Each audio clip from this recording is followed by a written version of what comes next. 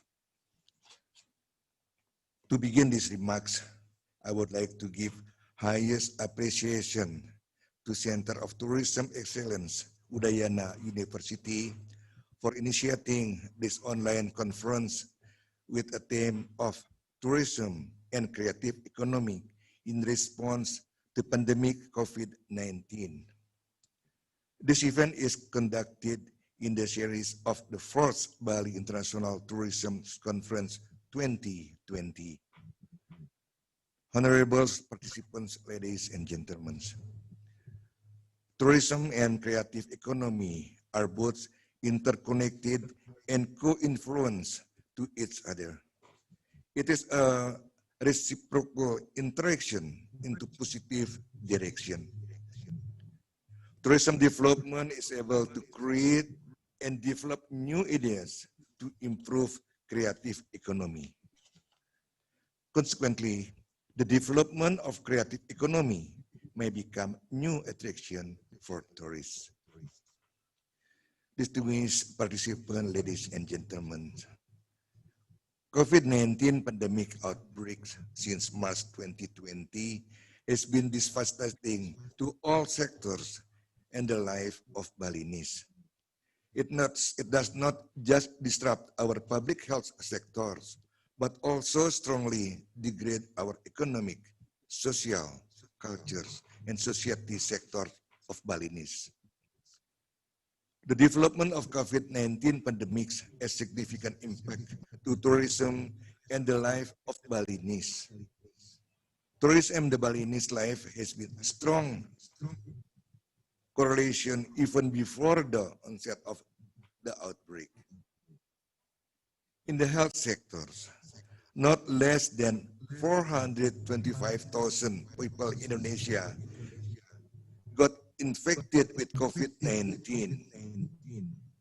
In Bali, as per 4th November 2020, 11,979 people has been infected with the virus. 2,924 people has been recovered and 393 of them died. In economic sectors, COVID-19 has been significantly affecting Bali's economic growth. This is due to 54% of its GDP is from tourism.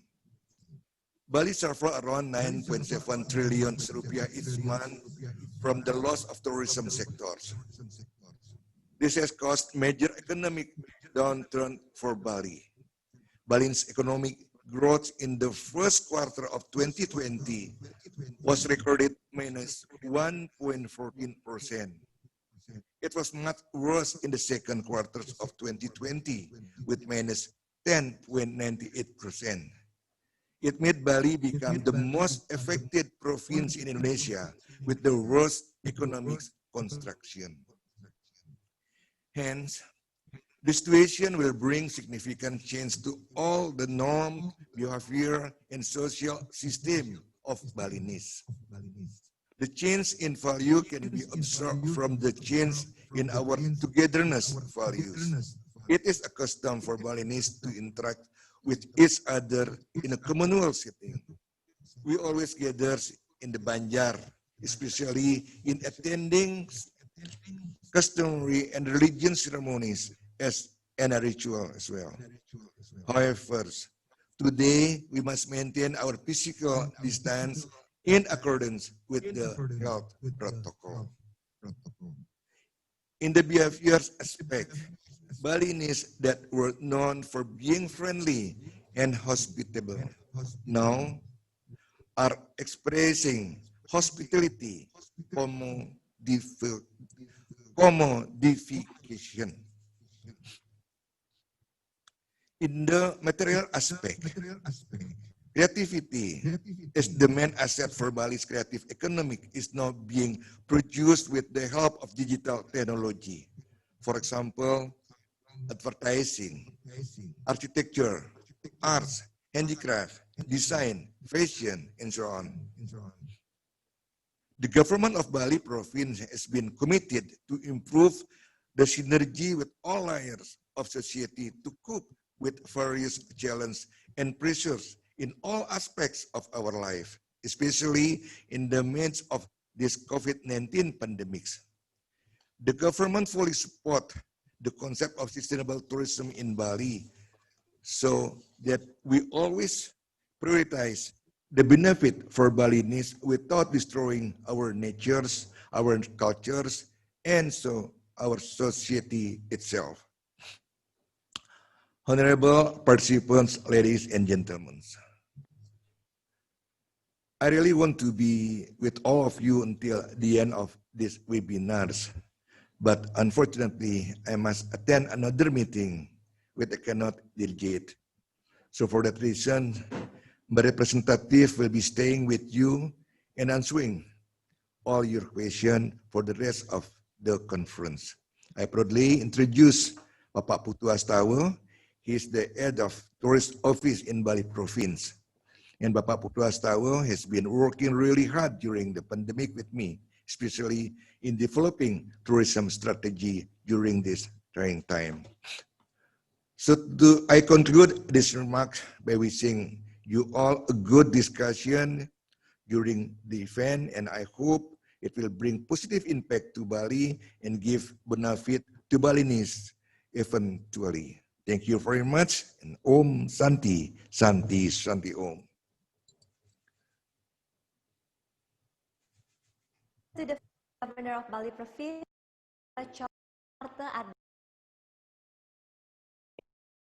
during the keynote speech. Now, ladies and gentlemen, we continue the agenda for the 4th Bali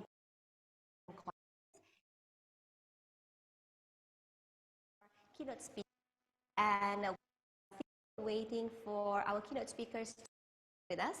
However, in the meantime, we will now have a short break for a while, so you may take your time to rest for a while, but don't go anywhere, don't leave the room or the meeting room until the next agenda. Enjoy your short break.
Now we back again to the 4th Bali International Tourism Conference 2020. So how's the short break, ladies and gentlemen? So now we will continue with the next program. However, before that, of course, I have to remind you once again regarding our code of ethics during the 4th Bali International Tourism Online Conference. The first one, all of the participants should display their real name as the identity for the Zoom meeting. So please don't go with your initials or alias. And then the second one, the microphone will be muted automatically when all participants enter the Zoom meeting room, and the microphone will be unmuted when the resource person or the speaker is giving presentation or answering the question. And if you have any questions, ladies and gentlemen, later on during the discussion session, you can just write down the questions in the chat room. Participants should also fill the attendance list through the provided link in the chat room. So make sure that you already put or fill your name there in the chat room, just to make sure that you already fill the attendance list. And then the next one about the e-certificate, don't worry, because we will give you the e-certificate, and it will be, of course, it will be sent directly to your emails addresses. And this e-certificate only for those who already registered themselves in this conference and also already attend the conference. So once again, it is very important, of course, to make sure you type your attendance in the attendance list in the chat room. Well, now I should also remind you regarding the important message, as we are still in the pandemic of COVID-19. So make sure that you always wear your mask when you have an outdoor activity, and don't forget as well to always wash your hands regularly or using your hand sanitizer, and don't forget as well to implement the physical and social distancing.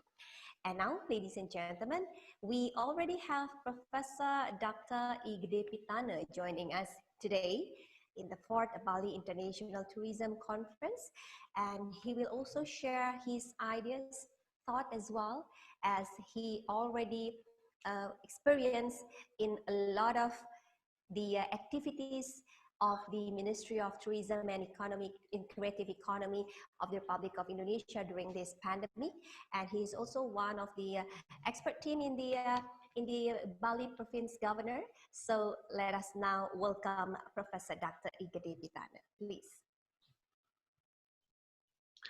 Thank you, Om Swastiastu. Well, you have been my MC for 3 times consecutively, in Tabanan, Buleleng, and now again. So thank you again. Excellencies, the Minister of Tourism and Creative Economy, Ibu Rektor, and Bapak Wagub, and distinguished guests, ladies and gentlemen. I would like to share in this occasion a small thoughts on the new tribe of tourists. I call it new tribe because it is really new, and it is called staycation. Let me start from sharing my PowerPoint. So I hope all of you can see my PowerPoint. Is it seen there? Okay.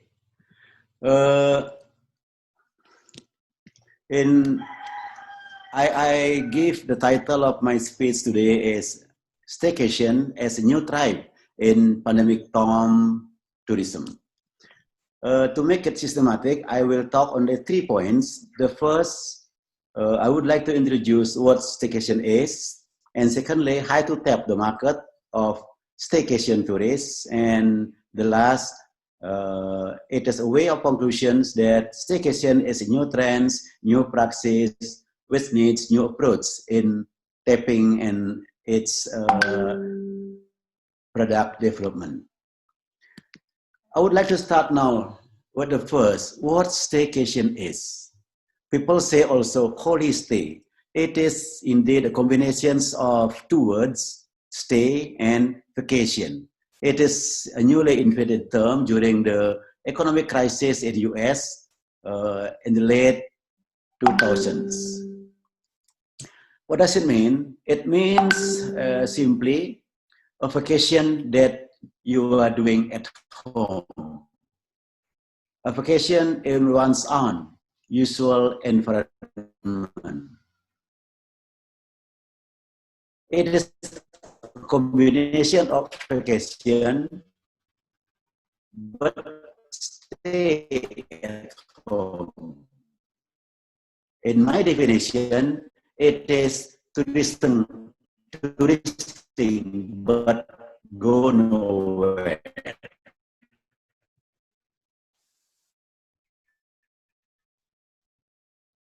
In terms of activities, well, what tourists do, it is what staycation tourists do also. It is quite infancy, in fact. I would like to define that a staycation or holiday stay is a vacation or touristic activities taken within one's own usual environment. So this is really a little bit ironic, because when we somewhere, at least 100 meters from the usual resident. However, in the staycation, as a new tribe, a new kind of tourists, they are touristing, but traveling nowhere, but stay in his or her own usual environment. Surely, there must be a lot of criticism on this definition. However, this is a new phenomenon of room to discuss. Why staycation comes into being? First and foremost, as we are now experiencing inconvenience to go far away, people are uneasy to travel, uneasy to be on board in the airplane, uneasy to go to other countries, because there are a lot of restrictions compared to the time and budget. Also another factor why the staycation comes into being. Aside from inconvenience, aside from limited time and budget, people are very, very motivated to go out of routine, out of daily life, what we call me time, which impact in stress relieving effect. And in addition, there are some perception that going somewhere is crowded, so better doing touristing at home. From some hypotheses, and also from little, very, very small, it reduces traffic jam, it less queuing for transportation or queuing in amenities, surely more affordable, and then time flexibility, we need less planning of our family members, our rumah tangga even, including our pembantu or our family assistant. And also, we will know better of our bubble, ourselves. And as tourism activities, staycation also promotes the local economy, because the staycation tourists also spend their money. They also buy something. They also need some facilities offered by others. And to some extent, this is also good for the local people to rediscover the beauty of their own territory or their own region.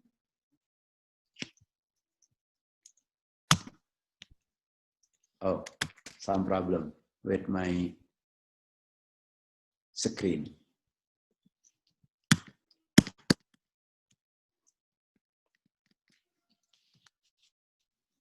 Hello? Hello? I'm lost. Hello?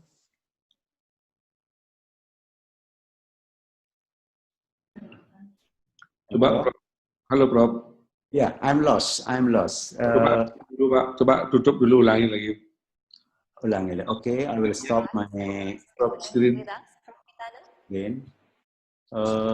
Stop share screen dulu. Yeah, escape. Sudah stop share screen-nya? Masih Yes, kita Prof. belum, Udayana? Belum, ini agak hang dia, Gong. belum tertutup. Belum tertutup. This is Okay. So technology. there's a Menuju ke technical share screen, terus stop. Okay.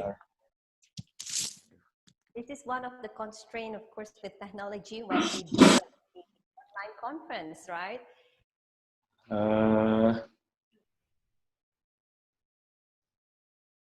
So we are still trying to handle these technical difficulties, how to cope with this situation.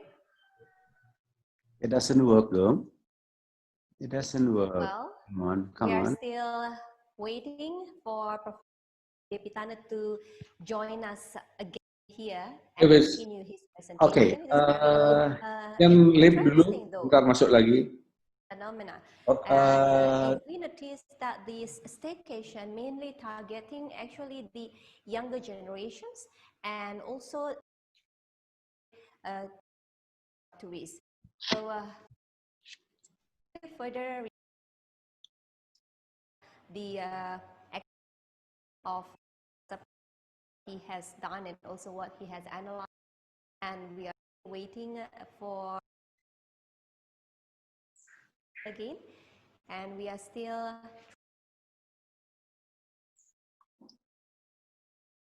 while we try to do that. So let's have a short break for a while.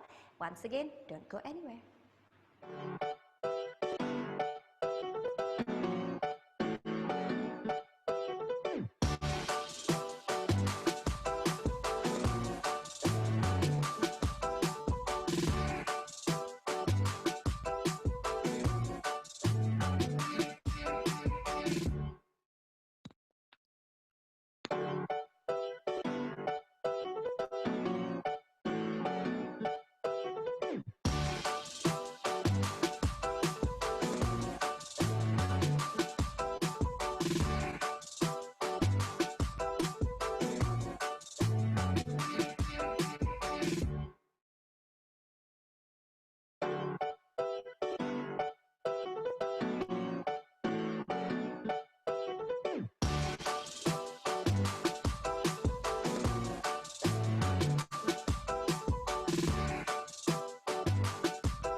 Welcome back to the 4th Bali International Tourism Conference 2020. And now we still have Professor Gedepitana with us, and he will continue to discuss further with all of us here, the participants, regarding the staycation phenomenon. So, Prof. Pitana, please.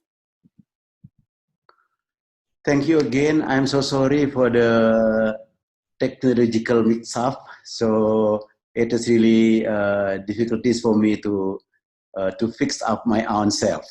Okay, I would like to continue that I said before, there are a number of positive aspects can be found from the new tribe of tourists called staycation tourists. And in fact, I just gleaned from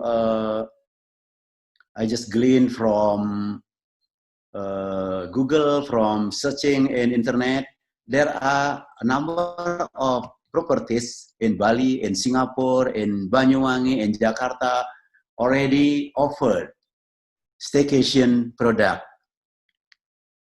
I guess staycation is really a new trend because we are all worried to go far away from our territory. And the question later on, how do we capture the staycation tourist segment? If we ask this question, surely we have to come to the very, very basic question, what do we want to say? We sell our region. And to whom we want to sell? It is also to our own local people. So in this sense, it is really a new way of seeing tourism product, a new way of seeing tourism market. I did research. Well, it is still ongoing research funded by Pak Wisnu Tama, the Ministry of Tourism, on intention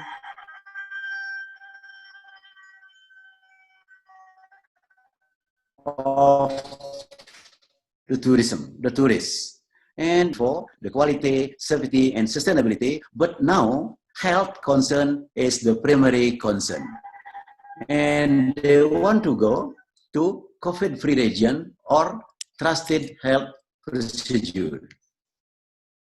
And everywhere we go, always the message is famous message in Indonesia, we call pesan ibu of 3M, mencuci tangan, menjaga jarak, dan memakai masker. Even the president promote this every day on TV. So again, this is really the main concern of our tourists right now, including the staycation segment of tourists.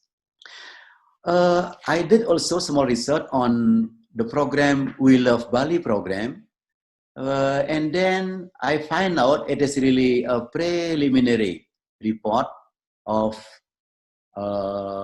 ongoing program, ongoing research. The problem with the staycation tourists is that the local people, the staycation segment is very, very money-wise, to say pelit or medit, in other words.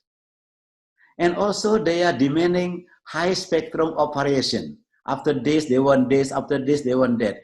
They are not really focused on one thing. And compared to long distance traveler, the staycation segment of tourists are less concerned on health protocol. Sometimes, because I'm involved in the We Love Bali program, sometimes I have to remind them, please use your maskers, please jaga jarak, please, and so forth and so forth. So, in the case of Bali, there are big challenges in developing staycation. I hope I'm not correct. I hope I'm wrong. Because staycation is not tradition of the Balinese.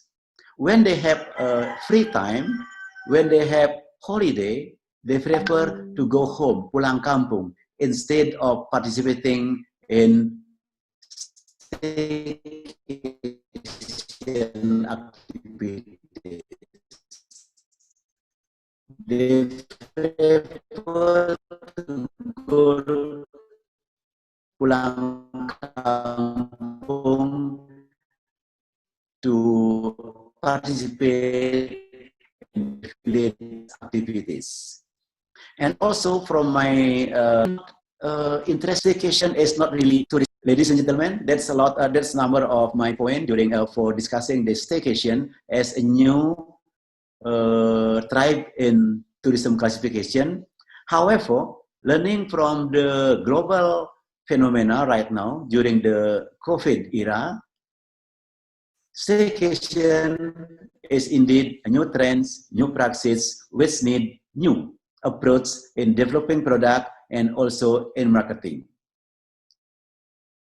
As a closing word, adaptation to new environment in tourism is a must, and in tapping the market of staycation segment, creativity and innovation is really the key success factor.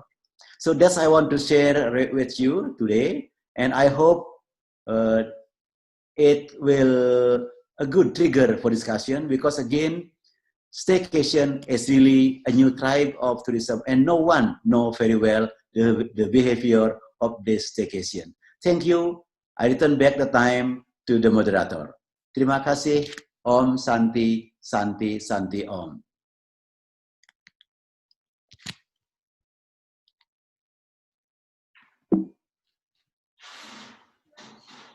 Om Santi, Santi, Santi Om, Professor Igedipitana. Well, now it is very interesting if you want to discuss further regarding staycation, because like what mentioned by Professor Igedipitana, staycation is not a culture for the Balinese, because they prefer to go to hometown when they have free time, or the pulang kampung for the most popular phrases that we use.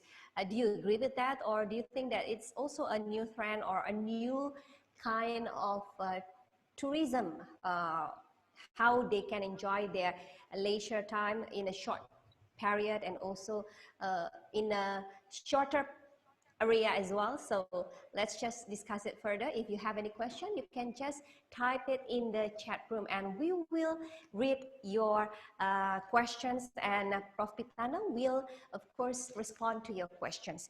Let me see here. So once again, the participants, if you have any questions, please feel free to write or to type your questions in the chat room. And the first one is from Danang Kurniawan. Mr. Pitana, is staycation, okay, is staycation can be implemented on tourism village or in kampung wisata or village tourism, desa wisata? Can a staycation be implemented or maybe can contribute to the village tourism? Prof. Pitana, you may respond to the questions first. Yes, surely staycation can be implemented in desa wisata, and it is time for us to educate our young generation to understand, to discover and rediscover their own village, because you know what is the main attraction in tourism? The strength of attraction is uniqueness and authenticity. And every village, not only in Bali, but in every village in Indonesia, has its own uniqueness, whether it is culture, nature, or whatever, and also rich in authentic culture, authentic landscape.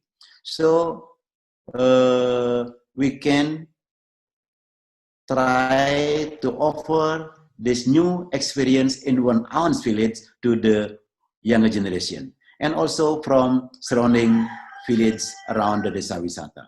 And in fact, I'm more optimistic on village level compared to in the city, because you know people usually take holiday to the let's say leisure activities to not to the city, but to the village. Thank you, Pak Honan.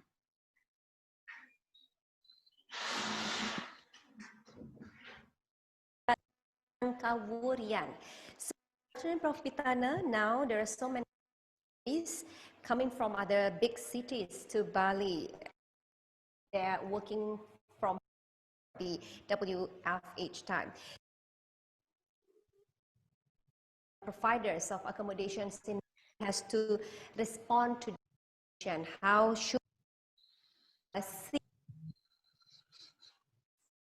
as a potential to develop the staycation trend?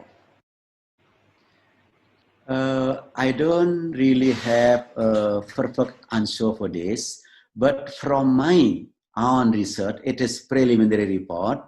Staycation tourists are very price sensitive. So price will be one of the important consideration for them to choose any activities, any accommodation, and any product in tourism. So I think with some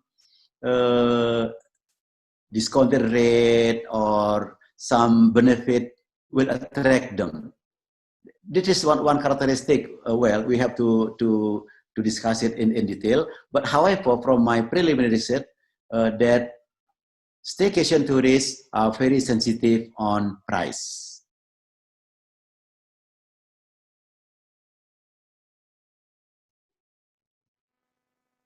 Siwi Bestari. Prof. Pitana, thank you for the great presentation. As you mentioned that staycation is a new trend during this pandemic era. But how do you envision this staycation trend in the future once this pandemic is over? Do you think it will be a continuous trend in the future? It is a very, very, very good question and very, very futuristic question. I'm not surprised because I know her personally. Well, in terms of the future, I think staycation will still be continuous in the normal era later on. My analogy is domestic tourists before 2000. Before 2000, before the Bali bombing, domestic tourists is considered second-class tourists. However, after the Bali bombing, we use domestic tourists, Wisnus, as what we call safety jack. However, later on, the Wisnus also increase their quality, no longer one room for 10 person, no longer they come to Bali in a truck and then stay together in one room, no longer like that. And I think this analogy also applies for the staycation tourists in the future. And Siwi, if you see now from Denpasar to Bedugul every weekend, there are already a lot of Balinese people traveling. One day tour, half day tour maybe, from Denpasar to Bedugul and back to Denpasar. What we need is how to tap them to stay in Bedugul for one night, for example. That's a case, that's an example of staycation. I think this trend will be continued in the future. Let's see, for example, people from Jakarta to go to Puncak. Before they go back and forth. Starting in, let's say, 1 or 2 decades ago, they go to Puncak and stay there for overnight weekend.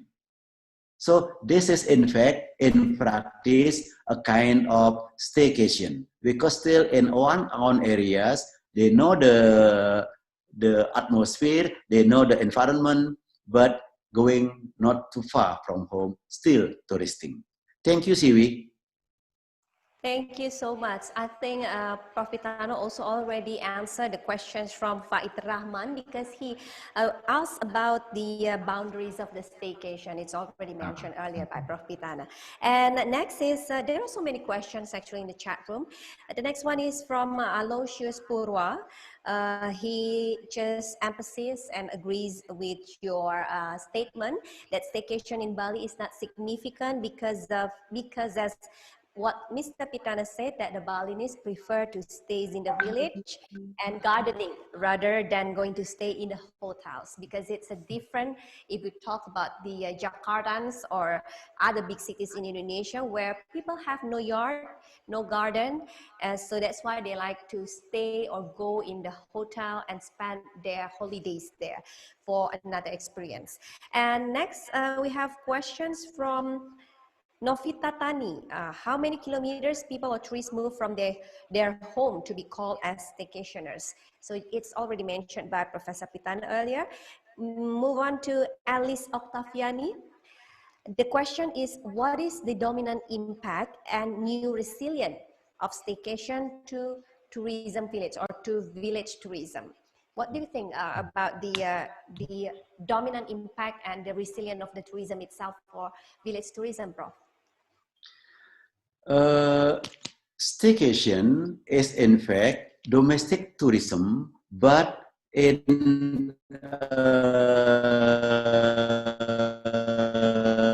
smaller territory. When we talk about staycation, tamasya di Bali, I still consider it as a staycation because the characteristic is still touristing, but going nowhere, still in Bali. People in Bali, when they go to Bali or within Bali, they stay, they are not going anywhere. People from Denpasar to Karangasem, they think they are not touristing. In fact, from my definition of staycation, now on, they are touristing. And then I think I should continue to answer the question from Pak Dharma Putra because I read also here in the chat room. So after answering Siwi Bestari, now I will answer Dharma Putra. Well, yeah. Pak Prof. Dharma Putra, I mentioned before, the staycation is a new term and a new tribe, a new segment of tourists. So we don't know so much about the characteristic. However, I would like to make an analogy that the staycation, in fact, is a part of wisatawan Nusantara or domestic tourism, but in a smaller territory. We are no longer talking about Sabang sampai Merauke, but we are talking about in Bogor itself, in Bandung itself, in Bali itself. So we narrow down the territory. Well, it is creative ideas, creative term, and of course we can develop it to extend to another term, specification as you mentioned it. But again, I have to be honest that I'm not really expert in this field because this is new phenomena, new. As academician, it is a big leverage to work on. Thank you. So I think the staycation is also one of the impact of this pandemic of COVID-19, just like what happens in France. So there are, in any other countries as well, the tourism trends is shifted, and just like in France itself, so the tourists prefer to choose and spend their holidays in a location which is not so far from their territory. Correct. Or not so far from their area. They prefer to choose the outdoor activities, and then also in a shorter period of time. So yes, this is also happens here in Bali or in Indonesia. That's why the staycation terms or the staycation trend is also raising. And now another ideas to be response is from Harry Angligan. Prof. Pitana, one side, staycation has a price concern. On the other hand, mentioned earlier, future tranquility over mass. How we justify this challenge? This is also in line with the questions from Aulia Cloridiani. Staycationers tend to go to the area around big city only. Most people who have money stay there. Does it mean that the economic benefits will only be felt by limited people or area only, or only around that area? And do you think it is a good trend that we should maintain even after the pandemic? Prof. Pitana, please.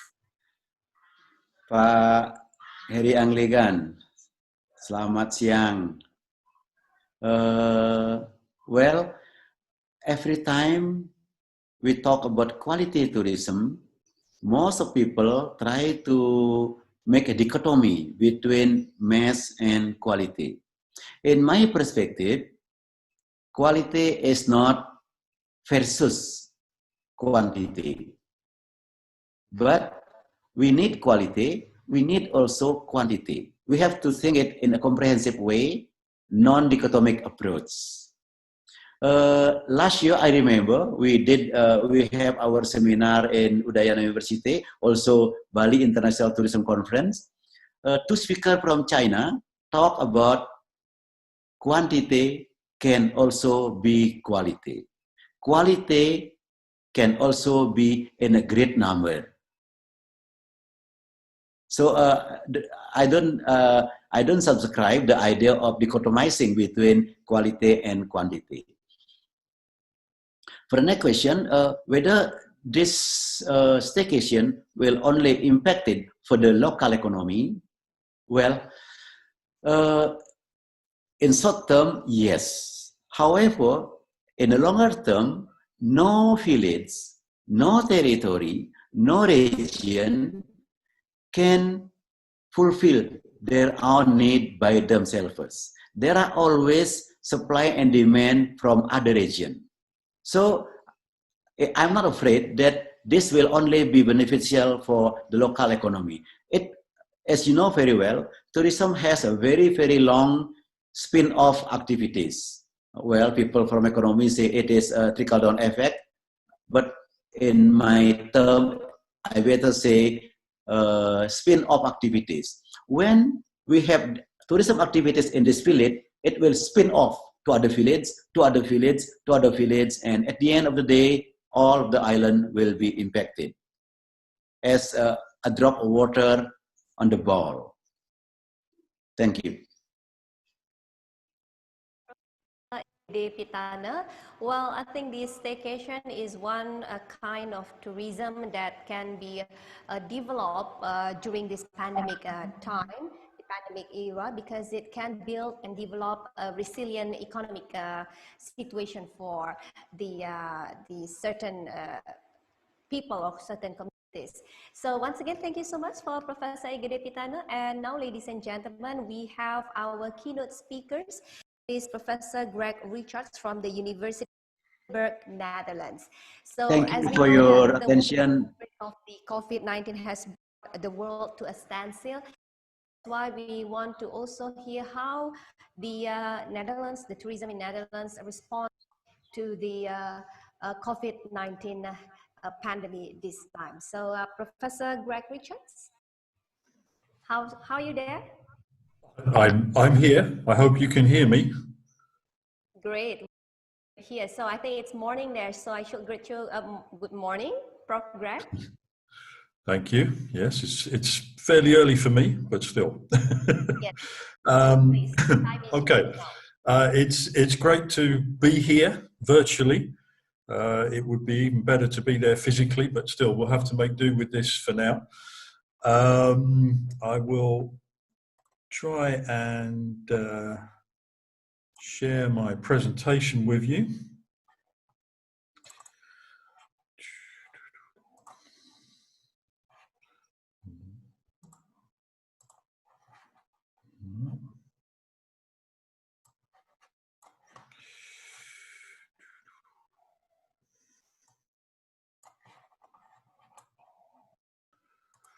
Okay, that seems to be working for me at least. I hope you can also see that. Very good. Very clear. Okay, great. Clearly, I don't need to say too much about the challenging nature of the times that we are in. Everybody is aware of this. It's challenging in Bali. It's challenging in Amsterdam. It's challenging everywhere, and basically the lack of tourists is a big problem for the whole tourist industry, and the lack of movement, the ability to interact with other people is a challenge for everybody everywhere.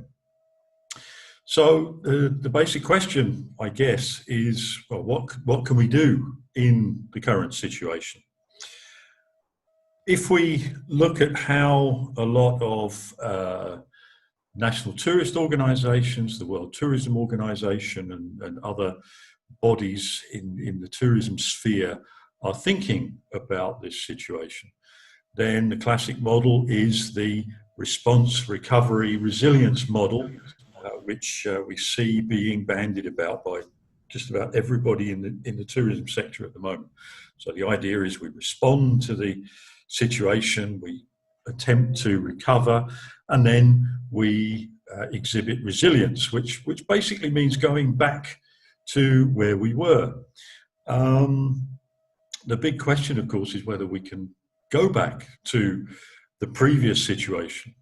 In some places, they have tried this by creating bubbles, and I'm sure this is something that you've been talking about in Indonesia as well, but in Europe we have certain places that have been lucky enough to have low infection rates, which are trying to position themselves as islands where, and in some cases these are literally islands where things are relatively safe. And so we see destinations like the Canaries benefiting to some extent from this relatively safe image. The problem with this, of course, is that not only are travel bans being put in place by governments in the origin countries, so there aren't too many people who could travel to safe places anyway, but the other problem, as we've seen in Europe, is that you only need a few cases to pop up and suddenly you are taken off the safe travel list. So this is a kind of makeshift solution which is not going to try and provide much of a structural solution to the problem. So in the current situation, I think the most important thing that we need to do is to take time to think, because we're not able to do much else. We can't do any tourism business, or not much at the moment. So this is a point of reflection where we need to think about the situation more strategically. We need to reinvent ourselves, recreate tourism, think about new ways of doing things. And this is in some ways an opportunity, because in recent years we've been talking a lot about the problems with the previous models of mass tourism. And so the pandemic is really a point at which we can take time to rethink tourism and to try and develop new approaches going forward. And we see in Indonesia also the need to rethink tourism policy. We've had the 10 new Balis, for example, which recently I've seen has been focused on just a few of these potential new Balis because of the logistical problems of actually developing 10 new Balis at one time. But in the current situation, perhaps we don't need to be thinking about developing new Balis, but actually redeveloping Bali itself, which is not immune from the kind of problems that we've been facing with mass tourism in recent years. So it's a time of reflection when we need to rethink tourism and tourism policy. And perhaps also we need to consider whether having large numbers of tourists, as we did in the past, is really the way forward. As Paolo Russo has pointed out, high numbers of tourists, whether they're cultural tourists or beach tourists or anything else, leads to a situation where you have lower spending tourists, lower satisfaction, which then reduces the numbers and reduces the spending still more. So perhaps we need to think about whether we can get into a more virtuous circle of tourism development where lower numbers lead to better experiences for the tourists, higher spending, and so on. So perhaps we need to rethink whether the previous models of high numbers of low spending tourists is really what we want, and whether we want to concentrate on providing much higher quality experiences and generating the same kind of spending from fewer visitors. And that's certainly the reality that most places have to deal with at the moment. And the key to dealing with a situation in which we have lower numbers of visitors is really this question of involvement. People will travel if they have a connection to the destination. People will keep traveling to places if they feel connected to them. And really this goes back to a basic Confucian idea of experience, if you will. You can say a lot about the destination, and all destinations are shouting about how wonderful they are, but that is not a particularly engaging strategy. If you can show people how life is in the destination, that is likely to be more engaging still. And if you can involve people in everyday life and creativity in the destination, then that creates involvement and understanding and connection between people. And that is likely to be the key to getting people to travel to destinations in the future. And certainly at the moment when people are hesitant about traveling, they are much more likely to travel to those places where they have some kind of connection and understanding of the place they are going to. And this relates to the way that tourism and the economy as a whole has been developing in recent decades. So we've seen the shift from a production-based economy where we've extracted commodities, we've made goods from them, through the development of the service economy, which was the basis of tourism emerging. And we're now in arguably an experience economy where, for example, cultural tourism has become much more important as a mass market.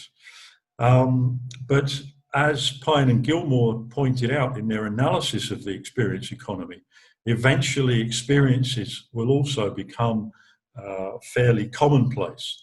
And therefore, what will become important for people is having experiences which will change them as human beings. And this is what they talk about in terms of the transformation economy. And this is where we see creative tourism emerging. So creative tourism can be seen as an extension of cultural tourism, a more active involvement of tourists in the places that they are going to, but also importantly, undergoing experiences which change them as people. And the important thing about this from the point of view of the destination is that it is a higher value form of tourism. So this is related to the progression of economic value, as Pine and Gilmore argued. So commodities are fairly cheap, and the commodity producers have no real control over the price that they get for their commodity. If you can turn a basic commodity into a good, so you harvest the rice and you make that into a food product, then the value increases. If you turn that food into a service and you serve a meal in a restaurant, then the value increases still more.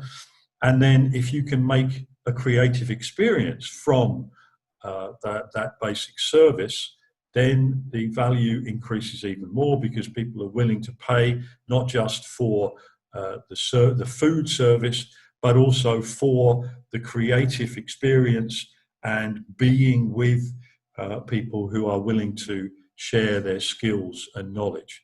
And this is something that we see emerging in Bali, in other parts of Indonesia and Asia quite frequently now. The rise of cooking schools, the provision of gastronomic service experiences, and so on. So this is something which is already starting and already becoming fairly common in many destinations. And the important thing is that it is a much higher value form of tourism, and therefore you should be able to extract more value from fewer tourists, which is a major challenge at the moment. The other important thing about creative tourism is that it has many different facets. It's not just about the creative experience itself, it's about creating relationships between producers and consumers. It's about trying to increase the sustainability of tourism, placing an emphasis on human values and empathy rather than passive consumption. And it's about socializing in small groups, which is an important feature in times of pandemic. And so it's about creating new relationships between producers, consumers, and local communities where people can center around particular creative activities. And one of the important aspects of this is that it's sustainable. Creativity is something that you can't use up. The more you have, the more creative you become. So creativity is arguably a much more sustainable resource than some of the tangible forms of cultural tourism that we have been developing in the past. So, for example, we can think about creative gastronomy. Gastronomy is an area of creative tourism, of cultural tourism, which has been growing in popularity in recent years. And people become curious about food in the places that they travel to. So many people are not just eating the food, they're also asking questions about where the food comes from, how it is produced. And in situations where you have a rich cuisine, as in Indonesia, and where also that provides engaging moments which you can make into shareable, Instagrammable experiences, then it becomes a very interesting tool for tourism development, for the creation of experiences, and for sharing creativity. And of course, gastronomy is very closely linked to local culture, to tradition, and so on. And so it becomes an important way of sharing culture and creativity. And this is something that we see, as I said, being developed in different places. Bali is one of the areas where this has become fairly common. And the interesting thing that we begin to appreciate from these images is that it also involves a wide range of tourists. So it's not just the traditional cultural tourists, the traditional picture of the older tourists, but also young people are interested in food and gastronomy and having experiences that they can put on Instagram, these kind of things. So gastronomy is certainly one of the areas that we can think about in terms of creative development and creative tourism. And what we've seen in recent years as well is many villages in Bali have been positioning themselves as creative destinations. So tourists have been offered various opportunities to engage in the creative everyday life of various villages in Bali.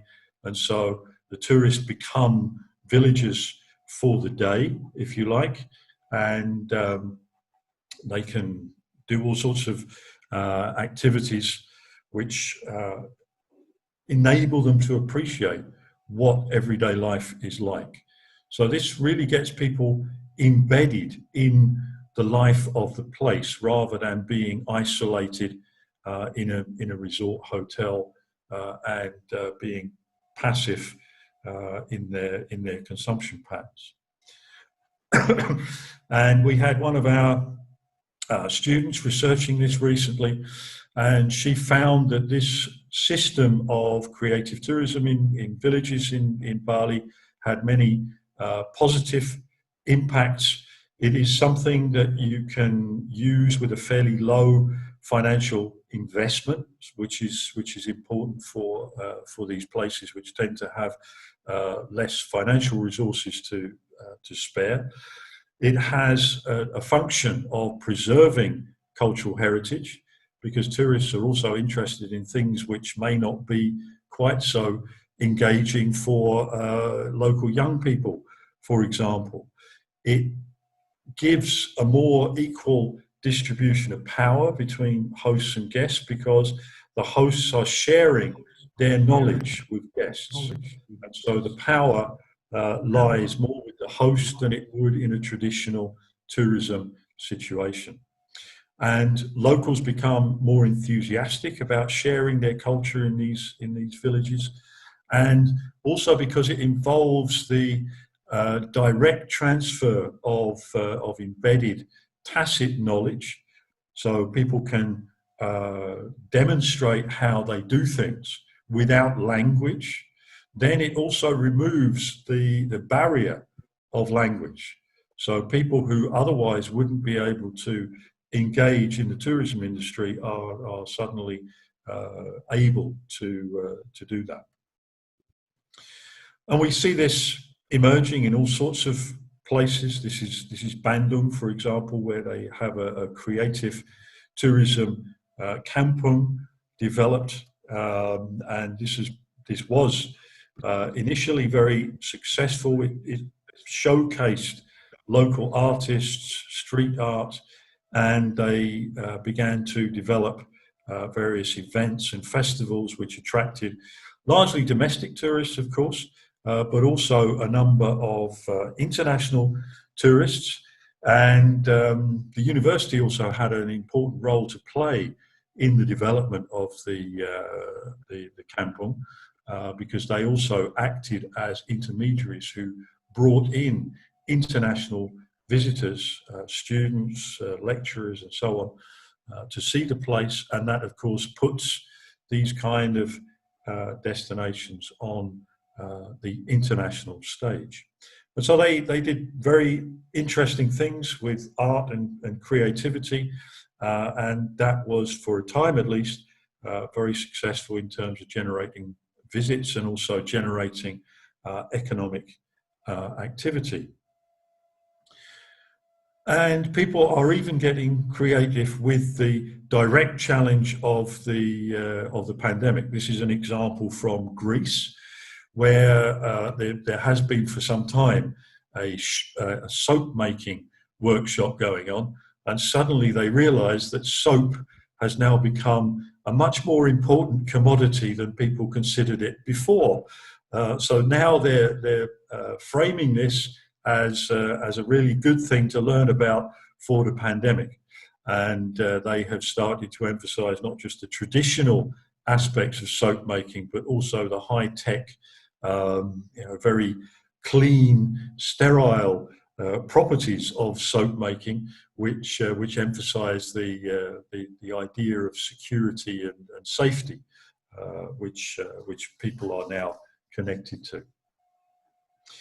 And this can link to all sorts of activities. So, you know, there's really no limit in terms of what kinds of things you can engage the tourists in.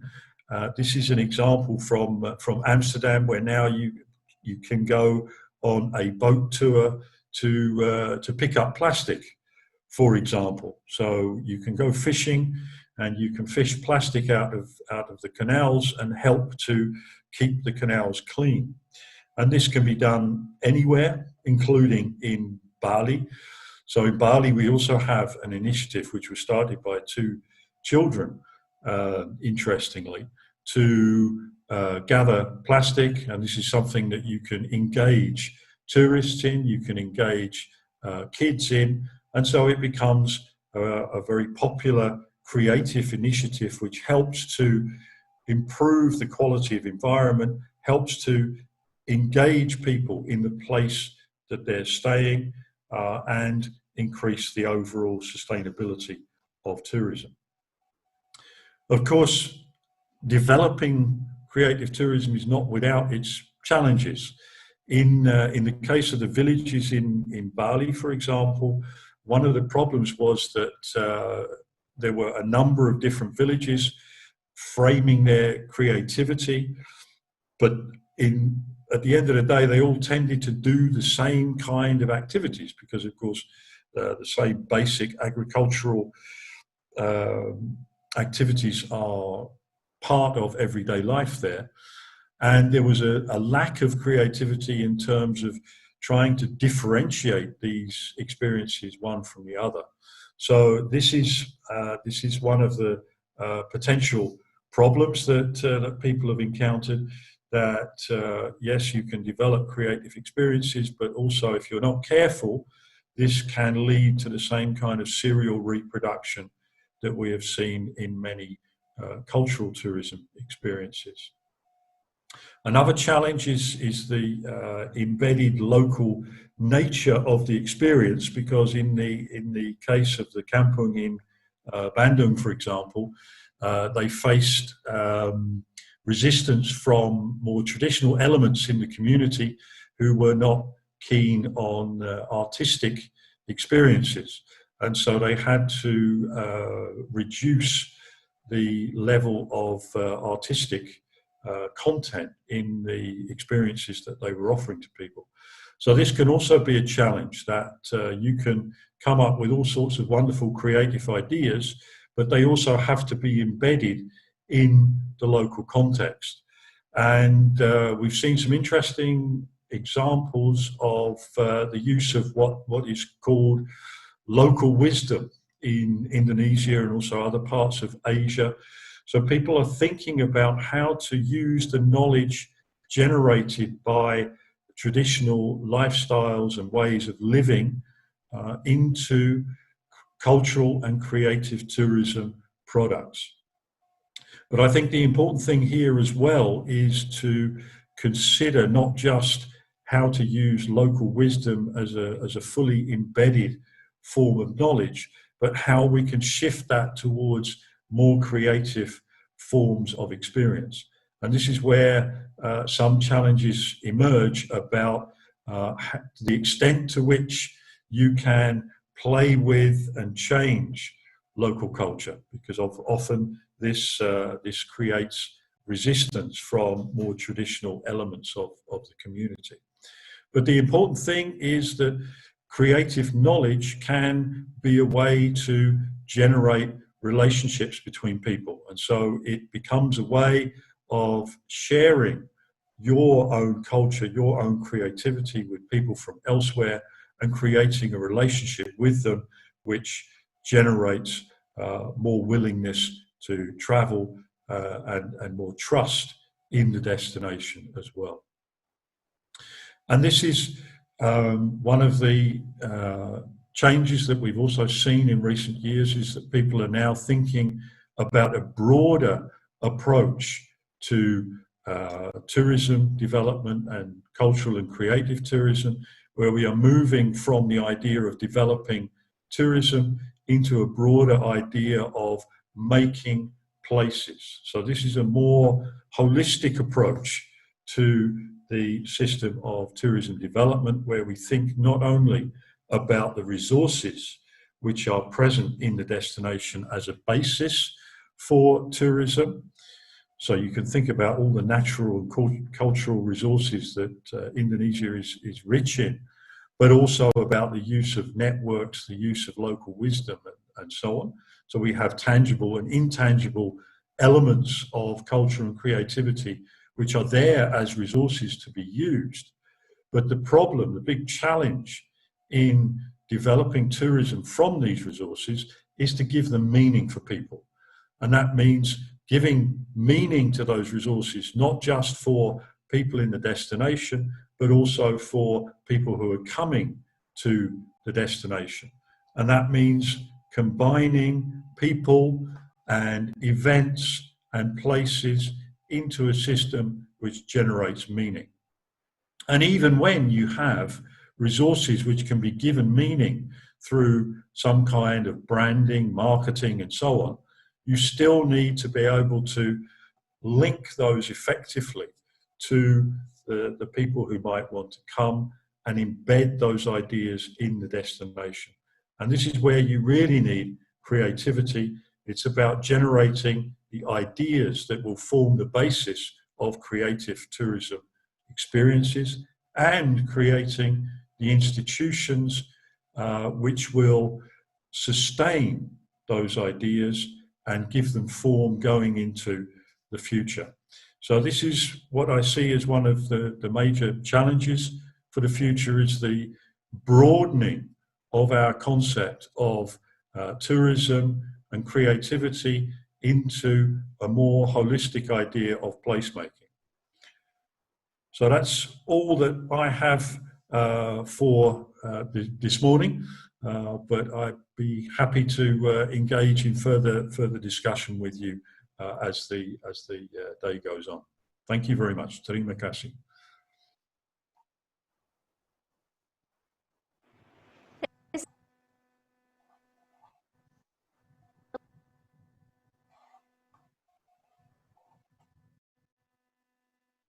Have the parallel discussion, but before which is also very interesting because as it will be led by our moderator, that is Professor Dr. Inyoman Dharmaputra. So without further ado, now hand over to the floor to the moderator. Prof. Dharma, yours. Thank you, Dian, and good afternoon, ladies and gentlemen, wherever you are now. Thank you for attending our international conference. As been mentioned before that, now we come to the following speaker, Professor Nur D. Salazar. Let me explain a little bit about his background. Professor Salazar is a research professor at the Faculty of Social Sciences, University of Leuven, Belgium. He took his PhD at the University of Pennsylvania, University of United States, in anthropology. And interestingly, he took 3 master's degrees. One is in culture and development studies. Second one is developmental neuropsychology, and also master in psychology. So he has 3 master study backgrounds. And Professor Salazar has been a visiting professor and researcher in a number of universities around the world, including in Universitas Gadjah Mada in 2006. So he has a quite strong connection with Indonesia through Jogja and also Bali, because Professor Salazar has been our keynote speaker in our seminar at least for 2 times, and also we have worked together also in research on heritage in Jatiluwe, where Professor Salazar also part of it. He published a lot of books and articles, and one of them I would like to mention is in 2014, Tourism Imagination Anthropological Approaches. Let we start and invite Professor Salazar to present his paper. Professor Salazar, this time is yours. Thank you very much. Good afternoon. For me, like for the previous speaker, it's still early morning, but we are here. And let me see, I will also, I want to share my screen. Okay, let me bring this up. Here we are.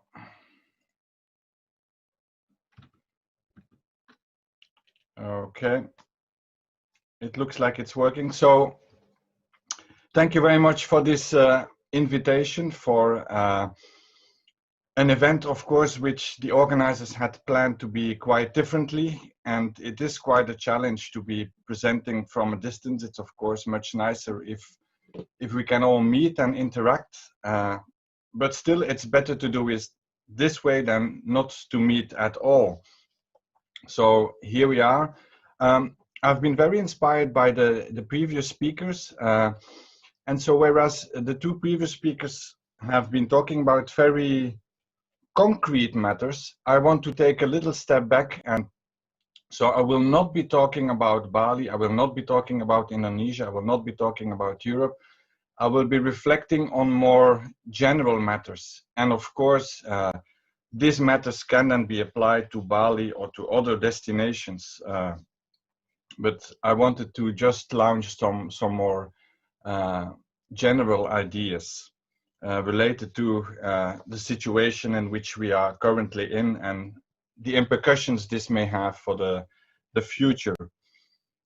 So SARS-CoV-2, the virus at the basis of the coronavirus disease, which is COVID-19, was first found in Wuhan, in China, in December 2019, so almost a year ago.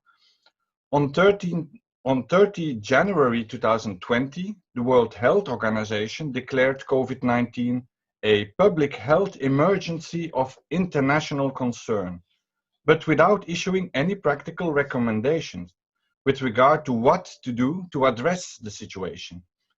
On 11 March, the coronavirus disease was officially a pandemic. The rapid global diffusion of the virus reconfirmed once again how interconnected the various parts of our planet have become through mobility. This condition is partially a consequence. I hear myself in an echo. I don't know what the issue is with that. Okay. This condition is partially a consequence of what Xiang Biao calls the mobility economy, whereby the circulation of goods and the movement of people, such as tourists, have arguably become more essential to the global economy than assembly lines in factories. Although migrants are often scapegoated when things go wrong, also this time around, cross-border mobility has become more generalized as a feature across societies. Biao's comparison between the handling of the situation at the time of the 2003 severe acute respiratory syndrome, or SARS, outbreak, singling out migrants, versus the 2020 COVID-19 crisis, targeting the whole population, is quite revealing in this respect. Especially tourists and also business travelers helped the rapid cross-border spread of COVID-19. And this is important. This is important because for many people outside of tourism, tourism is also being singled out as one of the things causing the situation in which we are in. In my own country, Belgium, the coronavirus started spreading rapidly when thousands of Belgians returned from their spring break holidays, the last week of February. Many had gone skiing in northern Italy, which turned out to be one of the most heavily affected regions in Europe. COVID-19 serves as a cautious reminder of the extent of which pathogens have political efficacy that disrupts states and territories and differentially affects the mobility of different people. So basically the power of a virus. States and supra-governmental entities alike took multiple mitigation measures to control the spread of the coronavirus. Mobility restrictions were implemented across the globe.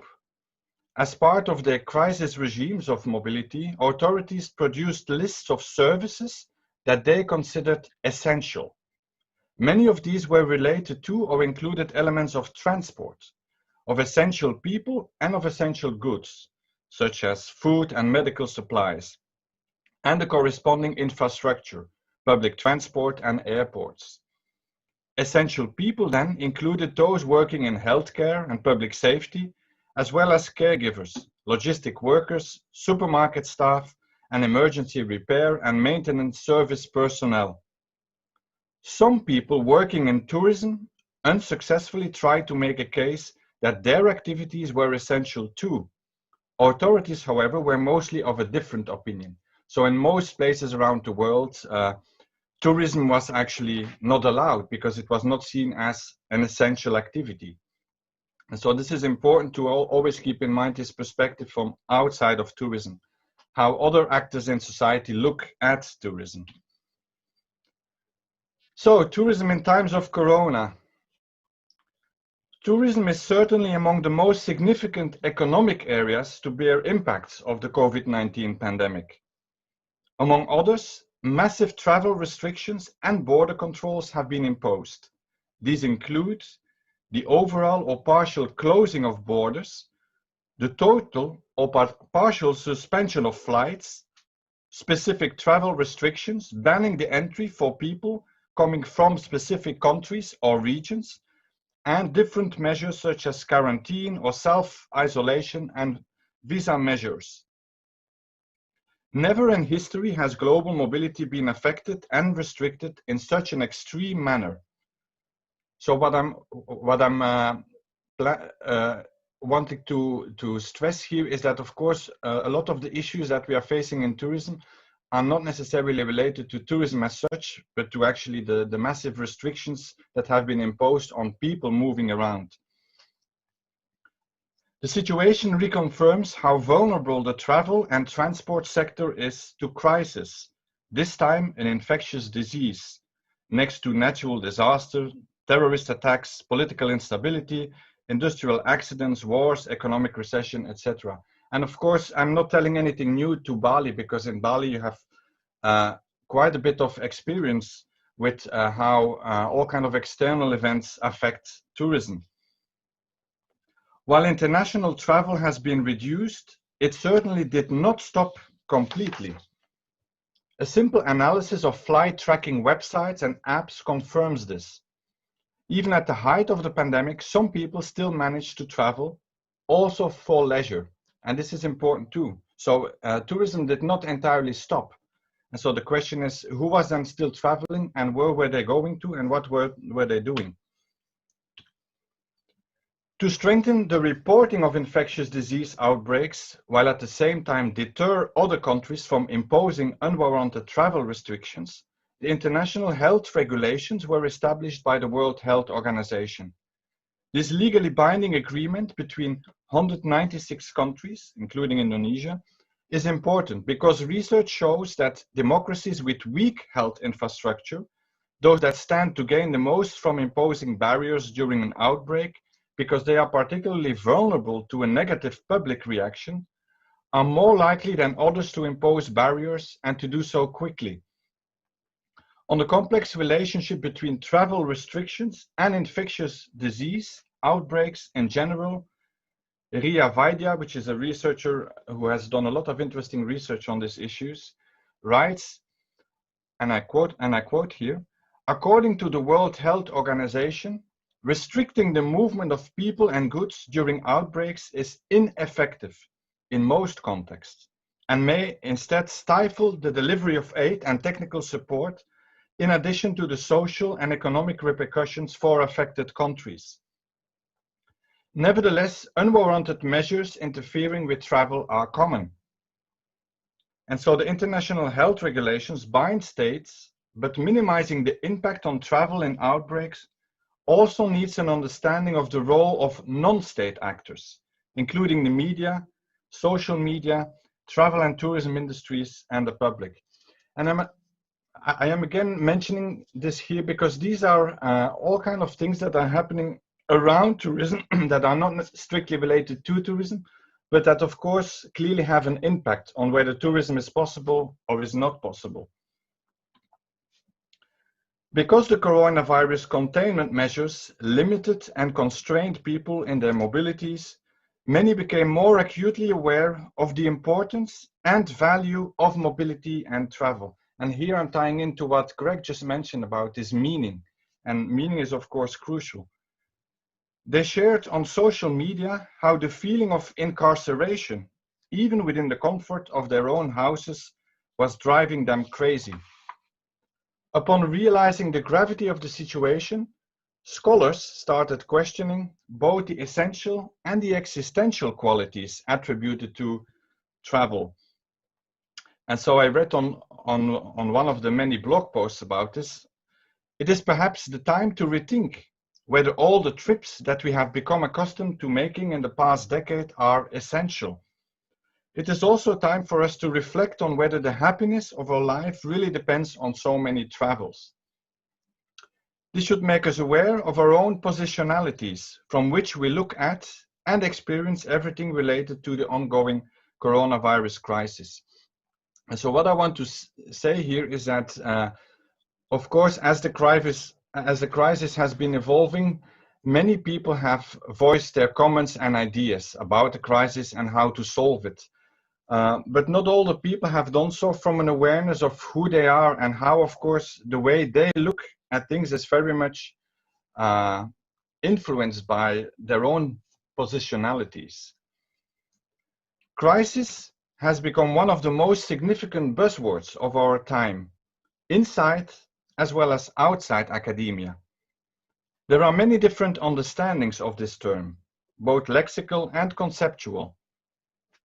Etymologically, the notion of crisis refers to a time of intense difficulty or danger, but also to a moment when crucial decisions must be made to address the situation. The latter is related to the modern conceptualization of crisis as both disruptive, so something that we really don't like because it stops the business as usual, but also generative, in the sense of leading to structural or epistemological transformation. And this is, of course, the link with creativity. However, as Janet Reutemann points out, the term crisis no longer clearly signifies a singular moment of decisive judgment. We now presume that crisis is a condition, a state of affairs, an experiential category. Claims to crisis nowadays often serve no more radical change, but rather the affirmation of long-standing principles that structure society. In other words, the rhetoric of crisis is not necessarily linked to a state of exception, but rather business as usual, at least for those in power. Crisis itself becoming an advanced economic and political technology. And this is very interesting, whereas of course from a perspective of tourism, the situation in which we are currently in is definitely not business as usual. For many other sectors, it actually is. And so this is important again, to be aware of all the things that are happening outside of tourism. So how does all of this translate then to tourism? The social-cultural effects of tourism, especially in developing countries, are probably the most worrying aspect of a globalized industry that offers cut-price packages to remote and exotic destinations. Tourism affects the way cultural practices and landscapes are shaped, and cultural change reflects the influence of tourism as one of the agents in place transformation. Despite the fact that the global tourism industrial complex is multi-layered, scholars studying tourism continue to compartmentalize their research, failing to adjust their focus to accommodate an integrated or holistic perspective. They carry on examining the impacts of tourism as if they formed a locally controlled, isolated set of phenomena, independent of the large number of worldwide pressures and influences exerted from without, such as climate change, and many other examples. One possible explanation for this neglect is the separation of the field of tourism studies into distinct disciplinary areas of interest. So you have sociology of tourism, anthropology of tourism, economics of tourism, management, hospitality, and so you have all these different compartmentalizations. So I'm arguing here that there is an urgent need to bring such disciplines as anthropology, economics, and political sciences together in a single interdisciplinary dialogue. And this is not happening enough. There's a lot of talking next to each other and not really engaging with all these different perspectives. Can the coronavirus crisis then contribute to a possibly substantial, meaningful, and positive transformation of the planet in general and tourism studies specifically? Is the world changing, evolving, and transforming into something different from what it was before the 2020 global pandemic experience? Well, historical analysis shows that this is not the first difficult situation out of which new ideas and projects can arise. It is equally true that people quickly want to return to the normal modus operandi once a crisis is over. If anything, the outbreak of the COVID-19 pandemic is laying bare the fragility and unsustainable nature of the current global economic system, in which travel and tourism play a crucial role. We should not forget that it was in great part due to international tourism and business travel that this coronavirus spread so rapidly. Not surprisingly then, tourism is also one of the economic sectors most hit by the lockdowns and travel restrictions that countries have imposed to keep their citizens in and travelers from abroad particularly out. While many still hope to return to business as usual as soon as everything is over, others are seriously doubting that this will ever be possible. The more significant question is, what kind of world we actually envision for ourselves and future generations? A situation such as the one we are currently experiencing gives us a unique opportunity to seriously reflect on this. While it is essential to dream about hopeful future scenarios, we should not forget that our social world is heavily marked by inequalities of various kinds. Geologists have suggested that we currently live in the Anthropocene, an era during which human activity is the dominant influence on climate and the environment. As a result, disasters are increasingly anthropogenic.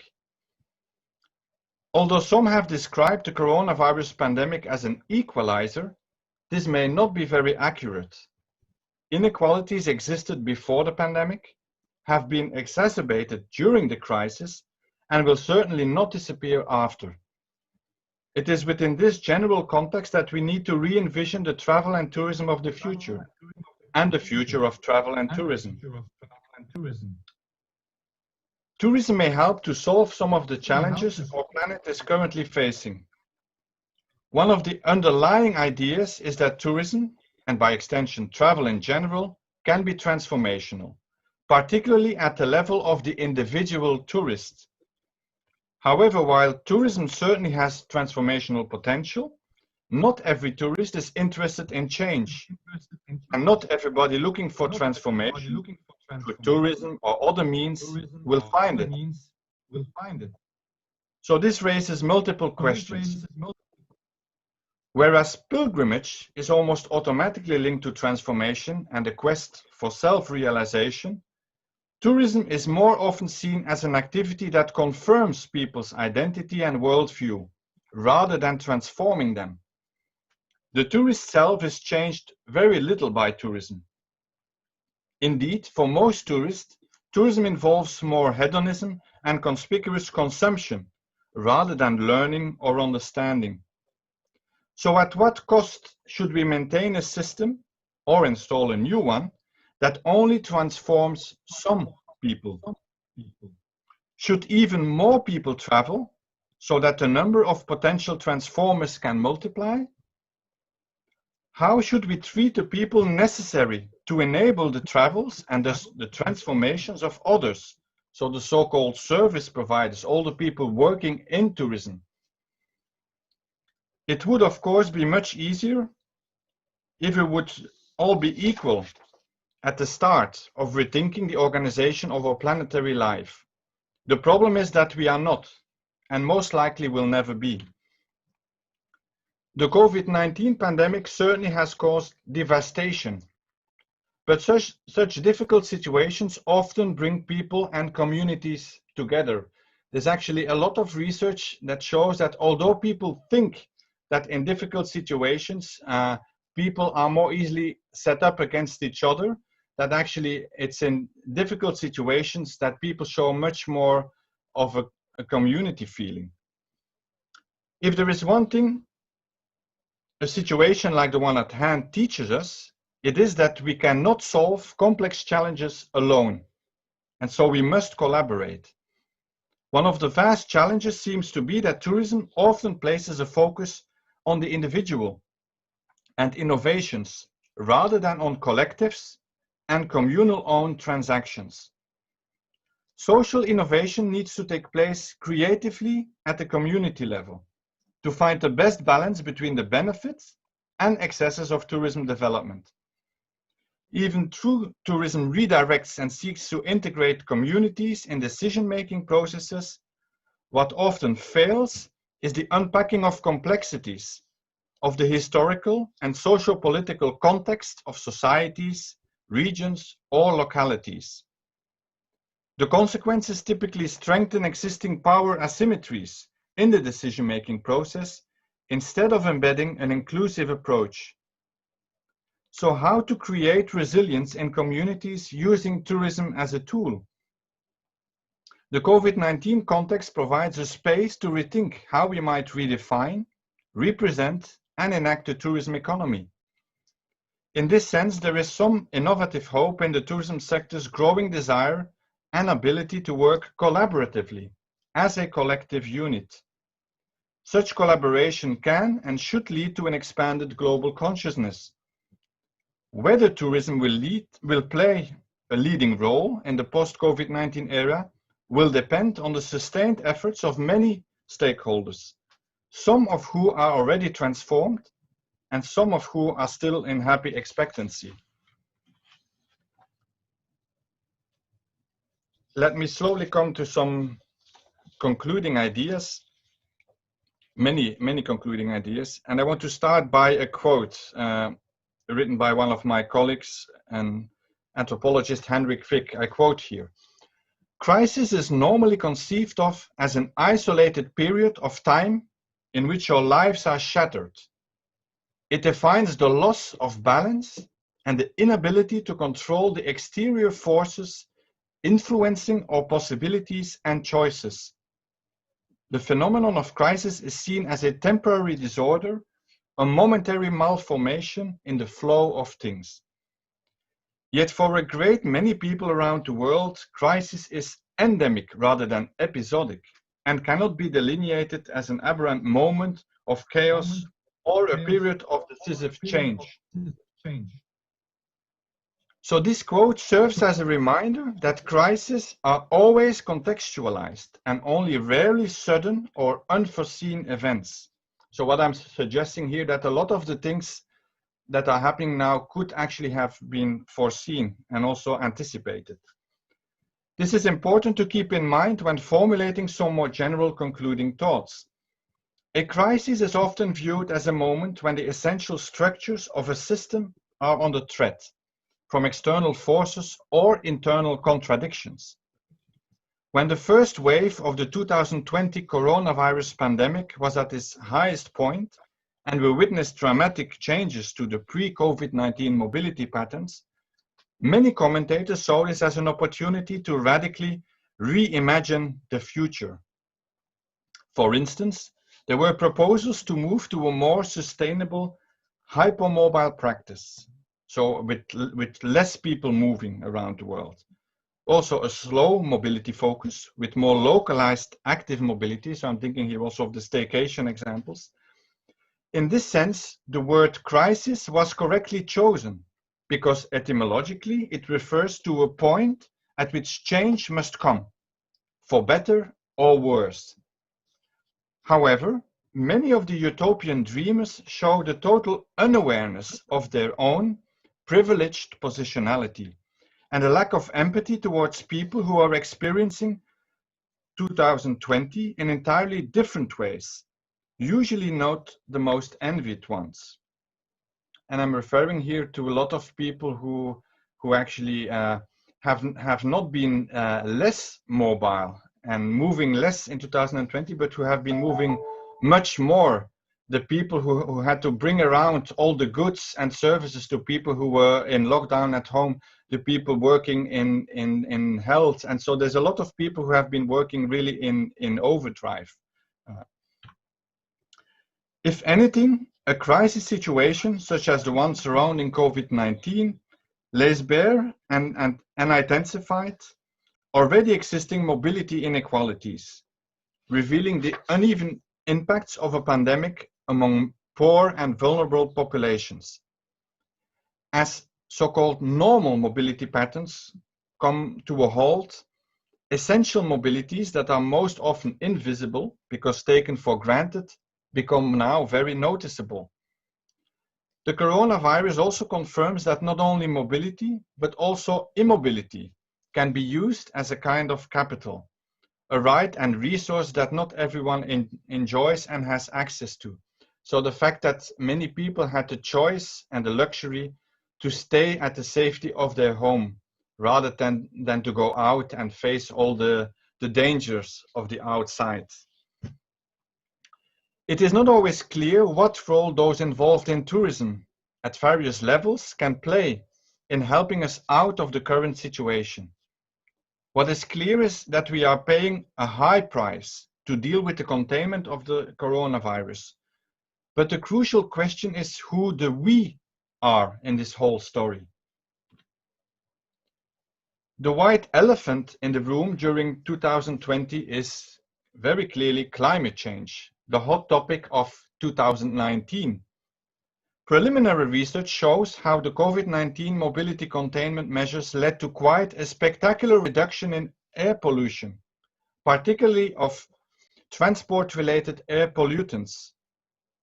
Ironically then, the pandemic has saved a lot of lives of people who would normally have died from air pollution and traffic accidents. However, as soon as mobility restrictions were lifted in most places across the globe, old mobility patterns were quickly restored. People preferring a return to the known, unchanged structures of the past, instead of making changes for the better.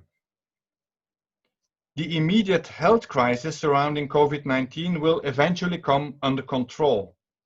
When, we don't know, of course. The much larger issue of climate change, however, needs to be urgently tackled. Tourism will play a crucial role here, because part of the solution is probably to reduce the amount of travel and to promote non-motorized mobilities. And so these two elements will have to be taken into account in the planning of tourism for the years to come.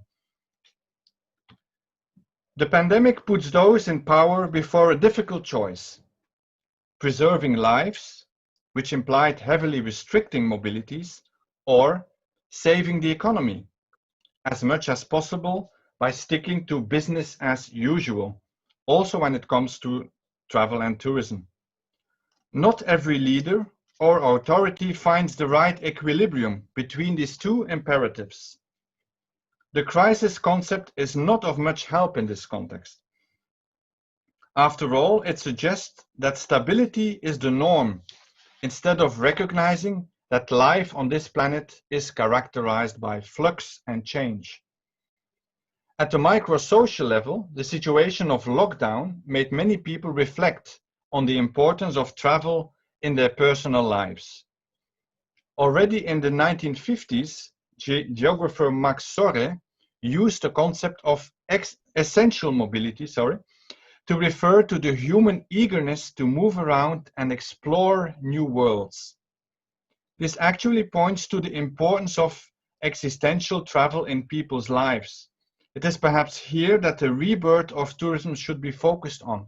So what I'm trying to say here is that if people want to claim that tourism is essential as an activity, then of course we need to be very clear about what it is about tourism and what it is about the activities and the experience on offer in tourism are essential. And so we need to be very clear about that. And I do think that there are parts of tourism that are actually essential. And so what this geographer in the 1950s was referring to, so the human eagerness to move around and explore new worlds, I think hits the core here. The COVID-19 pandemic has shown that tourism matters in our societies, and that in the impacts of quarantine measures, this fact has been brought into sharp relief. Given that tourism scholars have never agreed on what tourism actually is, we have been especially challenged to agree on why it matters. It is perhaps in this moment that we may come together to think otherwise, as tourism rebuilds itself from the ground up. Yes, tourism is about economics and earning money. However, from the point of view of tourist and host communities, there are other, more existential factors at play. A real journey is oriented towards the unknown future, as it may become. It is the movement towards the imagined unknown and uncertain through unexpected encounters that is believed to be a core component for the self to develop and progress. In many cultures and societies, such travels form an essential part of the ongoing quest of becoming fully human. And I've been writing in the Indonesian context about a concept like merantau, which from a cultural historical perspective has this kind of a function. For it to be a positive experience for all parties involved, tourism is required to refresh people's connection with places and peoples in order to transform selfhood. And again, here the concept of meaning is popping up, of course. It needs to be meaningful. Journeys that follow prescribed itineraries or scripts are unlikely to produce transformative consequences, which is the criticism that most types of tourism receive. They may prompt transformation, but only if one stumbles across something unexpected during a carefully planned trip. So the future of tourism lies waiting expectantly around the corner. It is up to us to make it worthwhile for those following in our footsteps. And I will end here.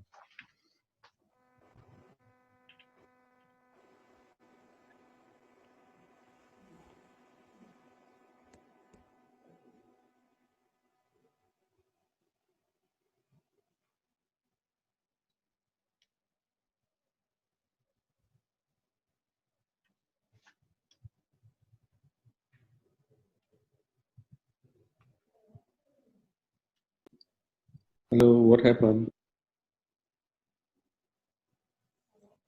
Okay, thank you, Professor Salashar, for your great presentation with a deep insight and also a very philosophical approach on the current situation of tourism in the pandemic era. And we will come to the question and answer. And we are very happy that Professor Greg Richard is still around with us. Now we would like to invite the participant to give their question lively, to make a more kind of dynamic dialogue between a participant and the respected speaker. So there's one comment to Professor Greg Richard. Let me read it. From Amanda Vausia. I'm curious about the authenticity of creative tourism from the tourist perspective. In note that there are huge challenges with the serial reproduction in developing the creative experiences from local intangible asset. Professor Greg Richard, would you mind commenting on the response? Thank you. Yeah, thanks for the question. I'm always a bit wary when someone mentions authenticity, because this is a very complex issue, not only in tourism but in many other areas of life. So when we talk about authenticity, of course, we have to ask the question, what do we mean by authentic?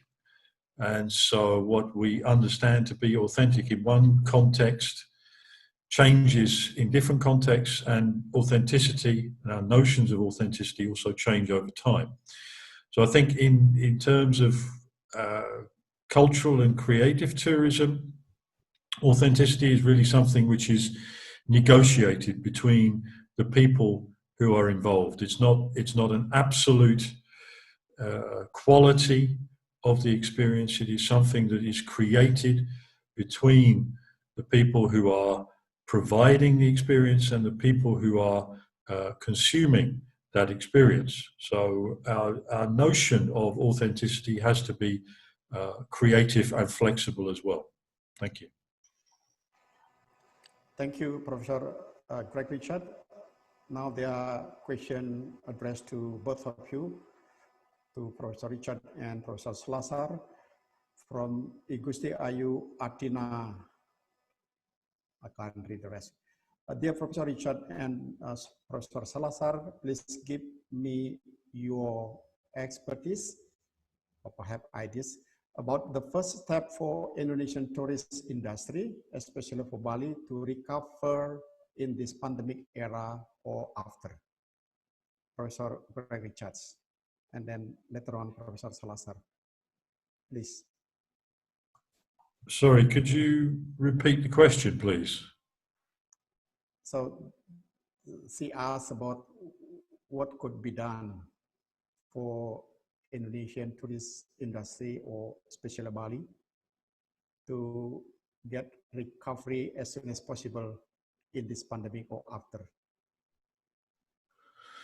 Well, I think in the short term, it's a question of building or rebuilding confidence, which of course is very difficult when we're in a dynamic situation with the pandemic, and any increase in cases can lead to the reinstitution of travel bans and a disappearance of tourism.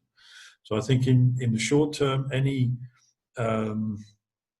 recovery is likely to be fragile, and we will have to take things one day at a time.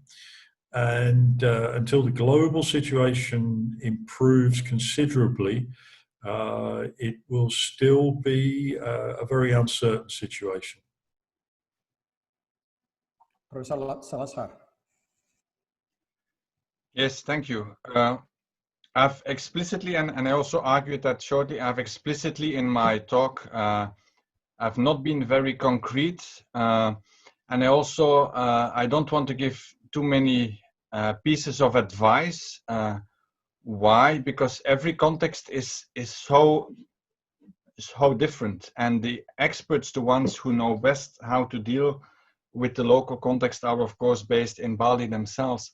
But what I've tried to make clear in my talk is that whatever expertise you may have, the mistake that people in tourism, and this is not just people in tourism, this is people in many sectors, but in tourism it's valid as well. The mistake that is being made is that if you want to do something about tourism, that you only look at tourism.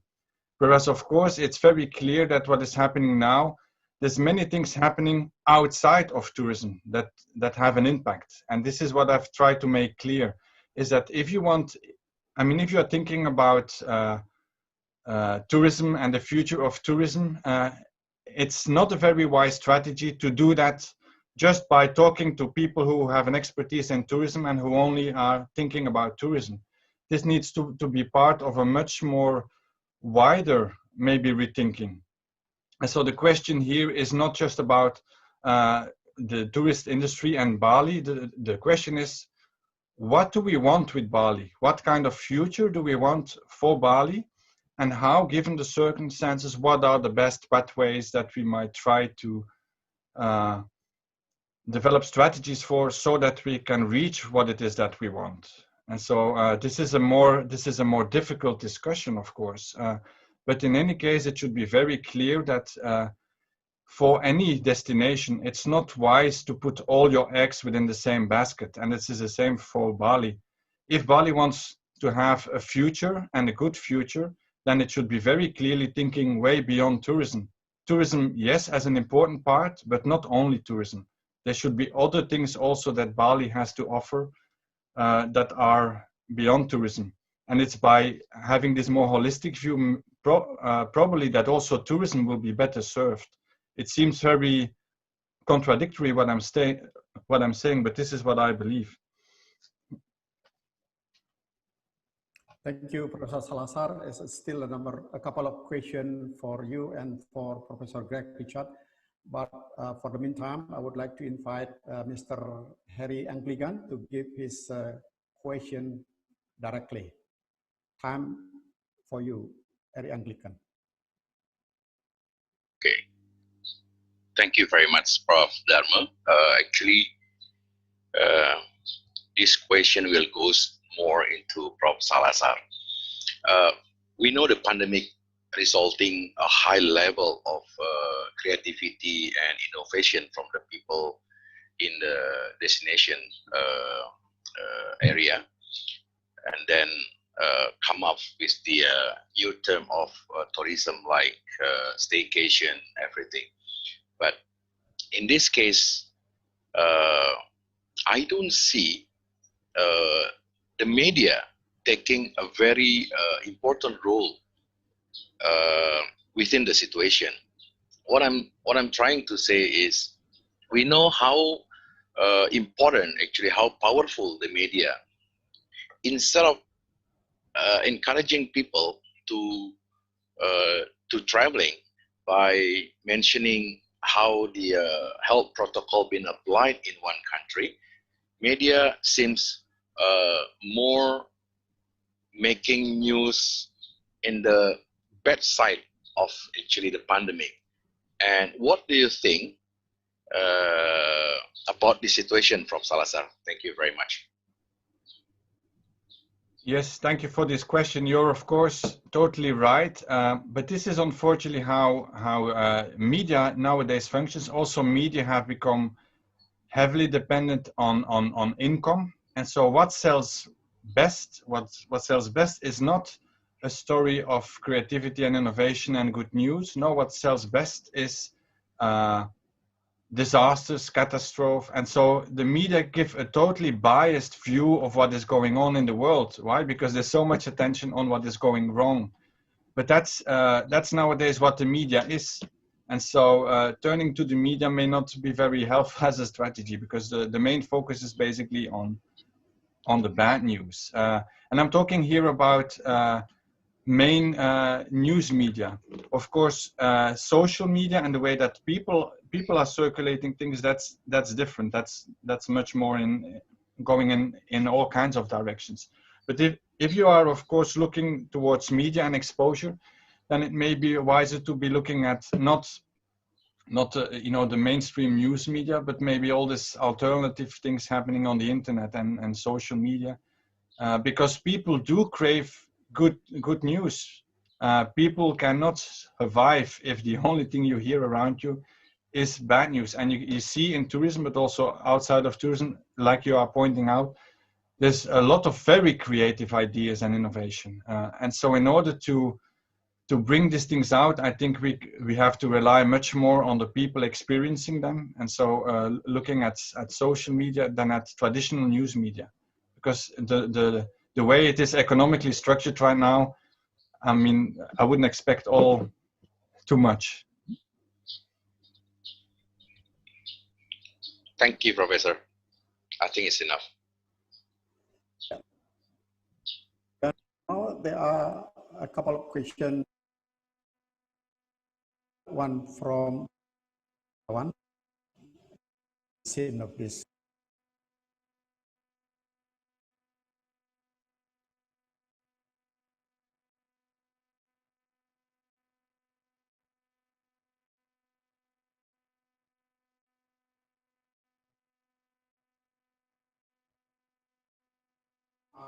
expert of events. I'm curious about your opinion on the future of creative events after the pandemic. Professor Greg Richard,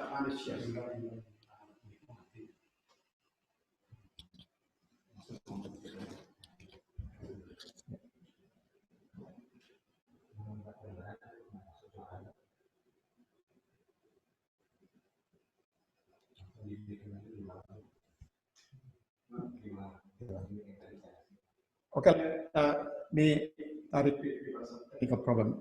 Two questions for Professor Greg Richard.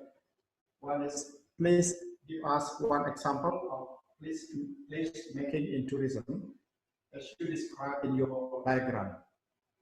The other question for Greg Richard as well, because I know you are the expert of events, I'm curious about your opinion on the future of creative events after the pandemic. Okay, I can't hear you very well.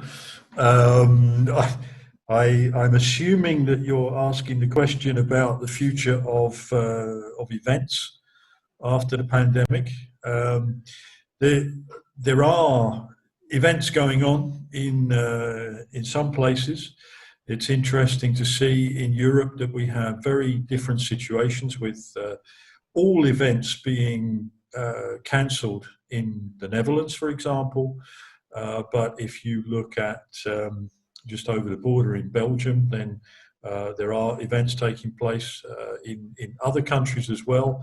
There are football matches going on with spectators. What we see is that social distancing has been introduced in events. So there are far fewer spectators, participants.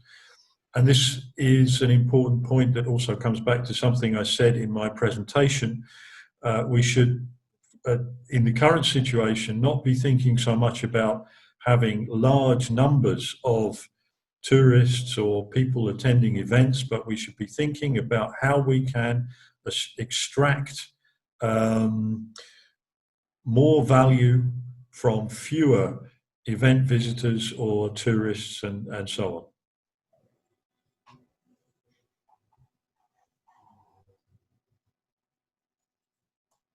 Okay, thank you very much, Professor Greg Richard. Any more questions from the audience?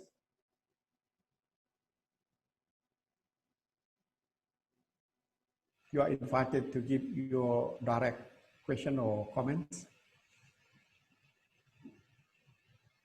If I just made there is a comment, there is a question, a previous question from Parunut Pitana.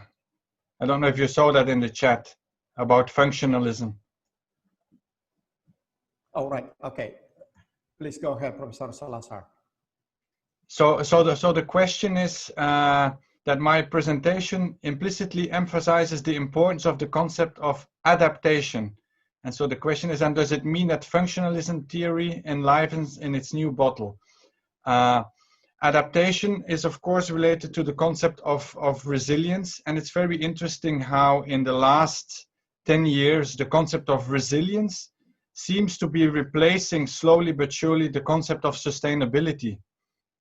Sustainability, just in a nutshell, is basically how we can make sure that the way we do things doesn't basically endanger future generations from also keep on doing the things that we want to be doing. So it's about sustainability, so a continuation of things. Resilience is a totally different concept. Resilience is basically a concept that tells you that there are all kinds of things coming our way and all kinds of bad things, disasters. And it's about teaching people how to deal with all this negativity and how to be prepared. And so it's a very military, almost warlike kind of concept. It's also a very neoliberal concept because it basically doesn't teach people to change things. It just teaches people to be prepared to deal with the negativity, which also means that if there is many people who are promoting resilience, and these are people who don't want to change the system. They basically want to keep the status quo, so no change, just help people to be more resilient, so to deal more with all the bad things coming their way. And this is, of course, something that we should be be questioning. I'm not necessarily tying these ideas to theories of functionalism, but it is of course part of systemic thinking, because resilience is basically, and this is what adaptation to a certain extent is also. Adaptation is maybe a bit more in between, but it's basically the system is doing things, and how can we adapt to that.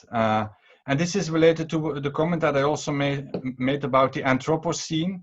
So basically all the things that are happening now around us, climate change and all this big things happening with the planet, are actually the result of human action over the last thousands of years. It's what people have done to this planet that is causing these things. And so the question, of course, becomes then, is resilience the only strategy that is left? Or can we still do things to make sure that the planet changes? So can we stop global warming, or is it too late? So these are big questions that may seem far removed from tourism, but of course they are hugely important, because if you don't pay attention to this, then maybe in the foreseeable future there will be no more Bali. And so it's well worth taking these questions into account. Thank you, Professor Salazar. And that is a direct comment from Professor Pitana, who said that your response is based on really systemic thinking. So it's good. And there's a direct question from Julia Lintang Kawurian.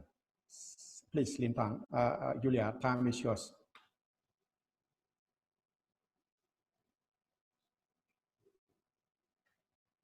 Julia, are you there?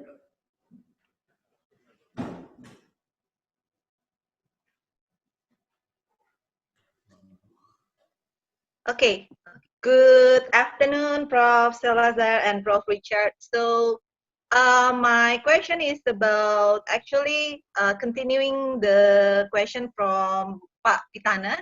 Nowadays, the problem comes, the resilience or the negative comments not only come from the people who actually staying in the status quo, but also for some of the people who actually think that doing tourism in this pandemic situation is actually the bad thing. So this is come from my friend who actually coming from the tourism vlogger and blogger communities, who actually they really want to support the governments in rebuilding the tourism situation during the pandemic. But then all the bad comments come maybe from the netizens or the people who sing this, like, why are you doing this? Why are you doing this kind of situation while actually we're still in the pandemic situation? Means that some of the bad comments come as a COVID buzzer. Why you become a COVID buzzer? Why you promoting this thing, like doing bad thing, going out and doing activity during the pandemic activities? But in the other side, we also want to start to building this tourism situation and make the economic condition also getting better. So how you give a view about this kind of thing? Thank you. Thank you, Prof. Dharma, for the times. Yeah, Professor Richard. Yeah, thanks for the question. That's an interesting one. I mean, as Professor Salazar mentioned in his presentation, some of the problems of the pandemic were caused almost directly by tourism, with people traveling and infecting people when they came back home. But in terms of doing tourism activities, this is a very complicated question, because the analyses are now emerging of the relative risk of undertaking different activities. And it turns out that some things, activities in the open air, for example, are relatively low risk. So if the opening up of tourism is managed carefully, and if people are sensible, then tourism can be developed in a fairly safe way. The problem, of course, is that we saw in the reaction to the first wave of the pandemic that people opened up too quickly, they opened up too much, and also that people did not always act responsibly. So I think this is an interesting area which we will certainly be discussing more as the second wave of the pandemic passes. So I think it's perfectly possible for tourism activities to be done safely, but the reality is that very often people are not in a position to act sensibly, and governments still don't have a kind of strategic idea of how to deal with the situation. Thank you. Thank you, Professor Richard. Since we don't have any more question from the participants, one more question not come up to Professor Salazar. Resilience seems to have negative connotation. Do you think our aim to improve community health resilience in facing pandemic and disaster also have that meaning? Professor Salazar. Of course, resilience can be used, thank you for the question, can be used in different ways, but also in terms of health. Of course, if you think about a health system, the most efficient way of dealing with our health is actually is not to work towards cure, but towards preventing diseases from happening. But this is a complex one too, because the same thing, the whole health system has become very commercial. And so it's much more interesting for people who are, for example, dealing with cancer. It's much more interesting, there's much more money in doing all kind of research related to combating cancer than actually the much more important one, how is cancer caused and how can we prevent it from happening? It's an interesting question. So why is there so little being done about preventing cancer? There's so much being done about combating cancer, and it follows the same logic.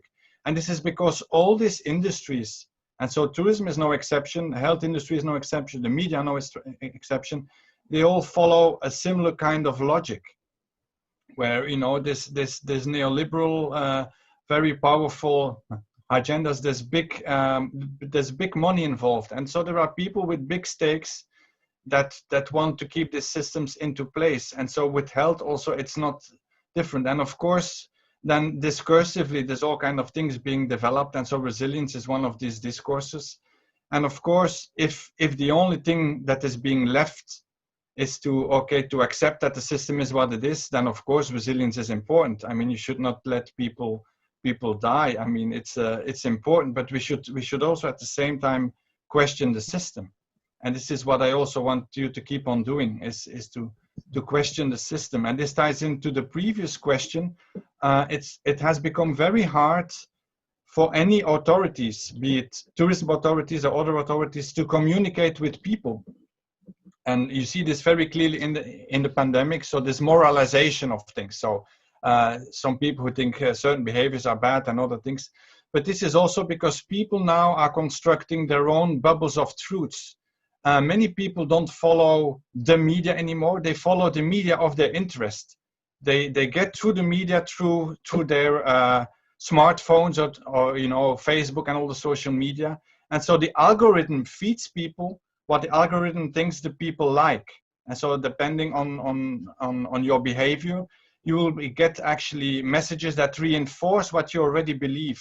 And so that means that many people in this world are not exposed anymore to ideas that go against what they believe. And so they totally have come to believe that their belief system is basically the only true one. And you see very clearly what the outcomes of this are. I mean, if you look at the American elections and you see these camps where people are totally convinced that their way of thinking is the only and best way of thinking, because they are not exposed anymore to the other way of thinking. And this is a problem. And so also in tourism, this is a problem. If you want to communicate things, how do you communicate? How do you communicate as an authority? to people. I mean, you have to actually work yourself in all these different bubbles, not using your own channels of communication, but you have to work yourself into these bubbles and spread your message. And so it has become much more complicated than it used to be. Thank you, Professor Salazar. We will have on this session until 4 o'clock, so another 6 minutes. We have one request to ask a direct question from Prasiwi Bestari and a couple of written questions. So time for Prasiwi first.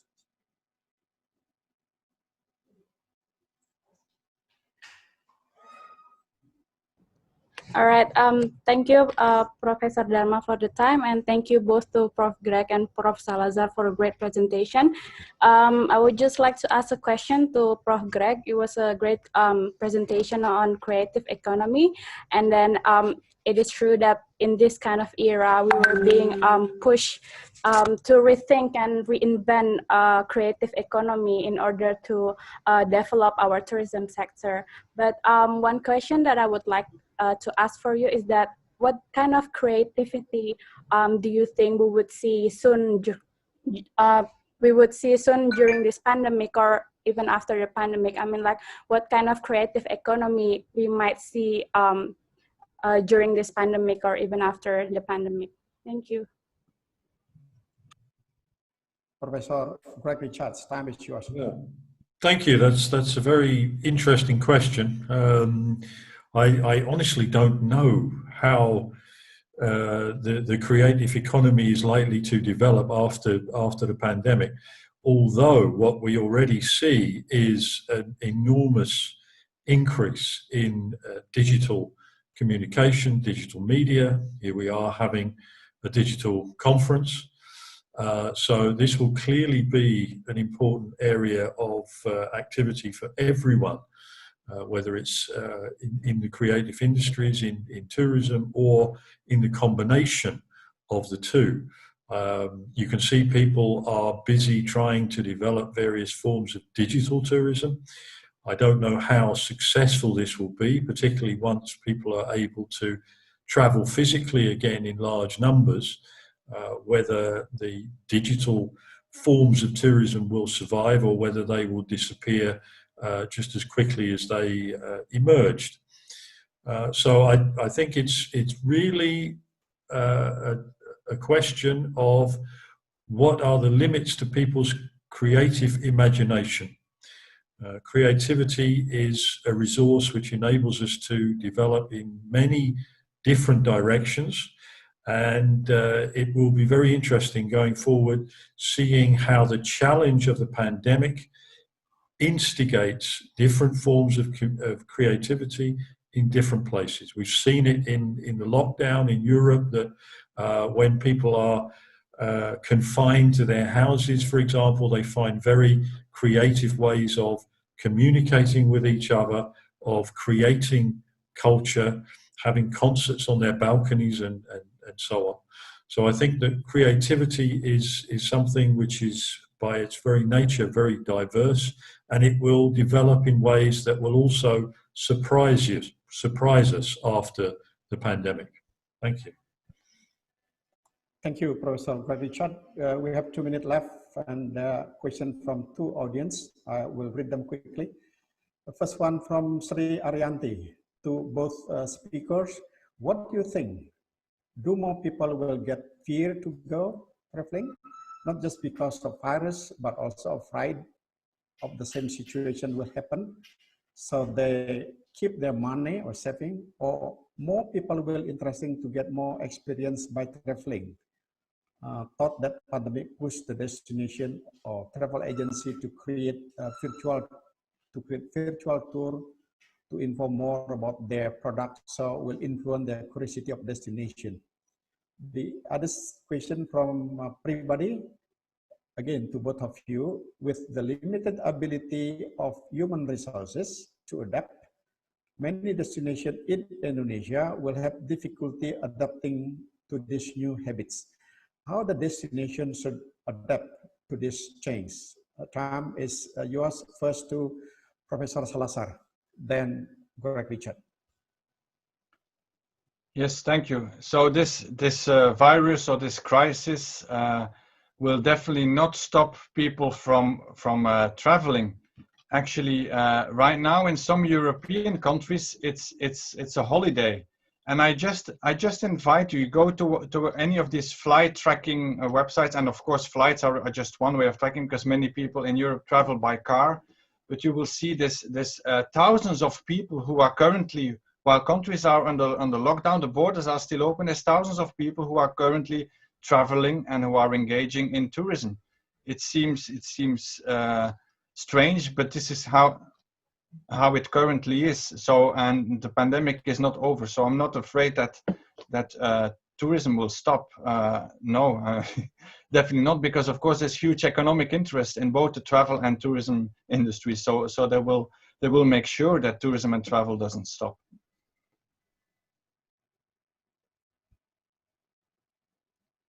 Professor Greg Richards.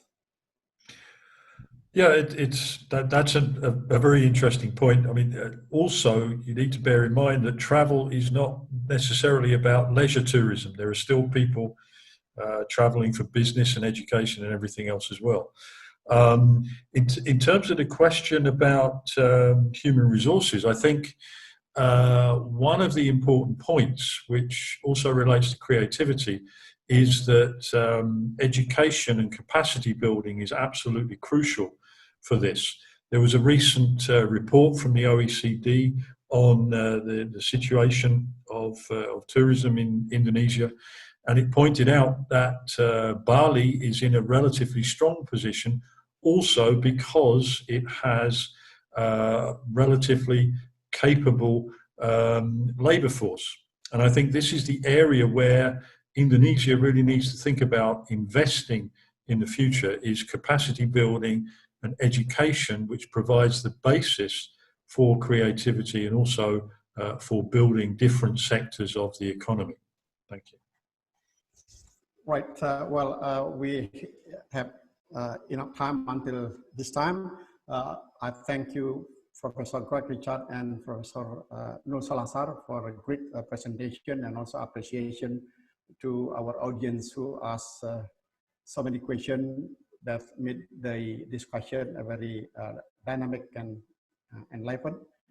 And it's time for us to stop talking about creativity by now, but let's start working on creativity. Thank you very much. Now we will move on to the next invited speaker. We will have two invited speakers. The first one is the first one is Dr. Saurabh Kumar Dixit from Northeastern Hill University, India. And the second one is Mr. Nanda Ghazali. So I will invite first Dr. Saurabh Kumar to present his presentation and follow with the discussion, and later on Nanda Ghazali in the next session. But before that, let me introduce Dr. Saurabh Kumar Dixit briefly. He is an associate professor and founding head of the Department of Tourism and Hotel Management, Northeastern Hill University, Shillong, Meghalaya, India. His research interests include consumer behavior, gastronomic tourism, and experiential management and marketing in hospitality and tourism industry. He has worked more than 19 years in a number of Indian universities, educational institute, and has also successfully completed different research projects relating to hospitality and tourism management. He has 12 books to his credit, including, I will not read them all. Among them, two are the Routledge Handbook of Consumer Behavior in Hospitality and Tourism. The other one is the Routledge Handbook of Gastronomic Tourism. So, time is yours, Dr. Saurabh.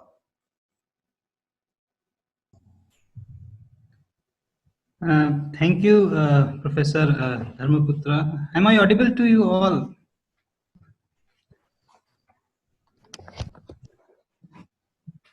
Am I audible to you? Yes. Yeah, okay. Thank you very much for your kind invitation and opportunity to speak on the occasion of your conference. So I'll be sharing my screen, so just a moment.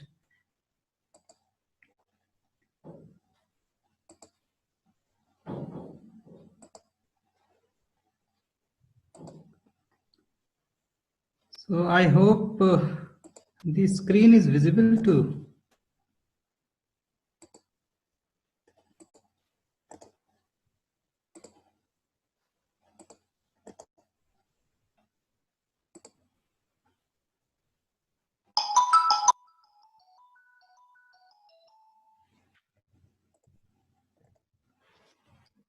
Some problem is there, just a moment. I'm not able to.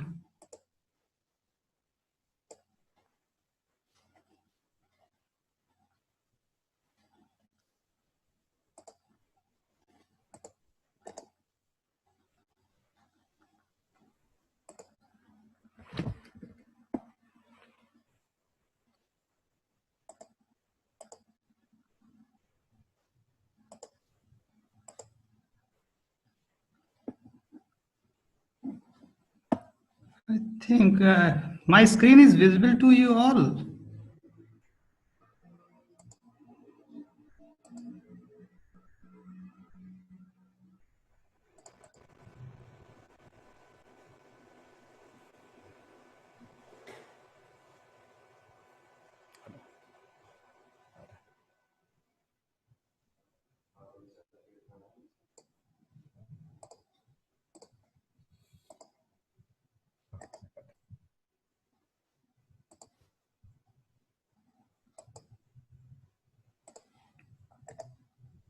Would you mind sending me your presentation through? Yeah, I'll be sending you. Yeah. To which email ID should I send?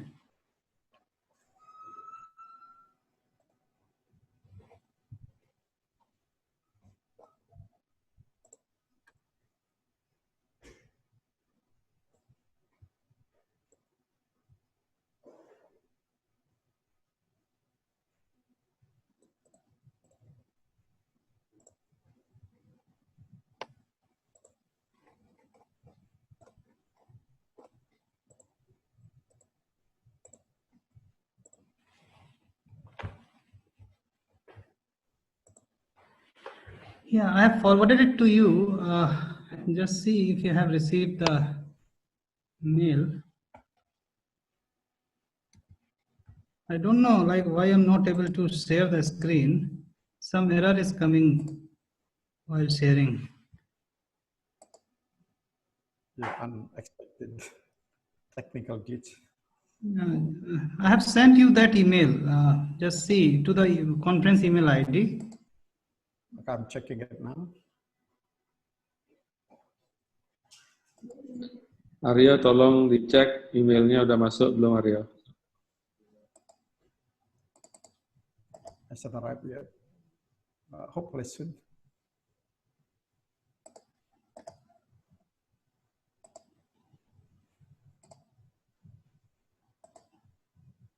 So should I connect again? Like, then maybe this error will not come.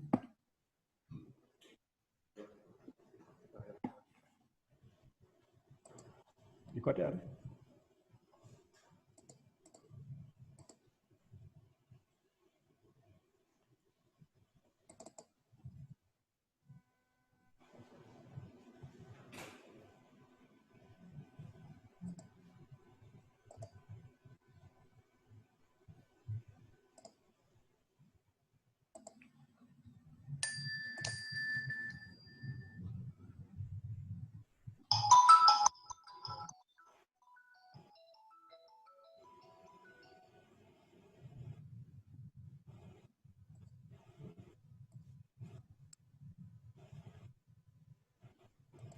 Dapat?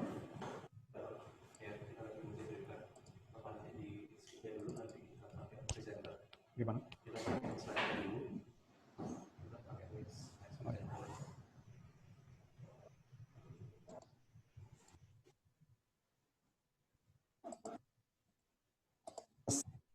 Dixit, Yeah. would you mind if we let you the time later on? We let the speaker. If Okay. Have you got my presentation?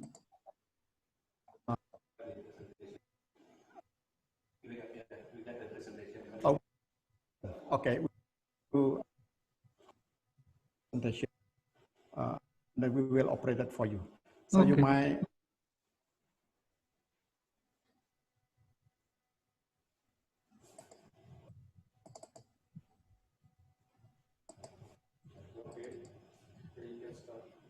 Yeah, you might start. I can start now.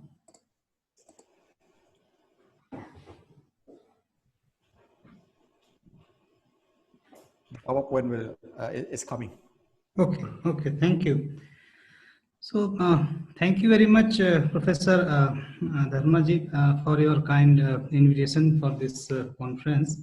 So, I was actually, I'm supposed to deliver a speech on food and tourism, and its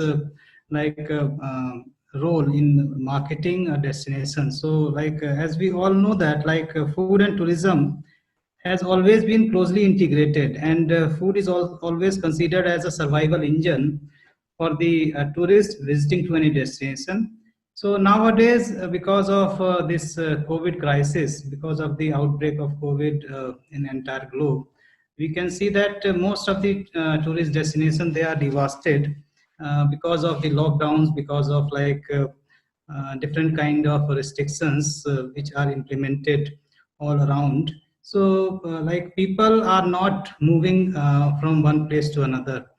So we can see that food can be considered as an important instrument. It can be considered as an important media for promoting tourism in the region. Basically, initially we can go for this domestic tourism. We can opt for the domestic tourism. We can involve the host population to do some kind of inventions, to do some kind of new ventures with the food. So since they are aware about they are much aware about whatever kind of delicacies they used to make in their region, so that can they can promote. So basically in that way it can offer an opportunity for the remote destination where there are no other where there is no other resource available for the promotion of tourism. So basically, if we are talking about food tourism basically comprises of, it usually makes up of three components. Basically, three components are there, which makes food as a tourist attraction.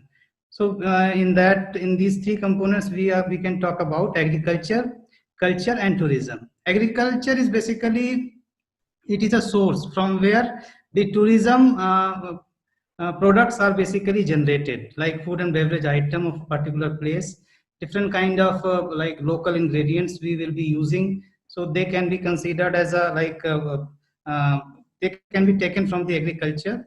Culture, basically each and every food nowadays, they have some kind of history associated to that, some kind of story is associated with the food. Nowadays, people, they are not only relishing the food, but they are willing to know about the food, how the food is being prepared, what kind of story is associated with the food, and how the food can be beneficial for them. So whenever they are relishing the food, so at that time they used to know about, they generally they are willing to know about the food and its history. So some kind of story is normally it is associated with the food items. So basically people are basically they are keen to know about the history and authenticity associated with the food. So basically culture relates with the food tourism in that way. And tourism, as we all know that tourism is an activity where we are encompassing all the food tourism products, and we are presenting them to the tourist in the form of an experience. So nowadays, like, people are moving ahead to make like new experiences. They are willing to immerse into like new kind of ventures. So they are trying to experience, they are trying to like do experiments also while moving from one place to another. So basically, initially, due to this COVID crisis, since people are not moving from one place to another, so basically we can move ahead with the like domestic tourism. We can like promote domestic tourism, where like a regional kind of cuisine can be promoted, and people from one region of a particular country can be like motivated to move another region. So that is the thing. So basically, the first slide that is there, I think you'll be able to see it. So it is about I have given you an idea what are the basic things that we will be covering in the presentation. That is basically, I'll be trying to give you an idea about basic food products. Then the motives of like why people used to travel for the sake of food. So those motives I will be highlighting to some extent. So based on those motives, people we can like the destination may decide how to use their food tourism products, how to promote their food tourism product. In addition to that, I will also give you some idea about like what are the basis on which people used to make their food preferences. So basically, this is the like prime consideration of my presentation, to give you an idea about the foods and the contribution of food in making a destination or in marketing a destination. So basically, that is the kind of thing. So this presentation, like which is shown over there, I am giving you some idea about food tourism research. If we are talking about food tourism research, so we will be talking about three components in that. So first is the consumer's perspective we will be talking about. Another perspective will be the producer's perspective. And third and most important perspective will be the destination's development perspective. So when like we are talking about the food tourism of any region, so basically the consumer plays an important role. Consumer's perspective of food tourism means like we are talking about only those tourists who are visiting to a place, who are visiting to a destination for the sake of experiencing or anticipating some kind of food experiences while their visit. Excuse me. So basically their main aim to travel a destination is to experience certain food or food related activities. So these food related activities may be like different experiences like sensory, cultural or social experiences may be there. So like they may visit to a place to visit a particular food festival because since nowadays different wine festivals are being organized in different parts of the globe, in different countries, they have like local food trails. Local food trails are there, food festivals are being organized, but because of this COVID thing, these things are on hold for some time, but maybe it will resume in due course. So basically the consumer's perspective will be talking about that. Then producer's perspective, basically we'll be talking about different organizations, different kind of producers which are involved in the making of the gastronomic tourism experience. So these producers may be like different retailers, different farmers, different kind of hotels, restaurant organization, different kind of food festivals. Basically what we need to do, producers usually they cannot contribute alone in the promotion of food tourism at any destination. So in order to work, in order to make the impact, they need to work in collaborative manner. So basically cooperation amongst the different destination or different producers is important. So if they are able to collaborate, if they are able to cooperate, then only they will be able to make impact. And because of that, the destination development perspective, if we are talking about, So destination development is overall impact of the consumer's perspective and producer's perspective. If we are taking them together, if we are using the resources of producers, and if we are able to promote it as per the likings, as per the taste, as per the requirements of the consumers, then the destination will be able to promote its gastronomic resources. So basically destinations, they used to make their gastronomic resources as a sense of authentic place. Basically they can be used as an destination brands. So sometimes the destinations which are not having any other attractions to promote, the destinations which are not having any major like natural resource, so basically they can use the food, they can use their gastronomic delight to brand themselves, to make themselves differentiated from other similar destination. Next slide, please. Next one. Can you please switch? Yeah. So now I'll be talking about the broad, I'm giving you some broad idea about the food tourism products.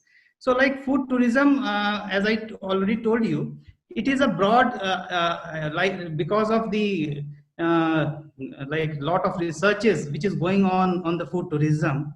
Nowadays it is an evolving field, and many new arenas are to be investigated, new areas are to be developed. So if we see broadly, food tourism can be categorized into these classes. So I can say food tourism, it can be the agri-tourism.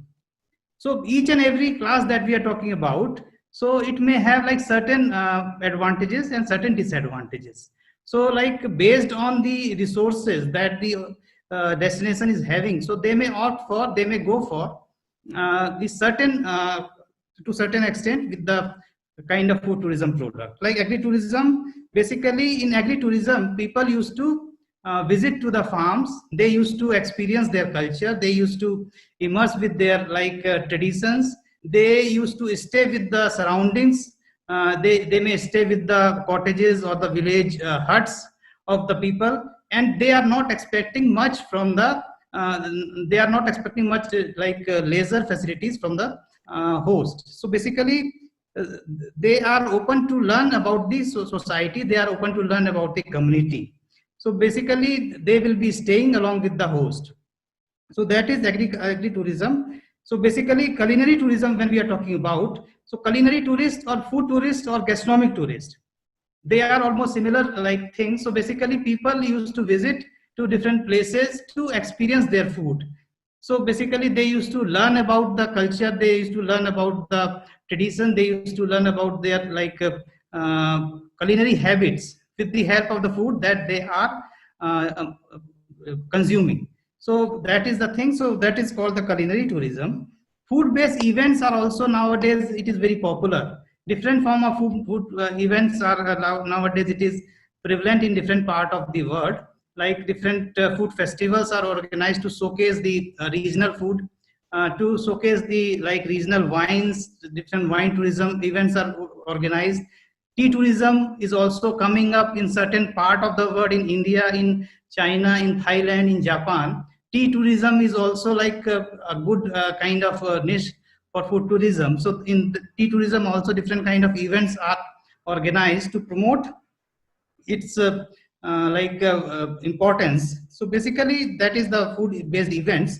Then we are talking about the food trails. Food trails are basically, it is a group of certain areas, certain local food and drinks region, which is basically organized to give some kind of educational and recreational overview to the tourists. So basically it usually comprises of certain attractions. Like sometimes in India we can see that coffee trails are there. In some region in India, tea trails are there. In Ireland, Irish food trails are there. So basically there people used to experience a certain type of food tourism while they travel. So they will be relishing the food during that period. At the same time, they will also be getting some kind of knowledge from that tour. So that is also like coming up in very fast manner. Then very important like area in food tourism is the food based souvenirs. Whenever we are visiting to a place, so based on like our visit, so whenever we are leaving from that area, whenever we are leaving from that destination, so we used to carry something with us as a souvenir for us to remember our visit or for our dear and dears. So basically that is a food souvenir. So like different kind of pickles, different jams and honeys, which are prepared in that particular area. So that is usually like taken back by the tourists. So it can also help to the society. It will also help to the local people in earning some kind of revenue from the tourists. At the same time, it will also make the tourists to inform others also if they are giving that souvenir to others. So that will also create some kind of impression about that particular place to whom they are going to give that souvenir.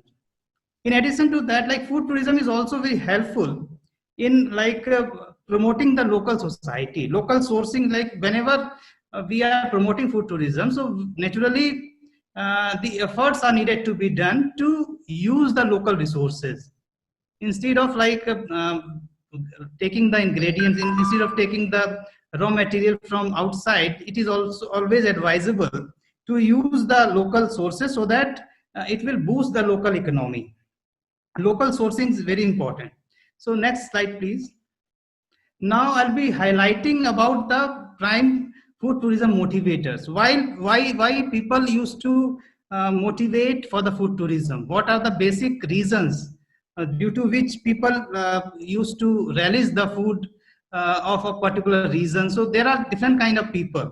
So this classification I have taken from one of the research which was undertaken by Professor Mack et al. So actually she has categorized food motives of an individual into these 5 categories. So first is the symbolic, then obligatory, then contrast behavior, followed by the extension and pleasure behavior. So like all these factors, they have like different kind of influences on the nature of individual. So basically, if we are talking about symbolic motive, symbolic motive means like when people are going to another new place, and if they are learning from the food, if they are experiencing the authenticity of the food, if they are exploring the local culture of that place, if in that case, like they are thought to be having that symbolic motive for the food. So these are the people who used to experience new food, who used to relish the new food which is being offered at a destination. So they usually do not go away from the food which is being offered at that particular place. Sometimes what happens, people try to find out the food which they used to take in their day-to-day life, instead of venturing into new kind of food, instead of venturing into the food which is being offered in the region where they are visiting. They used to find out the food which they used to take in their day-to-day life. So these people, they usually venture for new kind of food. So these are the food tourists. You can say these are the food tourists. Obligatory motive, basically obligatory motive arise when people used to take food just for the sake of their physical health, for their for their health reasons, for their physical growth. For that, if they are taking food, so that will be considered as an obligatory requirement of the food.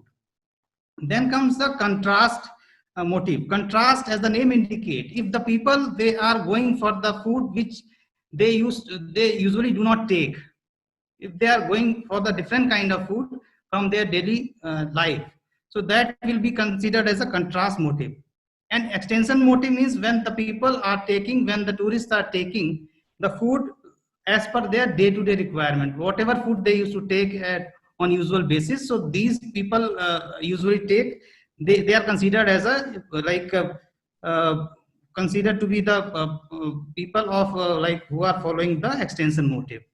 Then sometimes what happens, whenever we are visiting to different places, people used to gather together, they used to take food to have some kind of pleasure, some kind of bonding with their family members. So that is considered to be the pleasure motive for the food.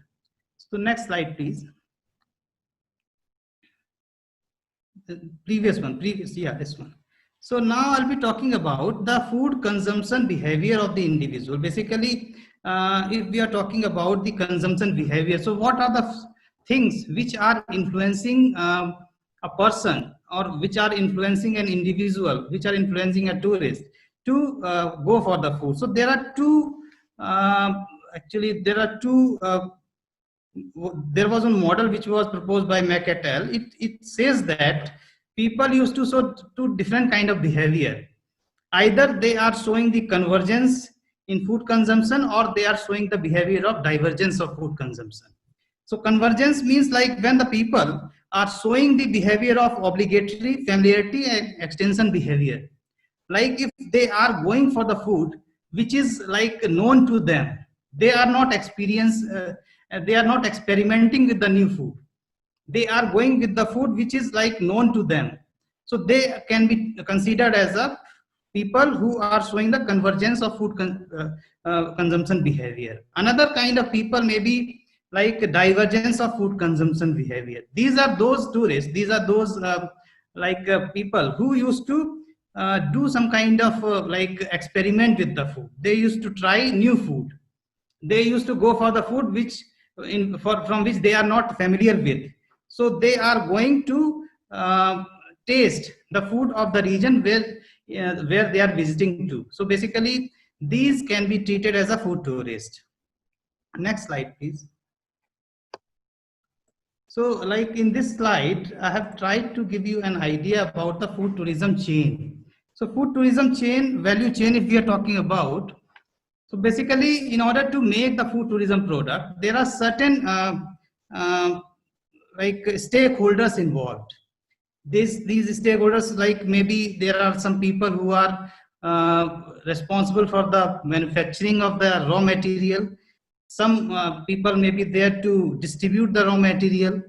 There are certain people who are responsible to prepare the final food tourism product, maybe the dishes, different kind of dishes which are needed to be served in different restaurants. So then provision and service of food may be there. Then what is more important, these whatever product we are developing, whatever tourism, like whatever food tourism product we are making through like the entire exercise with the help of different stakeholders, the information of that should be spread. The people should know exactly like these are the products which are available at these places, so that if it is not marketed in proper way, then like people will not be aware about those products. So that is very important. So like each and every destination, so like wherever we are promoting the food tourism, wherever we are marketing the food tourism, so we need to identify the basic kind of ingredients which can be produced in those destinations, and how those ingredients can be used for the making of a final product, food tourism product. And it has to be marketed properly, so that like the visitors of that place may be aware about the food tourism product, and they can like go for those food tourism product. So that is the very important aspect. Another slide, please. So now the thing is that I'm talking about the sustainable food tourism. Sustainable food tourism, like it is very important. So basically, in order to make any tourism product to be available in long run, in order to make the food, in order to make the product to be available for the forthcoming generations also, it is very important that it has to be very sustainable. And if we are talking about food tourism, it is considered to be like, it is considered to contributing for the sustainability of tourism. There are certain like views for that. Like if we are talking about food tourism, the most important aspect of sustainability that the food tourism is contributing, because it is increasing consumption of the local ingredients. Like food tourism usually contribute the society, it contributes the people to go for the locally made ingredients. So basically in that way, it is helping the local economy. In that way, it is making the farmers of that particular place to associate with the tourism activity. At the same time, it is also like reducing the environmental consequences, because we are using the raw material which is produced at a particular place. We are not making the people to arrange the raw material from other place. So in that way, like sometimes it is reducing the carbon footprints also. Thirdly, like it is very important, like with the help of the food products, with the help of indigenous, indigenously produce the food and beverage products, so the destination can make itself differentiated from other destinations, which is very important. Nowadays, since the destinations are fighting with each other to make their product different from others, so if we are able to brand our food tourism product, if we are able to like market it properly, so I think it will be very convenient. It will be very easy for the destinations to make themselves different from the other destinations. So basically, in that case, it is required, like we use the traditional ways of making a food.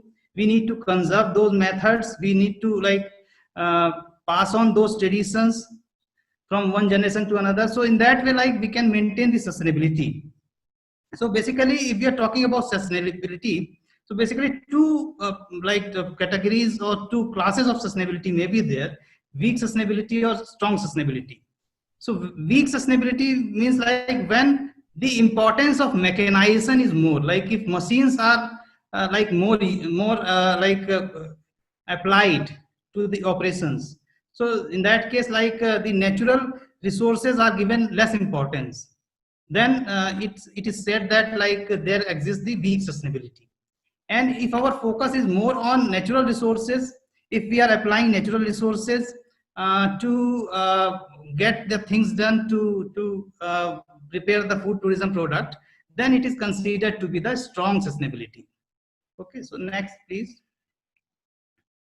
Next slide. Then in this slide, basically I have given you some idea about like sustainable food tourism, how it is helpful for the destination. So how like this kind of product will be beneficial for the destinations to for their identity, for their sustenance. So basically, if we have the sustainable food tourism, so basically it is naturally going to help the traditional culture, whatever culture is there. So if we are promoting food tourism of that region, so basically we need to conserve their culture, we need to preserve their traditional ethos, their traditional practices. On the basis of that, we need to develop the product. So basically it is going to help to preserve their traditional culture. It is going to enhance their traditional image. Destination image also will be improved. Basically we'll be able to market our product globally or nationally, whatever may be the case. So like if we are targeting to the domestic audience, if we are targeting to the national audience, then we need to market the regional food tourism product. So they need to develop themselves marketable as per the requirement of the tourists of other parts of the country. So basically it is going to enhance the destination image. At the same time, since like the people will be involved, the local people will be involved in the production of the food tourism activities, in the making of the food tourism activities, so naturally it is going to improve their quality of life. And it is going to create the linkage in food supply chain. Like if the locals will be involved in the production of the food tourism activities, so basically with the help of the food supply chain, so basically they will be able to have some kind of connection with the overall tourism activity. So some kind of linkage in the food supply chain can also be established. Then it is naturally, if we'll be involving the entire the group of stakeholders in the preparation of the food tourism activity, so it is going to support the regional development. Maybe it can be the region of that region. If we are talking about the country, it may also support the overall image of the country. Like different countries, they are marketing themselves as a tourism destination or gastronomic tourism destination. So like that kind of thing can also be thought about. Okay, so thank you. Next slide, please. So next slide, in the next slide, I'm talking about how the destination, food destination can be thought about, how the destination can be managed and marketed with the help of the food tourism activity. So in order to make a destination as a food tourist destination, what we need to do? We need to first identify the major food tourism attractions of the region. Then we need to develop the destination attributes accordingly. So whatever products we have identified, we need to develop the food tourism avenues. We need to identify the people who can make those food tourism resources. Then we need to develop the infrastructure. And in addition to that, during that exercise, we have to consider the stakeholders who are involved in that activity. Maybe if we are talking about the stakeholders for food tourism, then hotels, restaurant, and the firms like intermediaries which will be involved. In addition to that, like the suppliers, the processing areas, that will also be considered. At the same time, which is very important, we also need to consider about the buyer behavior. We need to know exactly like what are the requirements of the consumers who are going to visit, who will be visiting, or who are visiting to that area to release that food item. So that is very important. It is the initial phase where we need to develop some kind of vision. We need to prepare some kind of planning to shape the food tourism development activities of a destination. So that is needed to be done. So next slide, please. So in this, like, we'll be talking about the marketing aspect. So like once we have decided what are the vision of the destination for promoting food tourism, what are the resources we have to promote the food tourism, then we may think about how to market that. Like once we have decided the product that we are having, so then we need to communicate the audience about those products. We need to communicate the specialization of that destination about the food tourism activity. Then it has to be like specified what are the peculiar things of the products that we are offering, how your product is different from others, how you are able to make your product differentiated from the others. So that thing is also needed to be spelled out. So at the same time, we also need to evaluate the requirement of the consumers who are going to make the purchases, who are going to purchase your product. So we need to evaluate their requirement. And in addition to that, we also need to think about the changes which is going to happen in the behavior of the consumer because of like different reasons. Consumer may change their eating habit. They may also like think about different kind of tourism product or food tourism product. So that consideration is also needed to be taken into account in order to make the food tourism product sustainable, in order to make it to market properly. Okay, so next slide, please. So basically, if we are talking about the academic implication of food tourism, so we can see that food tourism is experiencing a significant growth from last few years, and it is growing continuously. So nowadays people are like different tourists are visiting from one place to another to experience the authentic sense of place. So that they used to get with the help of the food that is being promoted in that region. So food tourism can be considered as an like distinctive kind of product which the tourist can relish while visiting a place. At the same time, they will also it is usually considered as a product which is usually taken along with other products. Like if a person is visiting to a place, so besides availing other attractions besides visiting other attractions, they also wish to relish their local cuisine, local culture. So basically, it is also helpful in improving the economy of a region. At the same time, it is also creating the multiplying effect of the normal behavior that the tourism activities used to show. Okay, so this is all about. I wish to share you on this moment. So if there is any query relating to the presentation, so you are most welcome on that. Thank you very much. A systematic and comprehensive presentation. Now I would like to ask a question directly to you, and we will have about 10 to 15 minutes of discussion.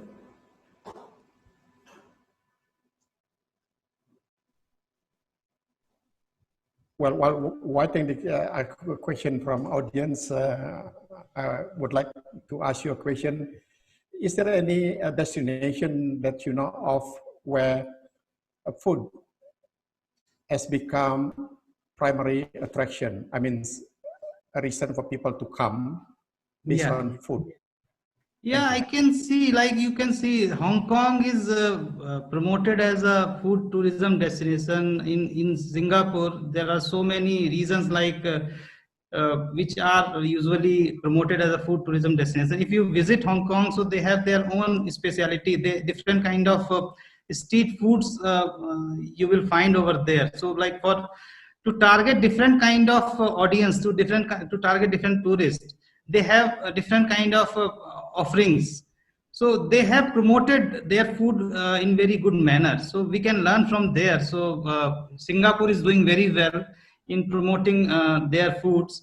Even in India, we are also trying to some extent, but we are not so successful in that. Like for the smaller countries, as I told you earlier, like in smaller countries where there are less resources, though we have resources like natural resources are there with us, but we are not so much technologically advanced. So we can use our cultural resources, we can use our food, we can use our traditions. So that can be marketed if we are able to market them properly. So I think it will work. Okay, thank you. We have a question from audience who wrote his question like this from Gus Mananda.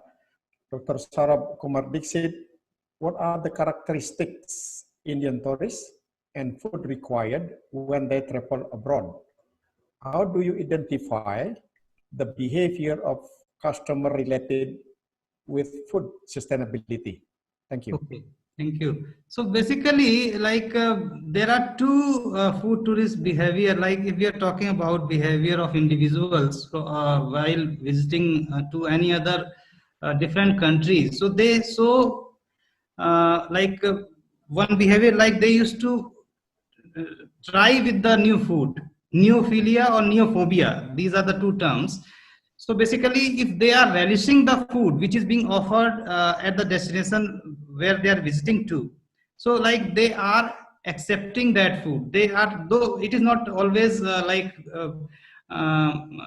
necessary. It is always not necessary. Wherever they are visiting, they will enjoy their food, because every country, every place has different kind of tradition. They used to use different kind of ingredients. They have different kind of presentation style. So basically, normally people, if we are talking about Indian people, they used to visit, whenever they are visiting to any new destination, they try to find out the Indian restaurant, so that they will get the food which is familiar to them.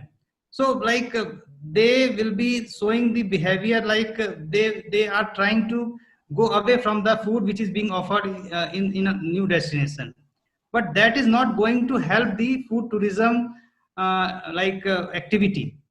So if we are talking about specifically for Indian, then Indian people used to move away from the food which is different from their culture. They used to release the food which is to which they are familiar to. But in order to promote the food tourism activity, the individual or the tourist, they need to go into detail. They need to seek the details about the food tourism of the new destination that they are visiting to. I think if we are doing that exercise, so in that way we'll be able to somehow we are able to contribute to the local society, local culture, local people, host population. So somehow like we are able to contribute to the tourism of that particular destination. Right, thank you very much. And now there's a question will be orally presented by Prasiwi Bestari. Please. According to your research, how many % of tourist satisfaction and loyalty? We wait. Now, Siwi's time is yours. All right. Thank you, Dr. Saurabh, for a great presentation about food tourism. Well, we may see that globalization might possess a threat to local gastronomic identity and image, but then with the development of food tourism, this actually allows community to reinvent local gastronomic products and identity. Which then, as you mentioned, that food tourism becomes a great way for country to develop their marketing through food tourism and becomes probably a nation branding for a certain country to promote their food tourism. But there are actually now so many modifications towards how local food are presented. For example, like here in Bali, maybe how they present traditional satay would be different in the community village and in a like 5-star restaurant.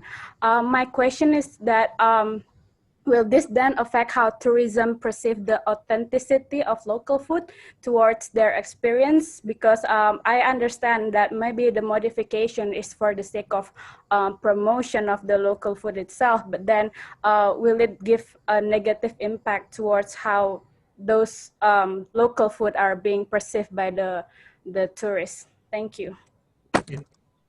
Thank you for the question. Actually, that is happening all around the globe. So whatever we are selling to the tourists, we are like making the products, whatever products we are talking about, we are making as per the demand. Whatever demand is there in the market, so we will be selling those things. So as I told you earlier, like Indians do not prefer to relish the local food of the region. So that's why like even in different places, some kind of globalized version of the food is nowadays, it is very prevalent. So as you are talking about in your place in Bali also, like the indigenous food, the local food is nowadays it is adapted as per the requirement of the tourists who are visiting there. So like as like you'll be knowing, like people generally do not try to go for venturing the new kind of food. So they used to try the food which they are familiar to.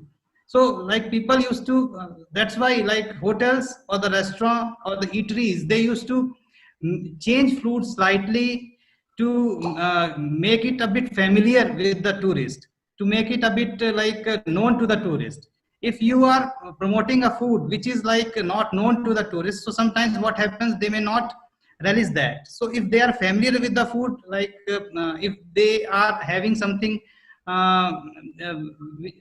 if they are seeing something which is like familiar to them in the food content which you are offering to them, so they may go for that. So that's why it is happening everywhere. But the thing is that it is somehow going to impact the like traditional food ways.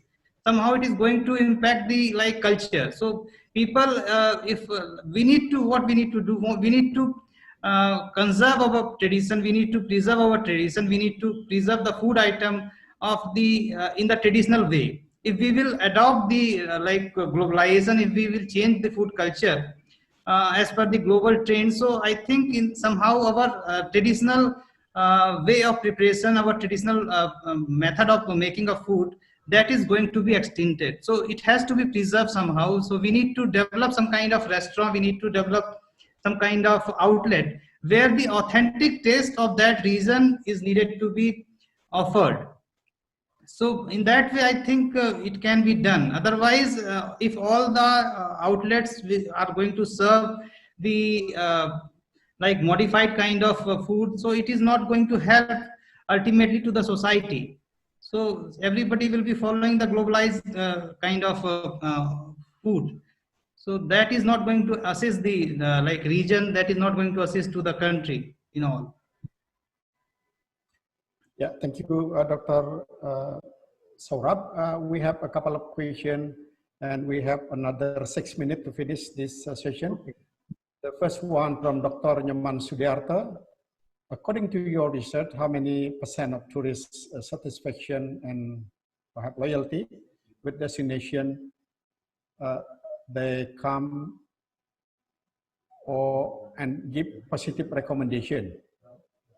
And the other question, what are the marketing strategies that can help to promote food tourism during or after pandemic? Would using platforms such as social media, Instagram, TikTok will help to trigger the curiosity of people and trigger them to come and to visit the destination for food tourism? That was from Ainun Sabila. I will read later on the second one. So please start with those two. Okay, so I'll take first one then first. Then according to your research, how many % of food tourist satisfaction and loyalty with destination have come and give positive recommendation? Basically, it will depend on person to person. So there is no like set research for this. So basically, it will depend on the individual to individual. So that satisfaction and loyalty behavior of individual, that is like a very qualitative kind of attribute. So it's very difficult to enumerate. It's very difficult to number the exact percentage of that. Like since like different individuals, they have different kind of opinion about that. So it's not possible to give some kind of exact percentage about that. So like it depends on the region to region. It varies from like the place from which the tourist is originating and the place to which the tourist is going to. So that is usually like varies from one place to another. So it is difficult to like recommend the exact percentage of that. So I hope it is going to help. Another one is from okay, marketing strategies that can help to promote the food tourism during and after pandemic.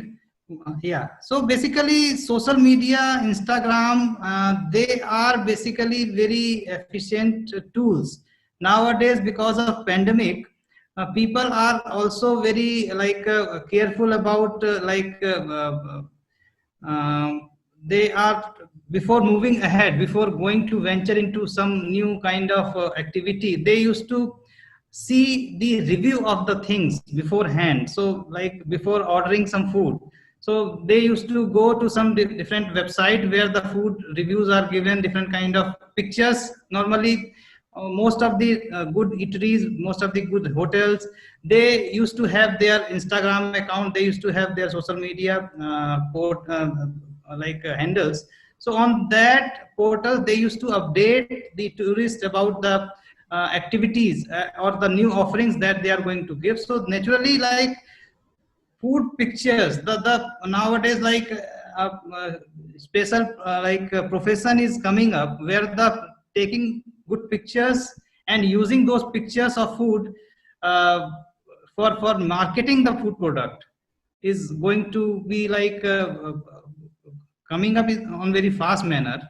So that is like very important nowadays. So post pandemic, I think it is going to play very important role, very vital role, because people are going to venture into new kind of avenues for tourism activities. So food is going to play a very vital role. And for after pandemic, I think the destination also need to make themselves ready with the new kind of food tourism offerings. If they are able to offer them, then naturally the tourists will they are going to purchase those products also.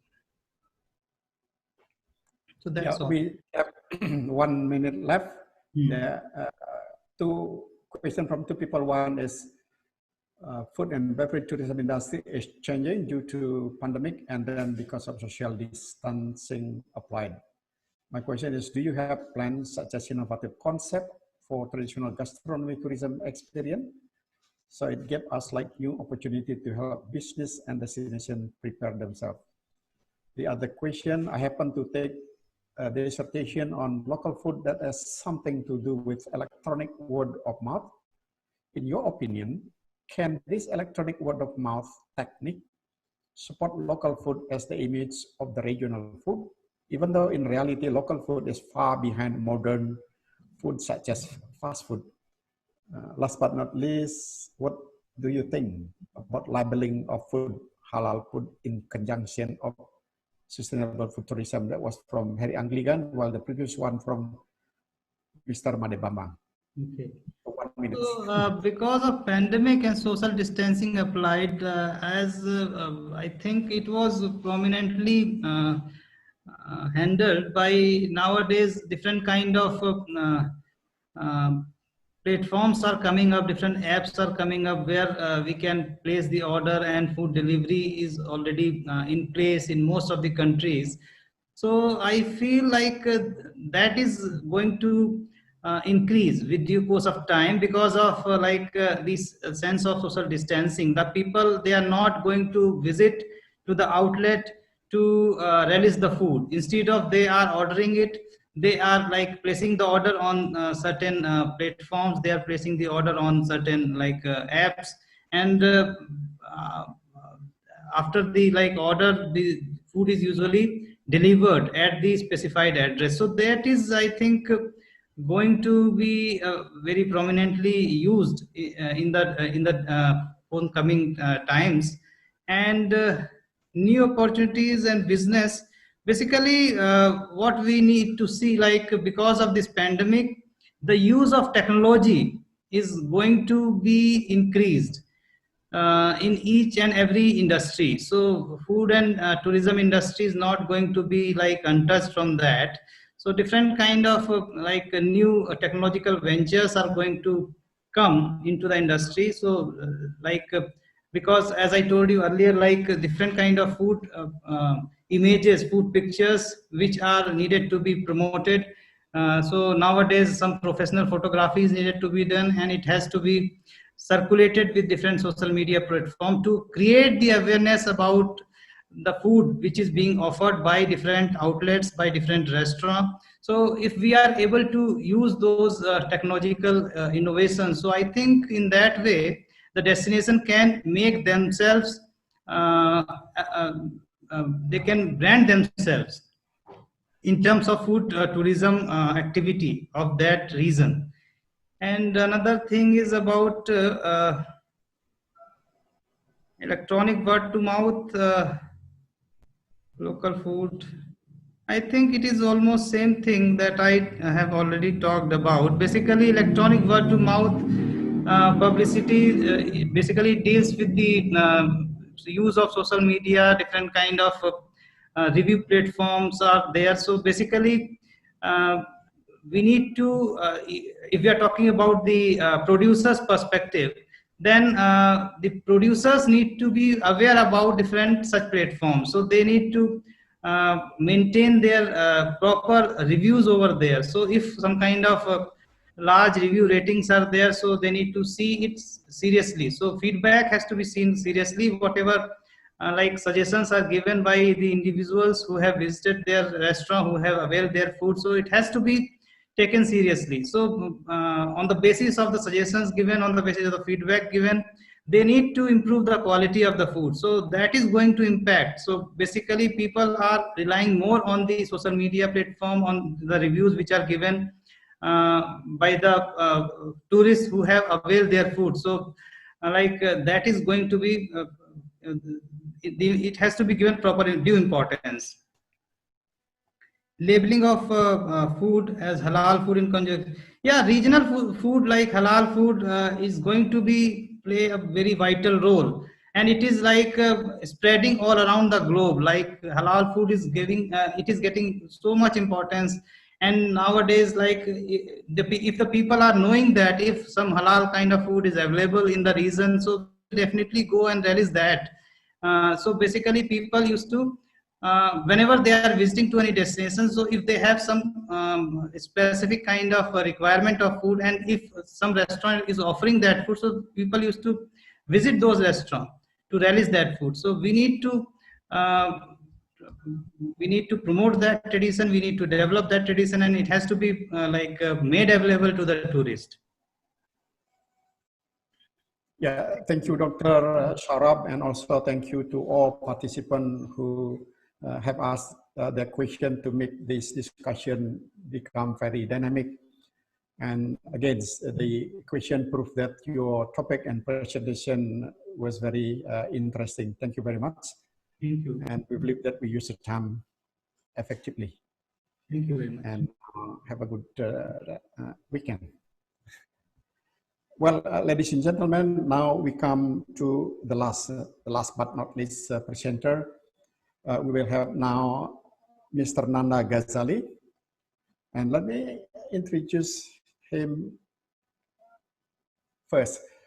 Nanda Ghazali is a Chief Executive Officer and founder of Mind D Media Indonesia. I like the name, I like to play a word. Mind D Media, mind like bermain-main, or mind in English, something that you have to always focus or think about. And his business cover hotel property, hotel sales and e-commerce, hotel revenue management, and also a number of other businesses. And his professional skill include digital marketing specialist, online hotel distribution management, web application system developer, Google and social media ads management, website designer, and so forth. His professional education is University of Al-Azhar, Cairo, Egypt. We will use the time like 20 minutes for presentation and 10 minutes for direct question and answer. Okay, thank Mr. you. Nanda Ghazali, time is yours. You all. Okay, thank you. In this occasion, I'm going to share my presentation. I hope you can hear my sound.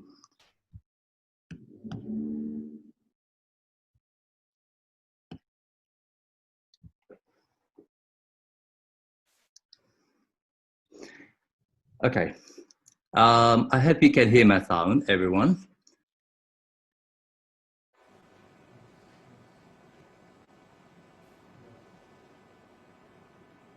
Assalamualaikum warahmatullahi wabarakatuh. Salam sejahtera, Om Swastiastu, and Namo Buddhaya. First of all, thank you very much for having me, and also thank you for the local and foreign community.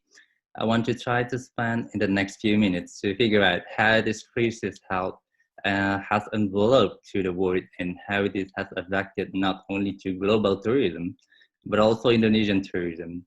And we have noticed that the coronavirus is the center of all concern and speculation as epidemic. It has tragically spread across the world.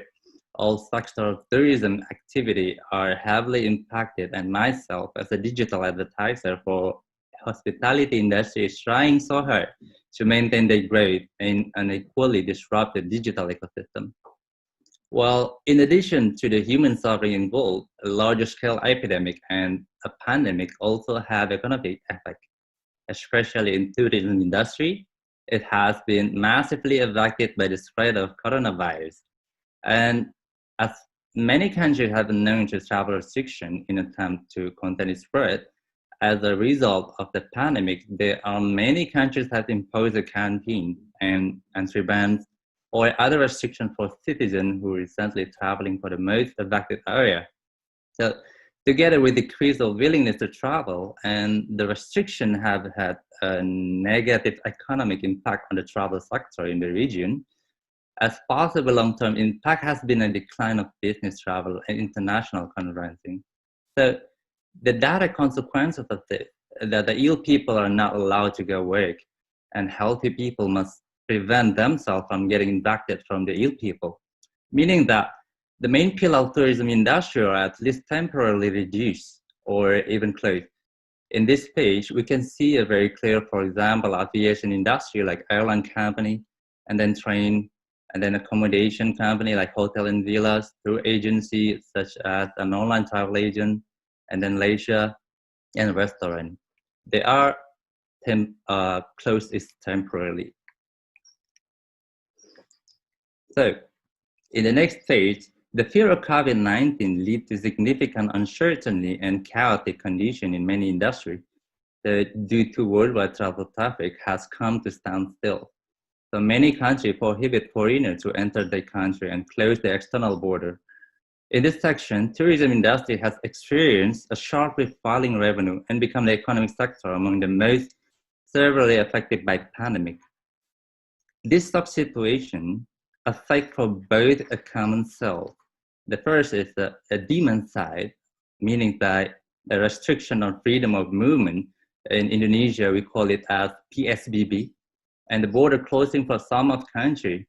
And the next is the gas fear of infection that lead to fulfill WHO standard protocol to do some activities. And it happened as well as 14 days of quarantine before and after making a trip. So there will be a challenge for people who wish to travel by following all these regulations. And the second side is the supply side, like closure of accommodation and restaurant, and as well as leisure facility used for tourism. In the next page, the social change of modern service and industrial society, as well as technical and economic innovation, especially in the transport, and then accommodation and restaurant system, lead to enormous change in the tourist demand side. So people are affected by environment of fear, anxiety, and insecurity for a long time, and they become accustomed to staying still and replace the old mobility travel into the travel side. So the next question is, how to keep the tourism industry players survive from this crisis situation? And what tools are the most effective to make a better sales and revenue for tourism industry? So we consider that the efficiency of company spending and the resulting profit must be proportional to the same or maybe higher. Then the tourism industry players should focus to target the right market at the right time, the right place to the right people. So in this case, the contribution of digital marketing is very important to run the tourism business during this crisis. With a digital marketing strategy, hospitality industry can decide on future success. It's become an essential topic during this pandemic to maintain a relationship or keeping in touch with the current and future customer by encouraging its benevolent communication and then offering the new normal packages, a staycation holiday with a specific content like a new product, flexibility promotion, and corporate discount, and many more. By reinforcing visibility on digital network like social media, PPC advertising in order to favor interaction, and in the end, this strategy can work to generate the purchase even in this period of crisis. And some of hospitality industry players will also reevaluate the customer buying experience, which involves simplifying the buying process system. For example, like generating particular barcode to have a less contact from the customer to the staff, and then they creating creative content such as a protocol COVID-19 video and a specific promotion landing page for future stay discount. And we can see some of online travel agency and hotels are offering flexibility ticket voucher to a huge discount, for example, which is now and stay anytime. So traveler can buy with a huge discount at certain period of time and stay anytime.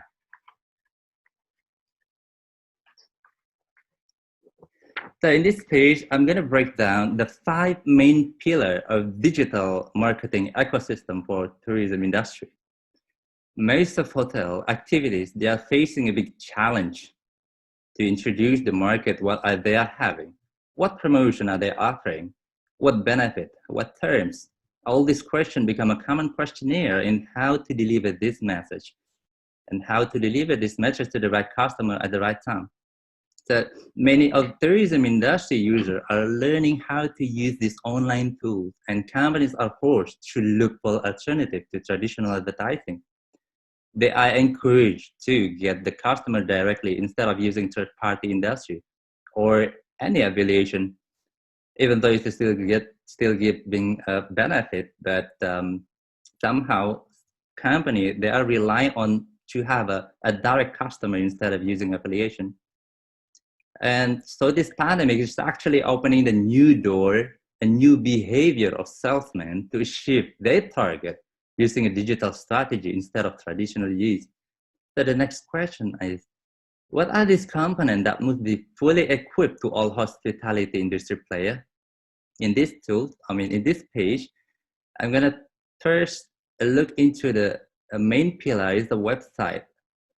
The true website, which is equipped with SEO component tools such as Ads tool, Google Ads, Facebook Ads, Pinterest Ads, and analytic tools such as Pixel and Google Analytics, with a direct system purchase such as Viewer system, and the payment system tool, and SEO monetized system, and many more.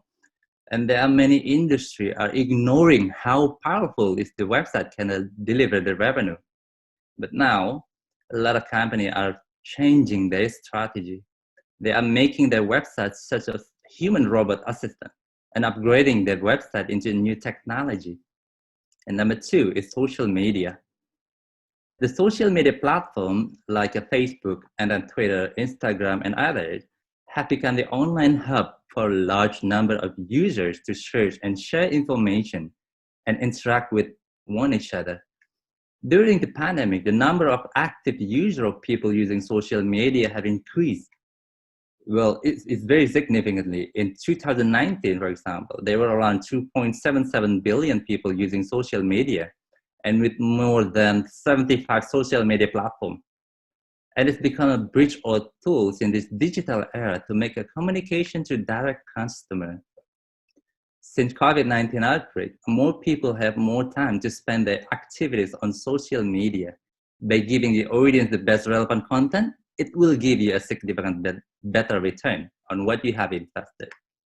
And a strong social media presence allow you to get to know who is your customer and prospect, and in way they were previously not possible. Number 3 is the marketplace. So there are many marketplaces offering promotion and campaign like Agoda, Booking.com, Chirp, Traveloka, Table, and Ticket.com, and many more.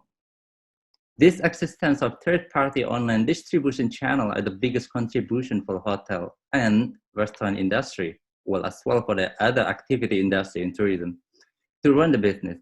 Perhaps these are the first most important platform from tourism industry to make a better sales. And the number 4 is advertising. It's a platform to introduce your product, and it's become a part of our common sense to tell us how do the products getting recognized to the people or to the market if we don't do the advertising, and how to let them know about it. So I have summarized the best tools for the advertising during this pandemic, and there are 2 the biggest advertising company called Facebook and Google. And the number 5 is a digital analytic tools. And these digital analytic tools, almost digital business industry, they have an online data analytic. So therefore, it becomes very important to learn the structure of our website. From there, we can see what is the best product that we can offer to our visitor or a buyer. Let's take some example as a case study. If a hotel accommodation, we have run that 5 components of digital marketing in the previous page as a both explanation. I name it Hotel A with a total number, for example, 200 room, which consists with the 4 different room categories: superior, deluxe, suite, and 1-bedroom villa. And based on the data, analytic data, it summarized that this hotel has a rapid visitor from North Germany during pandemic, precisely in the Hamburg, with a composition age range like 25 to 45 years old, and the selling price between $100 and $150. And the most visited room category is 1-bedroom villa in the date range of August 2021. If we had been informed that German border shall be open on February 2021, and our border opened early 2021, therefore, we can take a conclusion The conclusion from both analysis, data, and we can do some digital sales action plan to generate conversion by following actual demand. In the other words, hotel can reduce the cost of operational matter related to full operated hotel and sell most desired date, which is after February. And hotel can also reduce the maximize of the cost of advertising by only targeting on North Germany people. And hotel can also upselling the most desired room category by giving them a flexibility promotion at particular date range, age, and length of stay. And hotel can also create the demand trend by doing ad exposure, which located in North Germany. So the last hotel can control which pricing are the best and sweet for the buyers to make a conversion. So we can take a summary by this digital tool. Hotel has a full control to expose the promotion to the people who are only interested with this product and expand the market by following the trend. So there will be no visitor coming to the website without purchasing. In the page number 8, this could also happen in restaurant industry. If the restaurant would like to have a good target sales during pandemic and then the knowledge of food desired by customer, then they must following the 5 components of digital marketing tool as well. By then, the analytic tool can recognize who are the people desire to buy and what age and where are the location and what price. If we took example, this page restaurant in Senayan, which is located in Senayan, Jakarta Selatan, we can measure the people who are interested commonly coming from Kebayoran Baru with the precise location at housing complex located in Block M, Block S, Block A, or Cipete, and the range of pricing between 35K. So as the restaurant owner, he would not to sell us higher than 35K if we receive this data. And far from desired food menu, because the menu desired is only 3, nasi goreng, nasi kebuli, and nasi capcay. So I'm not gonna sell nasi Hong Kong or nasi elf. And to maximize the conversion of selling, he would do the advertising either in social media or at Google at the specific time, which is between 11 a.m. or 1 p.m. and also to the specific targeted location. Why we have to make a very specific time data? Because the most people are looking at the restaurant between 11 a.m. to 1 p.m. And so there will be no trial or wasteful food or unpredicted matters because the owner have the knowledge what is the customer they are looking for and what is the best price and what time and for whose people. So in the page 9, we can summarize by using digital marketing tools, we can have a better understanding about the market situation before and after COVID. How is the growth of people who look at certain products and how is the opportunity to reach the goal? And second is cost efficiency with less operation cost because we know the market trend. And the third, we know our potential buyer and also the momentum of what time and what date are the most sellable and what time is not the right time to sell. And then we know our competition and how to upselling our product. And the 2 most important things are we know the trend market and what are they looking for. And the last is we can survive from during this pandemic crisis. On the page 10, the last page, based on example hotel data that stopped operating during this pandemic and ignored to do the 5 digital marketing component, it said that the demand is still there and the potential buyer is still there as well. But the question I didn't notice, and are they doing what we had discussed in the presentation? Well, I hope this short presentation can help and thank you for your attention. And I have concluded my session and I will bring to see you again in the next question and answer session. Thank you. Time effectively. Now we come to the session of question and answer. As we did before, I invite a participant to address their question directly.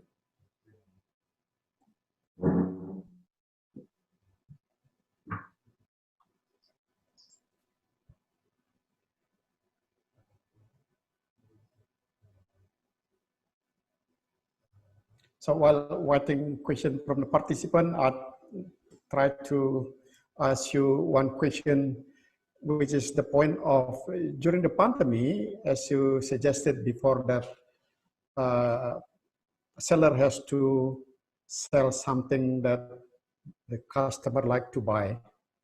But the way you presented the analytical result of the website, for example, it's looked to me that you suggested seller has to sell something the buyer want to buy, not what the buyer want to buy.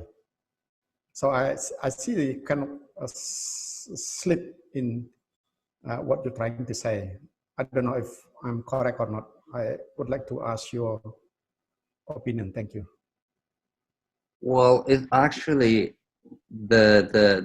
we encouraging for the industry player, for example, like the restaurant industry or the people who own the restaurant, to sell in the proper way using a 5 component of digital marketing. Because some of the restaurant, they only a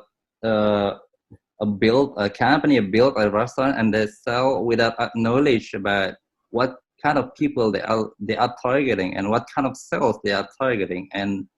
And with the digital, we can know very precise in which target that we have, that we can sell, and what kind of people that we can targeting using the tools such as the social media, and then Google, and then many of the digital component that we have discussed in the page 5. Yep, thank you, Nanda. We have a question come to the chat box from Korintus Danang Kurniawan. Dear Mr. Nanda, how to optimize social media marketing for tourism destinations? Okay, thank you, Korintus Danang Kurniawan, for the question. It's a good question. Well, in the social media, in the digital social media advertising, they have a funnel. So as a digital advertiser, I believe you recognize what if I say a funnel, because funnels is based on how to spread the awareness of branding, and afterward how to make a consideration, and afterward how to generate a sale. So to make an optimize in social media marketing, we have to know that first is the digital keyword or search engine optimization. And as search engine optimization is not only valid in the browser or in the Google search, but it's also valid for the social media. I mean, when we do the branding or awareness, so we can recognize what kind of typical people who are looking on your product. Based on that, we have to complete our social media with the platform, with another platform called like a pixel code, and then we can call like digital remarketing tools made by a social media. So from that, we can recognize who are the people are coming to your product and who's are not. And afterward, we can maximize by targeting that kind of people who really interested only on your product.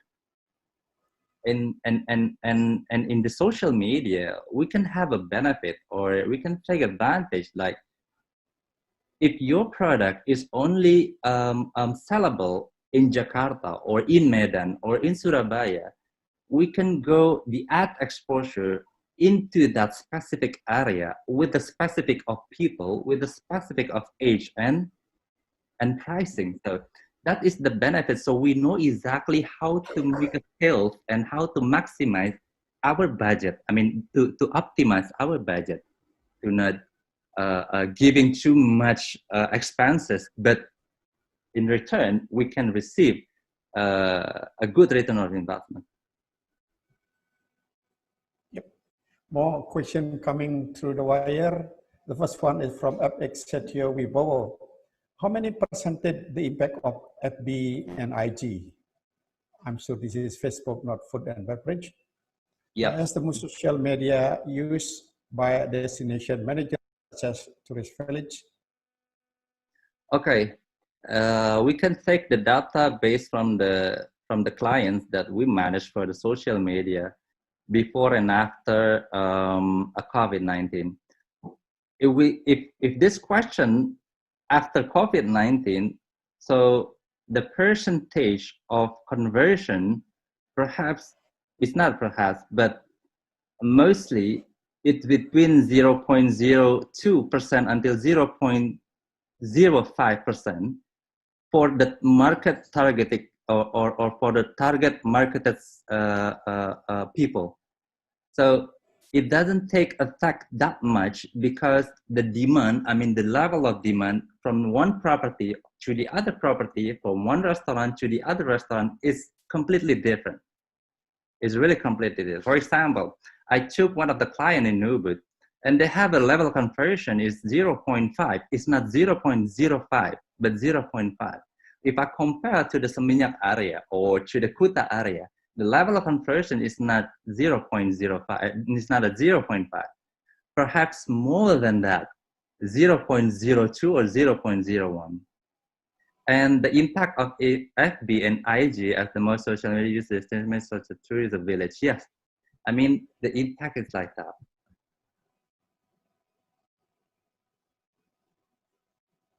The other question from Gus Manana.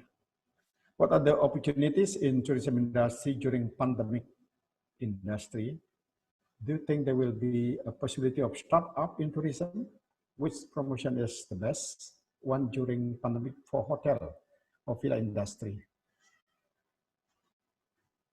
For me, I also, in my opinion, I always optimist because we're not gonna face this pandemic for whole entire year until the next 2 or 3 years. Well, most of hotels, they are creating a promotion voucher, for example, a voucher that valid until 2023 or maybe more, 2024. So they are selling a voucher because many hotels, they are decreased the rate and they are discounting their rate. And many people, they are looking for that kind of hotel promotion. So when we do this advertising or when we do this social advertising about this kind of hotel promotion as a deposit to buy in advance, I think that is the most people are doing right now. Many tourism players are doing right now. And it happened in this day. Yeah, thank you, Mr. Nana Ghazali. I don't think that there are other questions left to answer. So that means we should end our session here. Thank you very much for a very interesting presentation from the first-hand sources. And on behalf of the organizing committee, once again, I thank you to share your knowledge with us. Thank you very much. And now I give the time to Dian to proceed to the next program. Thank you very much and see you later. Thank you so much once again to our moderator, Professor Dharma Putra, for leading such an inspiring and also, of course, interesting session. So, ladies and gentlemen, after this, we have our parallel session in which we have 4 different rooms. So, you may choose one of your respective rooms, and later on, the parallel session will be start at 6 p.m. Bali time or Denpasar time. So, we will have a break for a while we're waiting to prepare ourselves to start the parallel session, and for the link of each parallel session will be provided in the chat room. For parallel session number 1, we'll be still here in the main room of our Zoom meeting.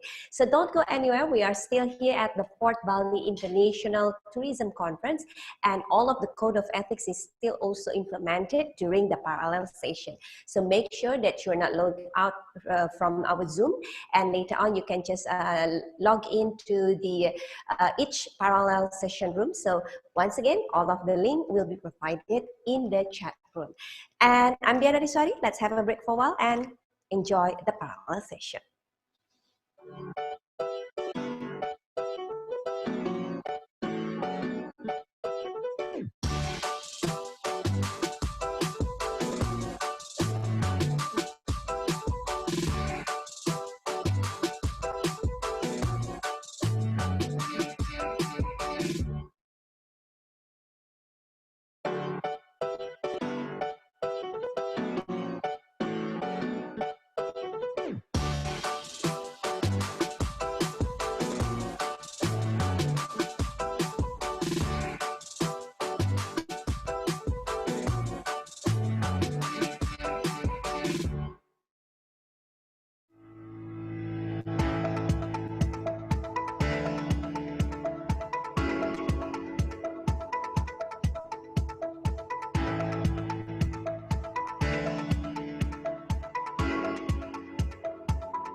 terima kasih dan apresiasi yang setinggi-tingginya kepada Universitas Udayana melalui Pusat Penelitian Kebudayaan dan Pariwisata yang sudah mengambil inisiatif dan melaksanakan kegiatan International Conference on Tourism ini.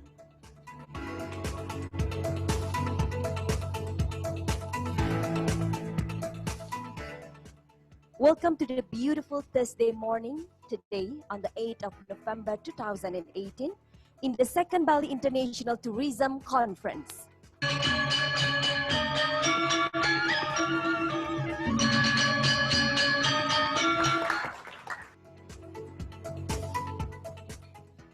Welcome to Udayana University. Welcome to Bali, the island of God.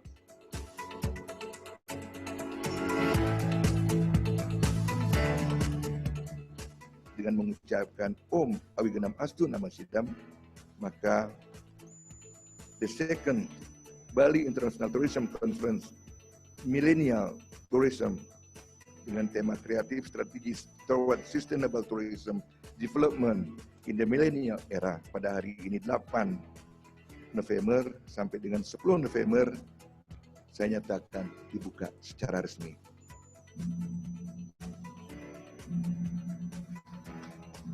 The second Bali International Tourism Conference Millennial Tourism Creative Strategies Towards Sustainable Tourism Development in the Millennial Era is now officially open.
Congratulate the organizing committee on developing a fascinating schedule and a very important topic on tourism. The issue about sustainability is not one that we should ever ignore. It's something that we should remain focused on because there is so much that we need to do.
Pada hari ini kita melaksanakan kegiatan konferensi internasional yang kita beri nama The Third Bali International Tourism Conference. Konferensi ini dilaksanakan oleh Pusat Unggulan Pariwisata Universitas Udayana.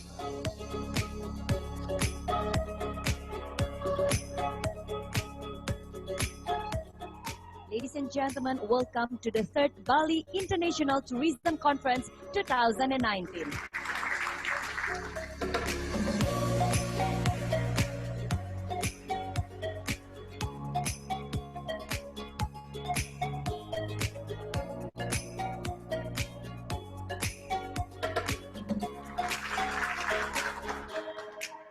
Welcome to Udayana University, the biggest and most famous university in the island.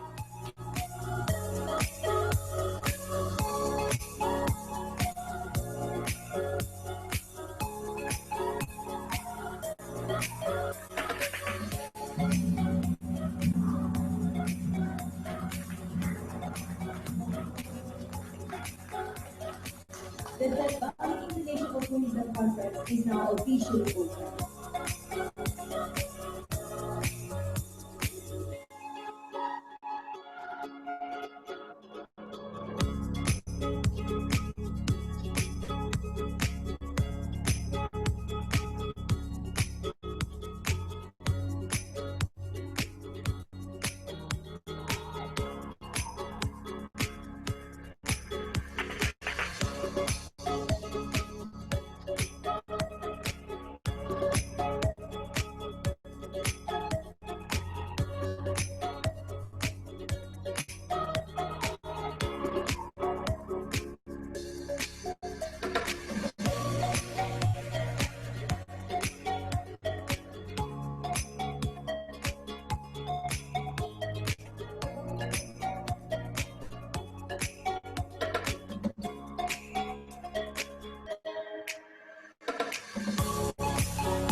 Terlaksananya 3 kali sampai saat ini, BITC ini merupakan sesuatu yang sangat produktif yang bisa mengakomodasi berbagai pemikiran, baik yang theoretical maupun yang praktis implementasi.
kasih yang sampai berjumpa di acara pemilihan berikutnya 2020.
Rise when I gave the word. Now in the morning I sleep alone.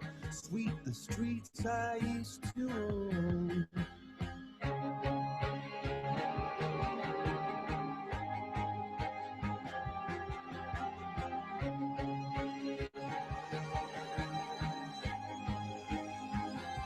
I used to roll the dice, feel the fear in my enemy's eyes. Listen as the crowd would sing. Now the old king's dead, long live the king. 1 minute I held the key. Next the walls were closed on me, and I discovered that my castle stand upon pillars of salt and pillars of sand. I hear Jerusalem bells are ringing, Roman cavalry choirs are singing. Mirror, mirror, my soul and shield, my missionaries in a foreign field. For some reason I can't explain, once you've gone, it was never, never alone. This world, that was when I ruled the world.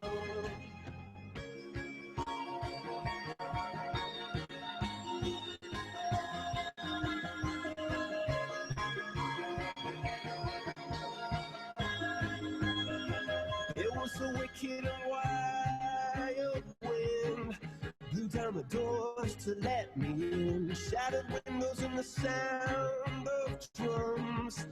People couldn't believe what I'd become. Revolutionaries wait for my head on a silver plate, just a puppet on a lonely string. All who would ever wanted the king. I hear Jerusalem bells are ringing, Roman cavalry choirs are singing. Mirror, See the missionaries in a foreign field. For some reason I can't explain, I know St. Peter won't call my name ever alone this world, but that was when I ruled the world.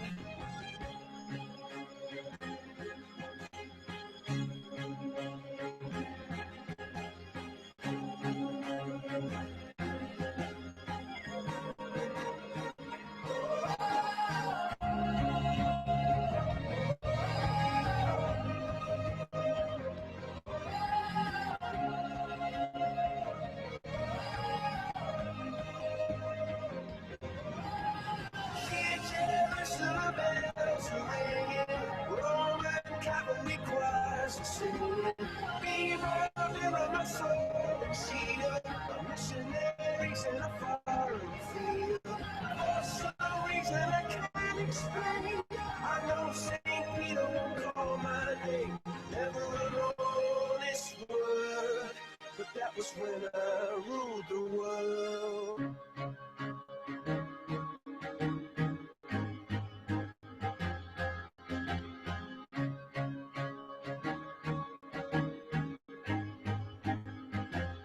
I used to rule the world. Seas would rise when I gave the word. Now in the morning I sleep alone. Sweep the streets I used to own.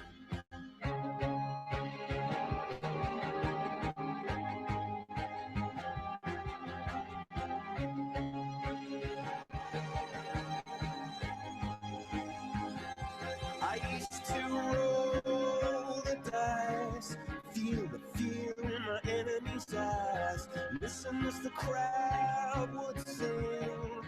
Now the old king's dead, long live the king.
terima kasih dan apresiasi yang setinggi-tingginya kepada Universitas Udayana melalui Pusat Penelitian Kebudayaan dan Pariwisata yang sudah mengambil inisiatif dan melaksanakan kegiatan International Conference on Tourism ini.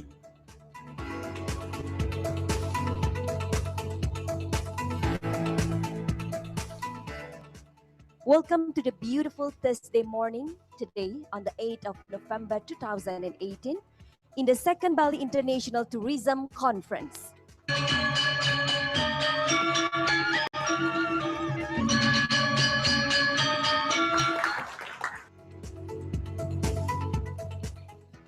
Welcome to Udayana University. Welcome to Bali, the island of God.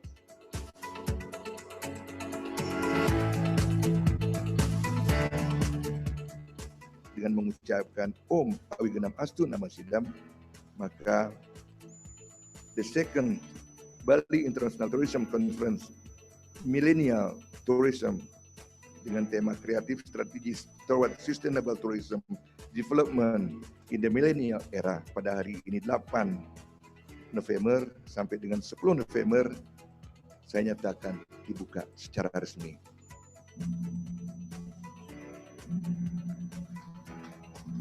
The second Bali International Tourism Conference Millennial Tourism Creative Strategies Towards Sustainable Tourism Development in the Millennial Era is now officially open.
Congratulate the organizing committee on developing a fascinating schedule and a very important topic on tourism. The issue about sustainability is not one that we should ever ignore. It's something that we should remain focused on because there is so much that we need to do.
room A. Well, for this session, we are going to have 7 speakers who's going to present their papers. And I would like to start to invite the first speakers, Morgan C. Tumorang and his colleagues, who are going to be present aspect of immigration law in the marathon race sport tourism in Indonesia. For Morgan, time is yours, please.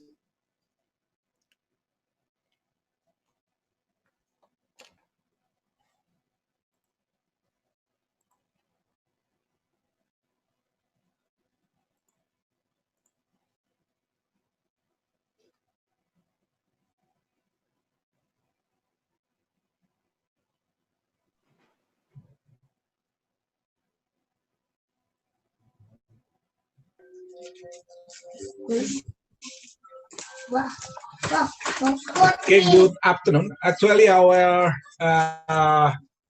paper will present by Mr. Eko, not by me. So I hand over the screen to Mr. Eko Nur Kristianto. Thank you.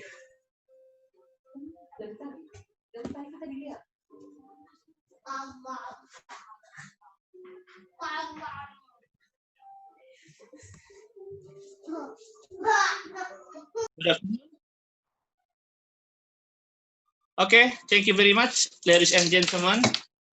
First, of course, I want to introduce myself. My name is Eko Nur Kristianto. I read this paper with my 2 partner, Mr. Morgan Situmorang as my senior, and my junior, Mr. Muhaimin. The title of my paper is The Aspect of Immigration Law in the Marathon Race, Sport Tourism in Indonesia. So, as we know, when we're talking about sports and we're talking about tourism, there's one aspect, there's one thing that very have a relation about that 2 sectors, sports and tourism. We call it marathon running events. There's so many events about the marathon in Indonesia, such as Jakarta Marathon, Borobudur Marathon, and Bali Marathon. I think this is not my paper.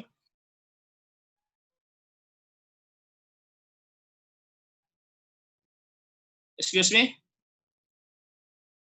I don't prepare the slide of PowerPoint, so I just want to explain my paper with just talking. This marathon was attended by many people, and the participant of marathon, not only the amateur, like the people who just want to fun, they only take the picture to share the picture in their media social, but also the professional runner. And professional runner can come not only from domestic, not only from Indonesia, but also outside Indonesia, especially from Africa, from country named Kenya. So the problem is when the foreigners came to Indonesia and they follow and they attend the marathon race, they use only tourism visa. Tourism visa or tourism visa, or it's used only for traveler. Visitor visa give only to people, foreign people, to visit and they have a vacation in Indonesia. The problem is the runner from Africa, especially Kenya, make a decision to keep Indonesia as a job. They are professional runner. They have a training, routine training, and they have a special purpose to get a prize. They came to Indonesia not only for fun, not only for take a picture and share in Instagram, but they have a specific purpose to get the prize. If the people attend the marathon race just for fun, the professional runner attend the marathon race as a job to get the money, to get the profit. So the problem is our immigration law said that all people, all foreign people who came to Indonesia to get a work, they must apply a limited permit to get a work as a professional worker.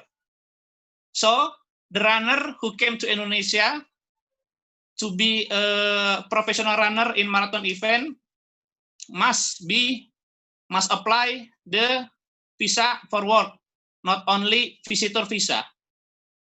So the conclusion and suggestion in our paper is professional runners who are trained runners to earn a living have a commit immigration violation.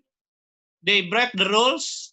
They violate the Indonesian rules when they participate the marathon race without the worker visa. So the immigration authority in Indonesia need to detect the presence of these professional runners in every official marathon event in Indonesia, because there are two categories of the runners. First is only usual people like me, like my friend, who came to marathon events is only for fun, to get the picture, share in media social media, in Instagram, Twitter, or Facebook. And the professional runners, they come not only from domestic, not only from Indonesia, but also they come from outside Indonesia. They came to Indonesia with visitor visa, but they get the money, they win the prize. So immigration law from Indonesian law number 6, 2011 about immigration said they break the rules. Maybe only that from me and my partners. Thank you very much. Assalamualaikum warahmatullahi wabarakatuh. Good afternoon, ladies and gentlemen.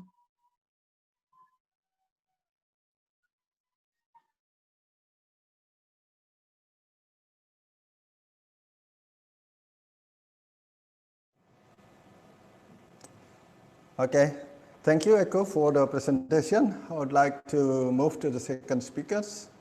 Ahmad Febri Falahuddin. Yes, Ahmad Febri Falahuddin will speak about evaluating local communities' attitude toward a high endangered culture, a case study of Ampo. Falahuddin come from the School of Tourism Management, Zhengzhou University, China, and Nabila from Postgraduate School, State University of Surabaya, Indonesia. Rohma is the third speaker from Faculty of Engineering, University of Indonesia. Okay, time for you, Mr. Falahuddin. 10 minutes, please.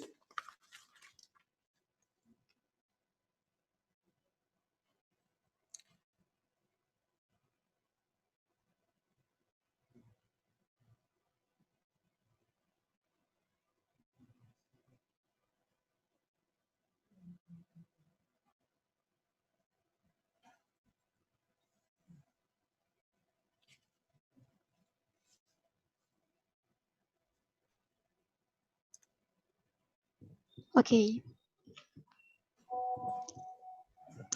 Good afternoon, everyone. I'm Rafika Nuroma from University of Indonesia. Today I will present my paper, and the title is Evaluating Local Communities' Attitude Towards a Highly Endangered Culture, Case Study of Ampo.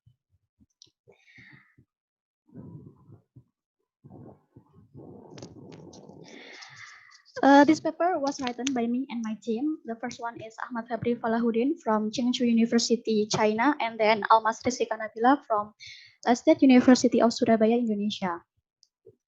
Okay, first of all, I will explain about background of Tuban City. So Tuban City is one of the districts in the administrative region of East Java province of Indonesia, located on the northern coastline of Java Island, and population is 1,240,000.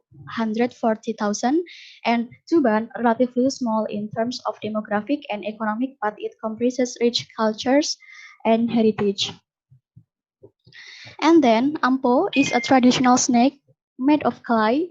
The people of Tuban has been known to consume the climate snack for centuries back to the period of Dutch colonialization in Indonesia. Ampo, a highly endangered tradition in the city of Tuban, is gradually disregarded by its community. Some experts believe that public attitude determines the extinction of a culture. Therefore, the act of preservation is vital prone to sustain the treasured tradition. The objective of this research is to find out the relationship between social economic factors and the attitude of the local community in Tuban towards Ampo. And then literature review about cultural extinction. So here I took two meanings from several sources. The first one is Bruman, Met, and Biruku. A culture is generally known as the whole complex of traditional behavior which has been developed by the human race and is successively learned by each generation. And Hartley and Potts describe that cultural extinction as there is or actually or complete loss of a culture, which in anthropology is understood as a failure of copying or social learning to replicate a culture. And then attitude studies, Craig and Crutchfield in Sarwono 2009 argue that attitude as a permanent organization of motivational, emotional, perceptual, and cognitive processes concerning aspects of the individual view. And Aswar 2010 describes some components in attitude structure, namely the first one is cognitive component, and then affective component, and last one is behavior or conative component. And I have three parts in methodology. The first one is sampling method, and then data collection and data analysis. Respondent in this research is people who officially hold residencies in Tuban, and Slovene formula was selected to determine the number of samples of the study, and the total respondents is 400 samples. And data collections includes two sections. The first one is aims to gather the demographic information of the samples, and second one is entails the statement that encompass three major dimensions of attitude. And then data analysis using descriptive and inferential multi-regression using SPSS 23. And hypothesis, null hypothesis is there is no relationship between social economic factors and the attitude of the local community in Tuban towards Ampo. And alternative hypothesis is there is relationship between social economic factors and the attitude of local community in Tuban towards Ampo. Null hypothesis must be rejected if the p-values of each variable is less than 0.05. And then result and discussion. Here you can see the total of respondents based on social economic criteria. And then table 2 about attitude. The result of this research, the attitude of the local community in Tuban towards Ampo is negative, which means that more people don't like Ampo. And then table 3 about multi-regression. If p-value is less than 0.05, there is an influence from the variable. It can be seen that all variables have a p-value of less than 0.05. So there is an influence of the social economy towards attitude.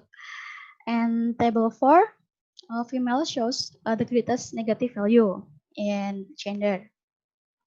And then table 5 about age, Gen Z with range 7 until 22 years shows the greatest negative value. And then education background, high school or below, shows the greatest negative value.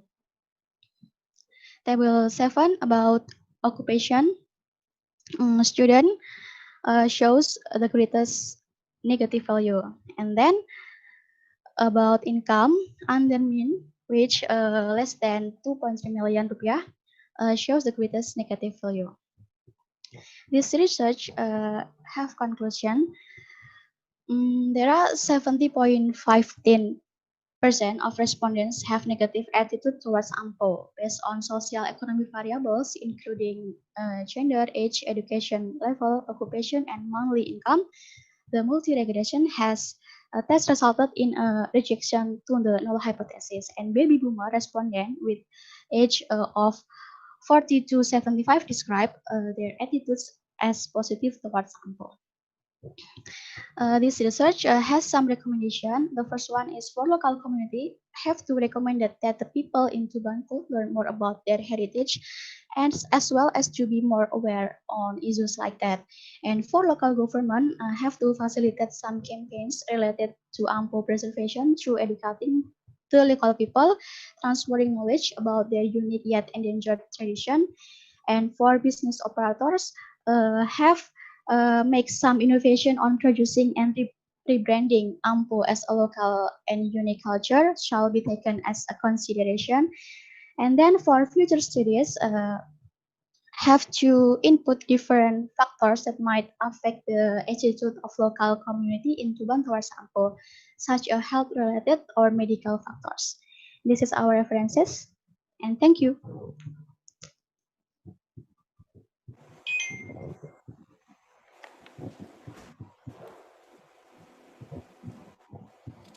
Okay, thank you, Ms. Rohma.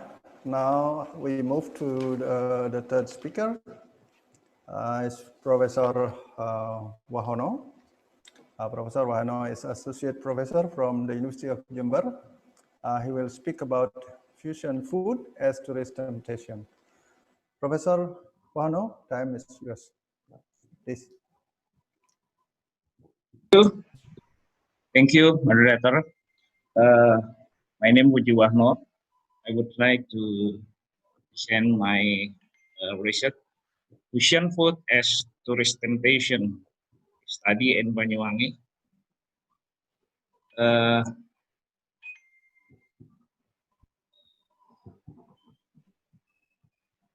The term fusion, which means union, is often used to describe the joining of elements that are considered unusual. In the field of gastronomy and culinary art, this kind of culture crossing is also happening. Italian food cross with Thai food or other countries maybe is common for some people, but for local food, which is then capitalized into a tourist attraction, maybe not so much. This phenomenon can be found in Banyuwangi, a region that is adjacent to Bali, tourist destination that is already famous worldwide. The food in question are rujak soto, a combination of salad and soup, and pecel rawon, which is a combination of pecel and rawon. Maybe strange, especially for people who just heard it, but once tasted currency, it will be hard to forget. You may forget the name, but you won't forget the taste. My experience. From an economic and income perspective, effort to link food with tourism cannot be separated from the fact that food is an important component of overall tourist spending. A number of studies have come to the conclusion that almost 100% of tourists, both foreign and local, do eating while traveling. Food and drink so consistently rank first in visitor expenditure.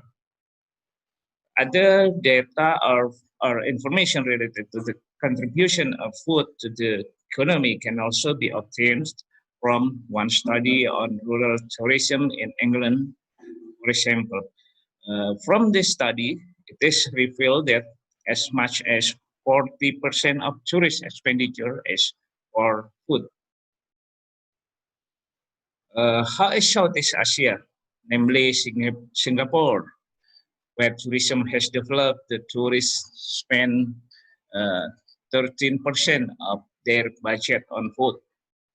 Even for tourists to South Africa, for example, research results show that international tourists who come spend an average of 8% of their budget on food compared to larger domestic tourists, where to 24% they spend on food.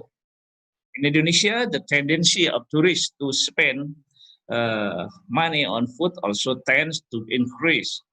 Banyuwangi, as the new start of tourism, doesn't want to be left behind to take advantage of their special food as a tourist attraction.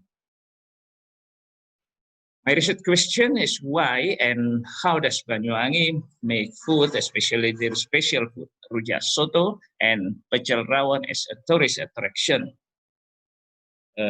My research objectives is to reveal how Banyuwangi's traditional food is used as a successful tourist attraction by the local government and Banyuwangi society. The theoretical foundation, food has received recognition from the government, business, and academia as an integral part of tourism product, as well as means of destination differentiation. There are many benefits that stakeholders can get if we associate food with tourism. Local specialties are one of them. It is a very important element that can help create a sense of and enhance the attractiveness of regional tourist destination.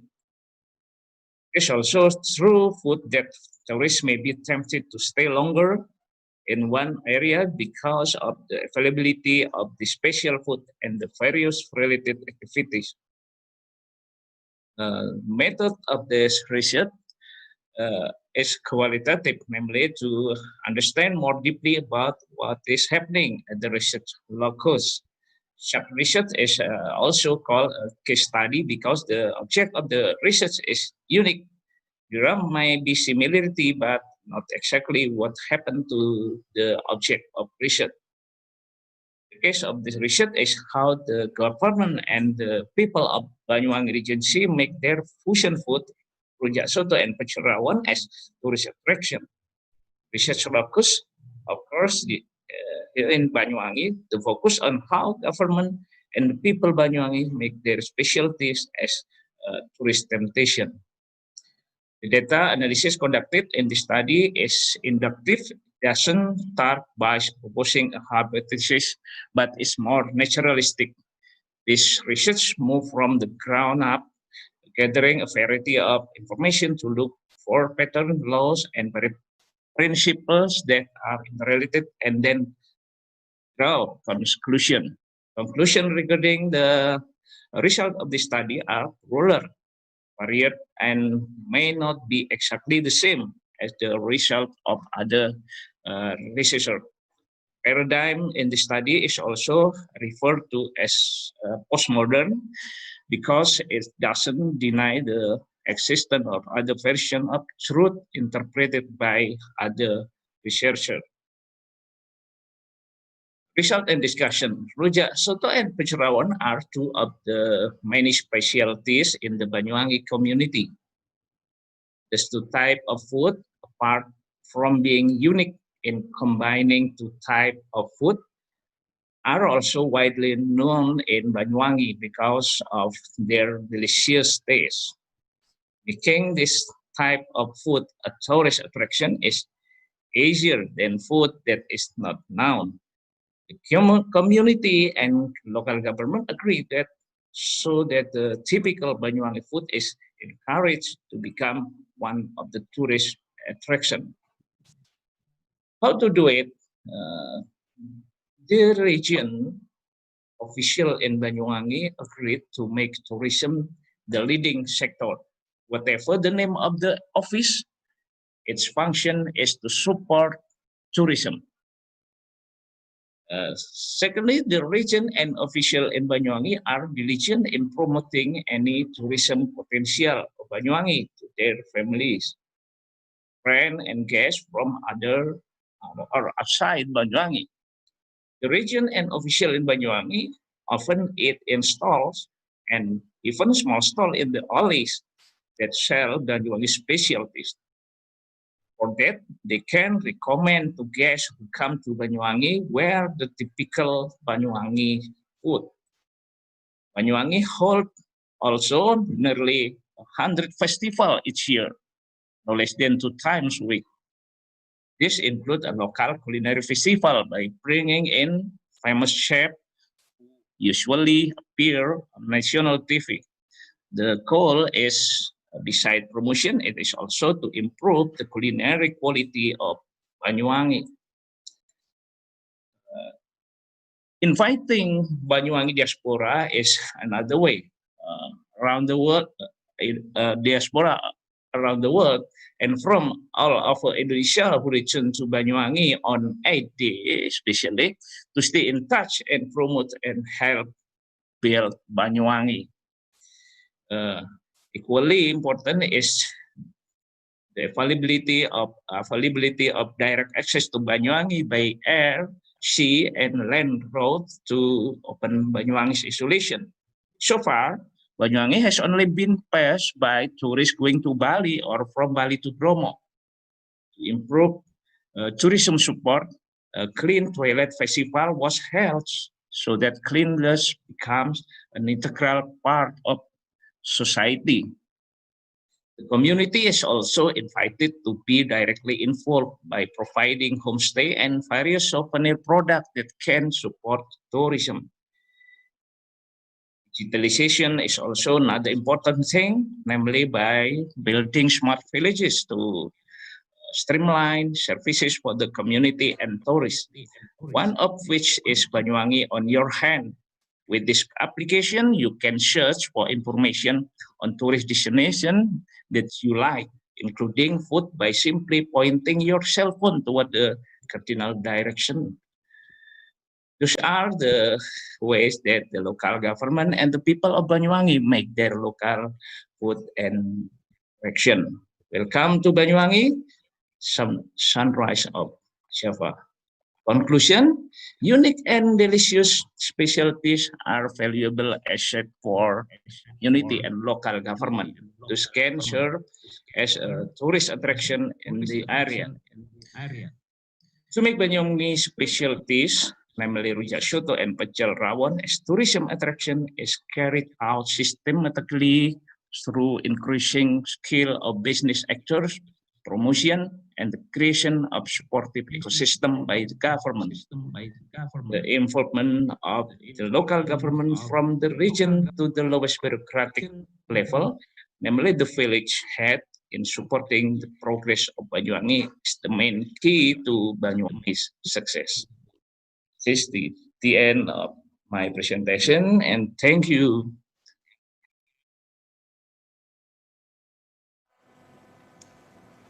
Okay, thank you, Prof. Wahano. Very nice presentation. We'd like to continue to the next presenter, Novita Masih dari Tani, and our colleagues from Politeknik Ilpaju, Komundus, East Nusa Tenggara, Indonesia. They will present a presentation entitled Opportunities and Challenges Faced by Wairabo Village in Response to Pandemic COVID-19. Please, time for you, 10 minutes. All right. Good evening, ladies and gentlemen. Thank you for the chance given to me. Let me introduce myself. My name is Novita Masih dari Tani MD, and my partner is Feby Marice Erniutan and Dedi Ricardo Serumena. All right, let me start to present my paper. So my title is Opportunities and Challenges Faced by Wairabo Village in Response to Pandemic COVID-19. All right. So the introduction, why I choose this research. So at the end of 2019, as we know that coronavirus spread all over the world. So it affects to all sectors, include tourism industry. So some countries have to do some efforts to recover the tourism industry, and efforts they done are lifting travel restriction and restoring traveler confidence and rethinking the tourism sector for the future. Wairabo village as tourist destination have to adapt this condition to improve their economic after hit by the pandemic. So the aim of this research is to know the opportunities and challenges in response to pandemic COVID-19. So now we come to Wairabo profile and current situation there. So Wairabo is famous Manggarais traditional village, and people from Wairabo was come from Minangkabau tribe in West Sumatra, and Wairabo village has been there before colonialism. So uniquely, this village, Wairabo village, have twin village, namely Kombo, and people who is inhabitants of Wairabo is also inhabitants of Kombo, and they have 130 householders and 600 inhabitants there, and they do farming for their their livelihoods, and beforehand they do like they cultivate rice, corn, and something for their livelihood, but now they prefer to plant or to cultivate coffee as their main commodities there, and as the coffee due to the tourism, the price is increased 10 times than before, and as response to the COVID-19, the internal institution that they closing Wairabo closing tourist destination, Wairabo tourist destination for the tourists, and but on September 6th, September 2020, Victor Bungtilulai Skodat as NPT governor officially opened the village for tourists. But the internal meeting, the people there, they held internal meeting to close the destination again, as they don't really sure about the virus, the COVID-19 virus, and then the result of discussion, we find that the opportunities of Wairabo in response to COVID-19, Wairabo has great opportunity to welcome tourists who concerned about culture and environment preservation. As we find based on the survey of Wahyuni and Kusumaningrum in 2020 that new direction for of the tourists after COVID-19 is focused on nature tourism by 66%, and some preparation have to be done by the locals. There is increase the hygiene by registration CHSA or cleanliness, healthy, safety, and environment. Why they have to register this? Because by doing this, they earn the trust by the trust from the tourists, because recently tourists have a trust issue because of COVID-19, this COVID-19. And then the second is they have to do contactless travel innovation by visitor manager. So visitor management, it's like they have to limit the tourists who come to this place, and they have to make the quota.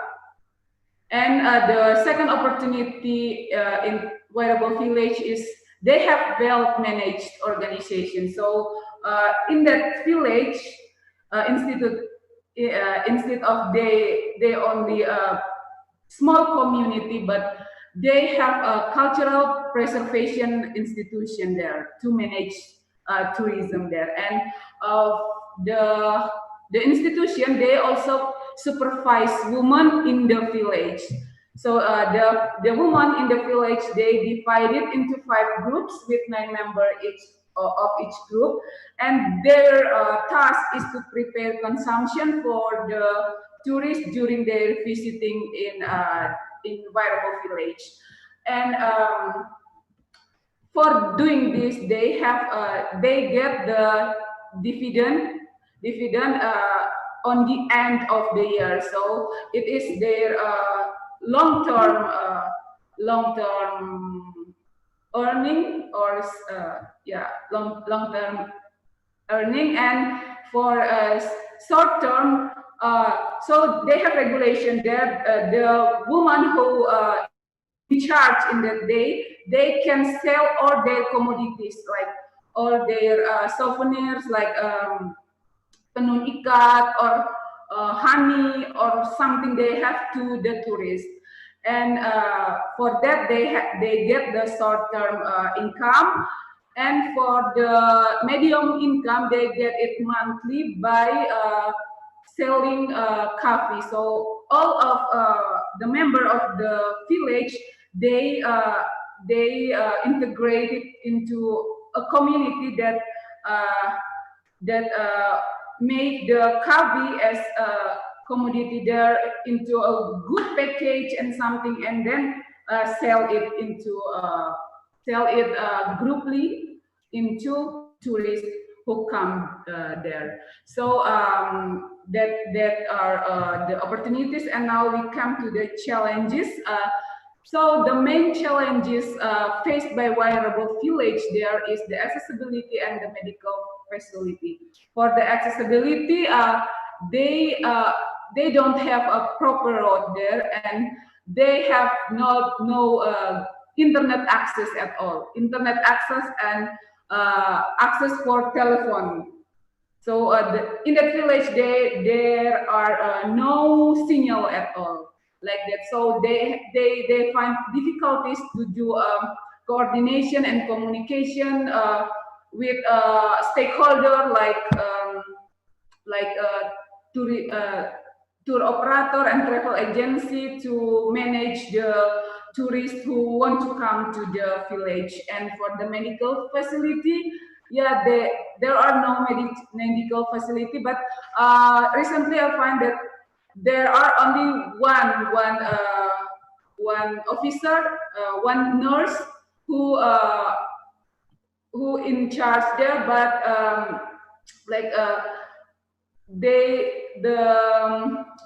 the facility, the medical facility is really far from normal, something like that. So that is the challenges they're faced there. And then so that are my result and discussion. And then we come to the conclusion. So after phase the pandemic COVID-19, Vairabo tourism should therefore adapt to the new requirements by rethinking their economic model, moving towards a softer economy and putting end to mass tourism, considering measures such as a maximum quota of daily visitors. Thank you and good evening.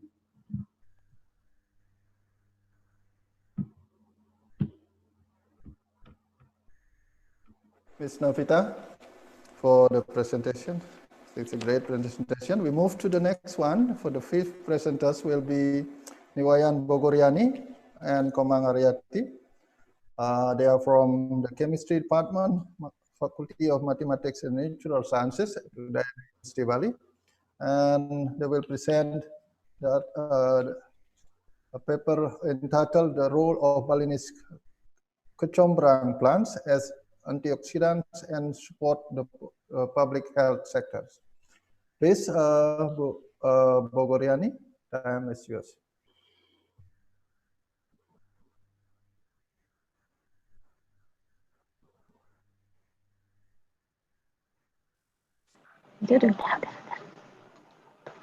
Thank you, moderator. My name is Niwayan Bakuriani from Udayana University. On occasion, I would like to present my paper entitled "The Role of Balinese Kecombrang Plant as Antioxidant and Support the Public Health Sector."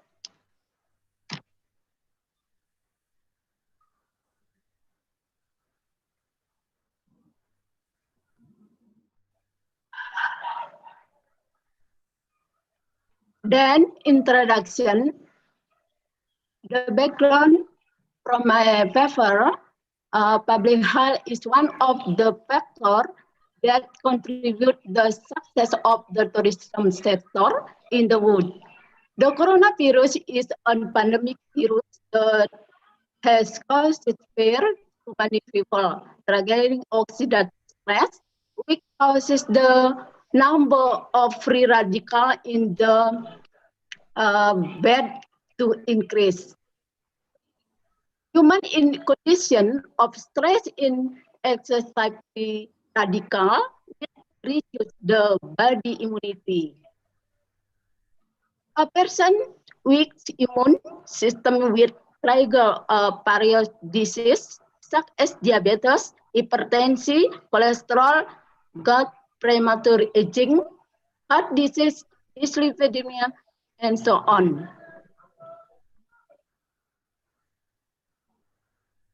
Obesity is a metabolic syndrome trigger oxidative stress, which reduces the body's immunity due to excess free radical in the body.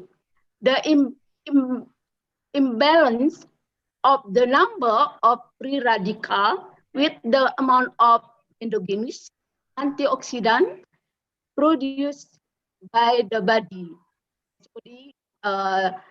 Superoxidative dismutase, gluteal, is called oxidative stress. Antioxidants have a very important role for the health of the human body because to inhibit and neutralize oxidation reaction. Synthetic oxidant for a long time can cause side effects in the form of inflammation to lipidemic and increase the risk of carcinogenesis in experimental animals. To consume natural antioxidants with found in food, vegetable, flour, and other parts of plant that contain vitamin C, E, folate acid, carotenoid, anthocyanin, phenolic compound, flavonoid, saponin, and tannin to prevent obesity so that body fatness is maintained. Kecombrang is a local Balinese plant that contains antioxidant compound, namely vitamin C, flavonoid, phenol group, steroid, and essential oil. Area and method: preparation and extraction of flower and stem of kecombrang. Kecombrang, the first kecombrang flower and stem are washed. They are next can cut into small pieces, dried and not exposed to direct sunlight, grown in the blender until powder, then extracted by maceration, then dried with the freezer drying, then on the powder, then do animal tests. Further extract obtained was applied to rat for days. It was taken and analyzed SOD and GS8 and operated on.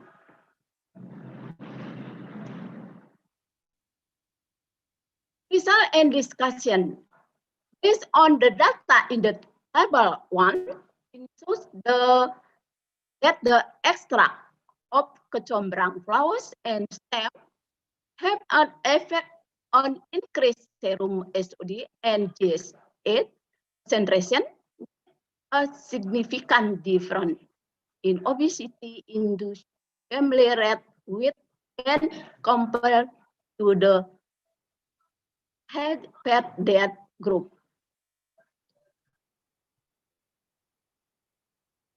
An increase is OD and GS8 concentration because kecombrang flower and stem extract contain antioxidant compound such as tannin, flavonoid, vitamin C, and phenolic compound. Mulyanti and pribadi when 2015 reported that flower and stem contain tannin compound, flavonoid, saponin, and steroid. Micronutrient content in plants such as vitamins A, C, E, folic acid, carotenoid, anthocyanin, and polyphenol have the ability to scavenge free radical so that synthetic antioxidant. Liver is pathology on liver. The result of the study of liver histopathology as shown in picture 2 so that there is the decrease is liver fat in the group treated with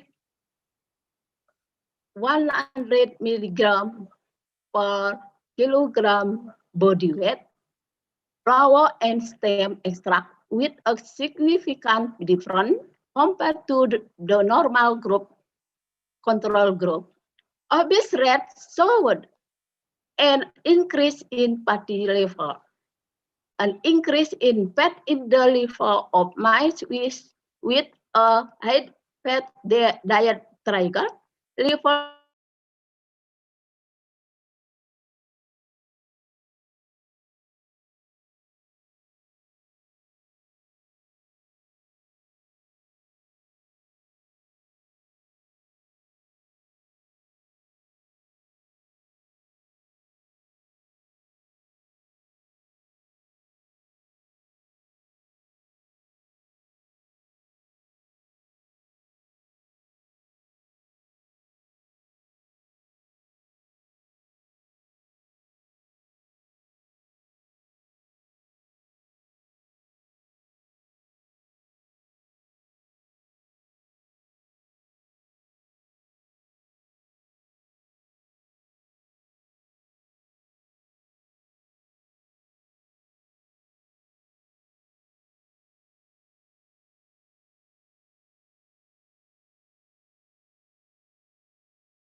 presentation from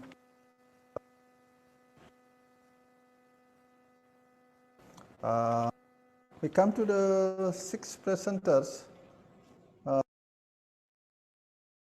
Triwibowo, Singgih Pana F. Jovan Andira Satria, Damayanti, Sophie Damayanti from NHI Bandung Institute of Tourism West Java, Indonesia. They will present a paper entitled Perspective at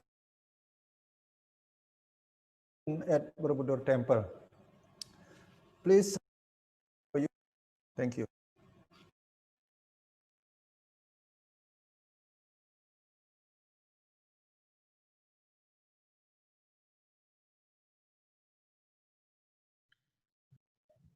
Okay, good evening, ladies and gentlemen. Let me introduce myself. My name is Jovan Andira from Bandung Institute of Tourism. I will to present our research about stakeholder perspective on accessible tourism concept and its implementation at Borobudur Temple.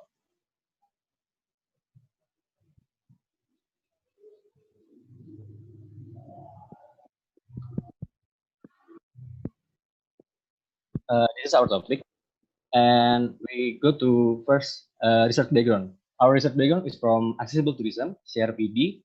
There is a convention on the right of person with disability, Borobudur Temple, perspective, and stakeholder. And we have a research focus. There is formulation of the problem, research question, research purposes, research objective, research focus, benefits of research. And this is our theoretical review. Our theoretical review is from Darcy and Dixon. The title is Accessible Tourism on 2009. And the second is Perspective from Martono, 2010. The third is Stakeholder from Bourne, 2009. Our previous research from Nurul Sukma, 2019. The title is Implementation of Accessible Tourism at Taman Mini Indonesia Indah. The second is from Marty Zarknowski in 2017. The title is Accessible Tourism in the European Union. And the third from Mamon Alam, 2014. The title is Accessible Tourism in Jordan, Travel Constraint Motivation. Our framework is from background, formulation of the problem. Our research purpose is stakeholder perspective. Stakeholder read this. How important is the concept of accessible tourism? Our research objective is identification of stakeholders, understanding application and identification, and traveler classification. We use research method is qualitative descriptive. There is a data collective, data analysis, and data validity test. Our participant is from traveler, stakeholder. There is 5 stakeholder. The first is business. The second is government. Third is community. Fourth, academy, and last is media. Our research result and discussion. From stakeholder perspective, there's a business perspective. Business stakeholders in Borobudur argue that the facility is not yet appropriate for accessible tourism concept. And they hope the human research can improve their understanding about the accessible tourism concept so they could help the tourists who belong to accessible tourism concept. And the second, for government perspective, government already have a vision about the importance of the accessible tourism concept, but they need more time to study and implement the whole concept of accessible tourism itself. And the third is concerned community perspective. They argue that the accessible tourism concept in Borobudur still not optimal, both in terms of facilities and human research. They hope the Borobudur Temple can provide access and facility that flexible, informative, and anticipatory for tourists to acquire their right. And then from academic, the management of Borobudur Temple should improve accessible tourism in terms of availability of proper facilities and professional human research.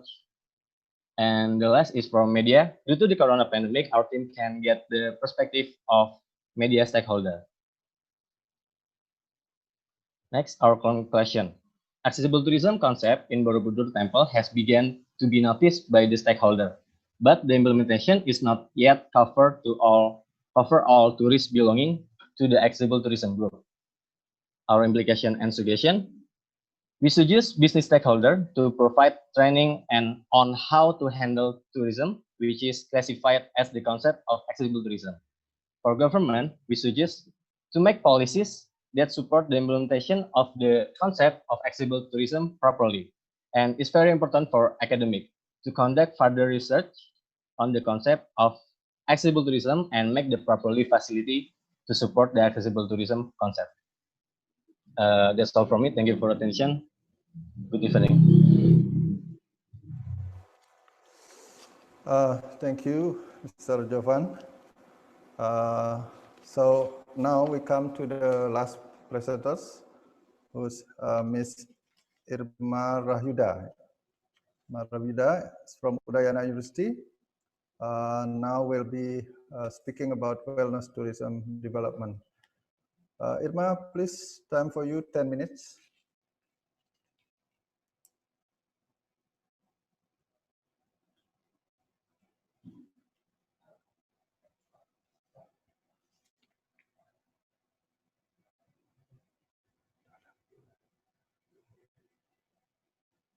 Okay, I think Irma is not doesn't present. So now I would like to continue with the discussion.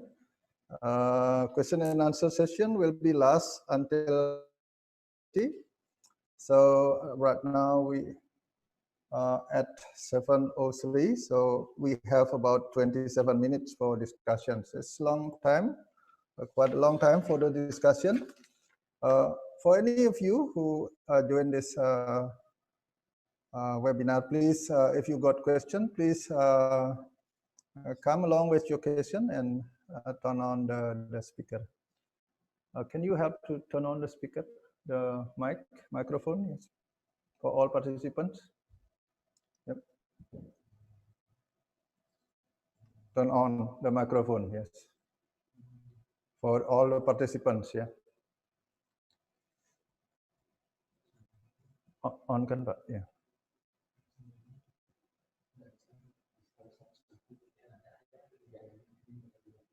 Oh gitu. So please, who's going to ask question?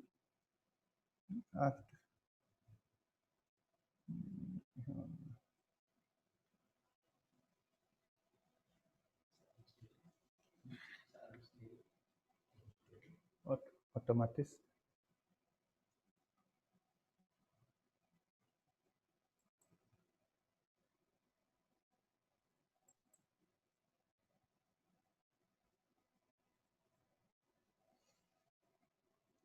Seems to be nobody asking question.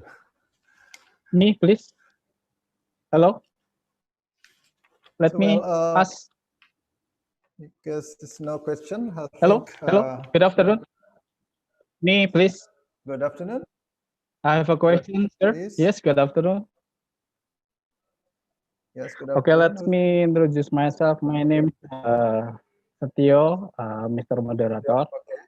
I am interested in research. Yeah, actually, let me introduce myself that I am from doctoral program of tourism in Udayana University, and I am interested in research about wearable challenge and opportunity. As I know that wearable is one of a potential cultural tourism, according to me, because wearable have many competitiveness. One of them is about the cultural, because we can take a look, we can enjoy, and we can see many activities in a village of wearable. According to me, wearable one of a distinctive village in the world, I guess, because many distinct cultural activities like a habit, and also many competitive value from the older people. As I see from the presentation of the presenter, one of a conclusion that it will be maximized. It will maximize the quota of daily visitor to come in wearable village. One of my suggestion and one of my consideration that we have to consider also about the sensitivity, and also the betterness of the society of wearable, because if too much visitor to come in wearable, it will disturb and it will make the host community will not so enjoy about their life. According to me, wearable can be managed as alternative tourism, such as Labuan Bajo. It is as the premium tourism destination, premium cultural tourism destination. So that's why I don't agree if we have to maximize the visitor to come into the village. We can apply the visitor management, and also we have to limit the visitor, and but we have to increase the length of the stay of the visitor, and also their spreading of their money for the preservation and the development of wearable itself. So that's why, according to me, wearables should be premium cultural tourism destination. I think that's my suggestion to the presenters. Maybe you can give the clarification or explanation about this. Thank you, Mr. Moderator.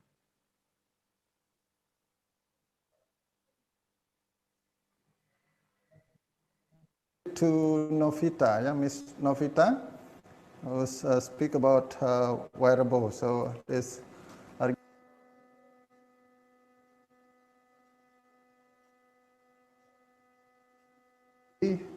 and length of stay. What do you think about?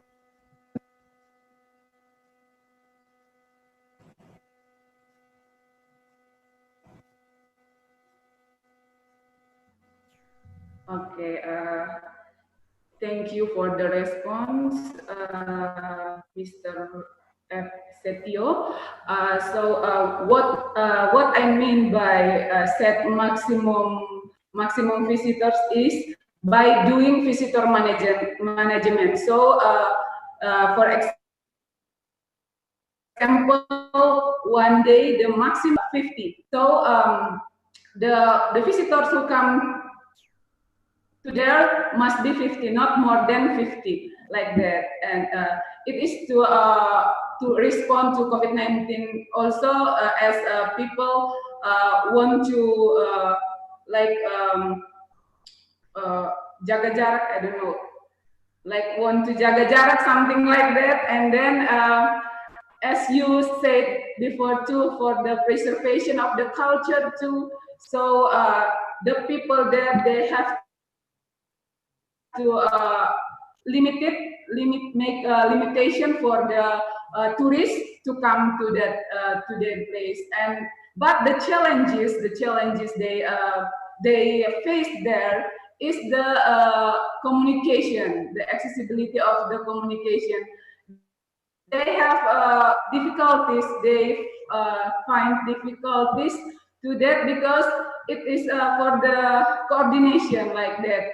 Like when they want to coordinate that to the people in the post one, which is the gate for the wearable village. They have no signal there, so it is their challenges there. So thank you. That's all from me.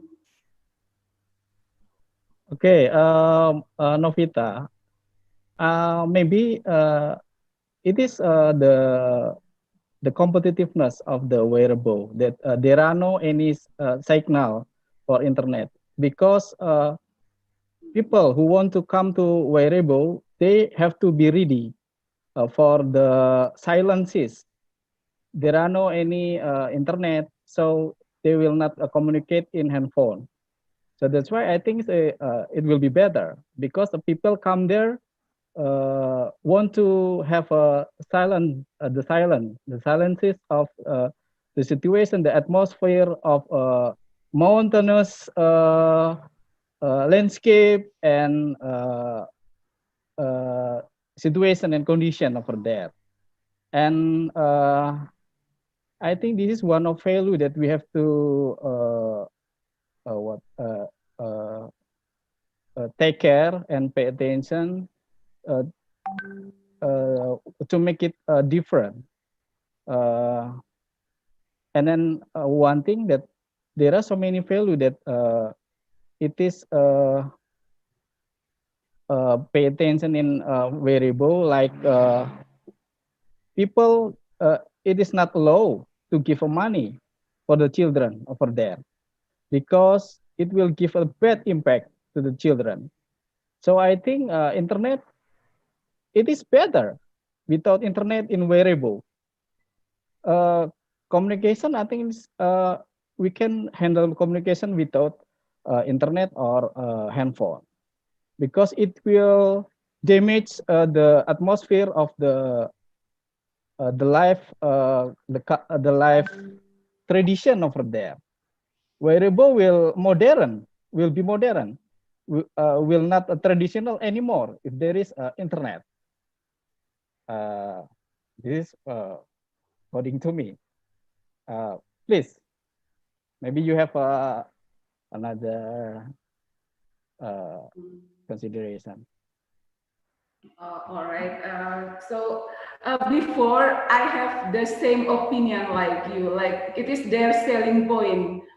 Their remote, their village is remote and far away from something like that. But when I interview the head of the customer, the head of the village there. The man said that yeah, I know tourists and tourists like something like that, the remoteness and then something natural, beautiful, something like that. But for us, we think like we are not a part of Indonesia. We are not independent. Like we belum merdeka. Like kita belum merdeka seperti itu. Like we are not part of Indonesian. So from that, I think that we not only have responsibility to please the tourists, but we have to put consideration to the local people there too, something like that. But yeah, your suggestion is good. I will consider to put it as a consideration. Thank you so much. All right. Maybe my idea that there are core zone and then also supported zone. Maybe internet is low in supported zone. I think this several kilometers from the village. It is we can put the internet over there. But when we come into the core zone, I think it's better for me that there are no any internet. So okay, thanks very much for the for the intense discussion. But probably I would like to offer another chance for another speaker who might, or another participant who might would like to ask question. Thank you very much, Mr. Setiowibowo and Peter. You're welcome. Probably I move to other participant first. In case there's no question, probably we can add some more question from you, from Mr. Setiowibowo. Okay, I would like to invite some more question from participant, please.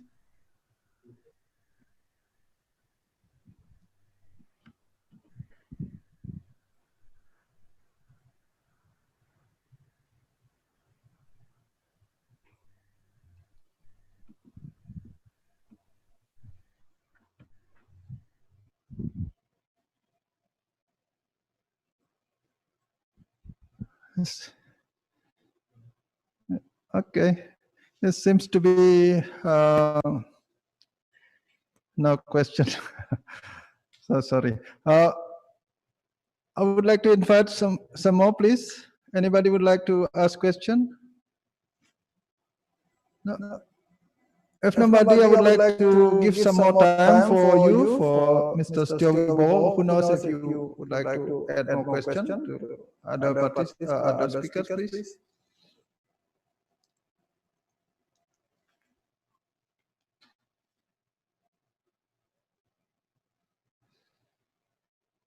Well, if no question, Ahmad, while waiting for other participants to ask questions, because we still have a few minutes to go, I would like to ask question while waiting for other participants to ask question. Okay, my question is to Bogi.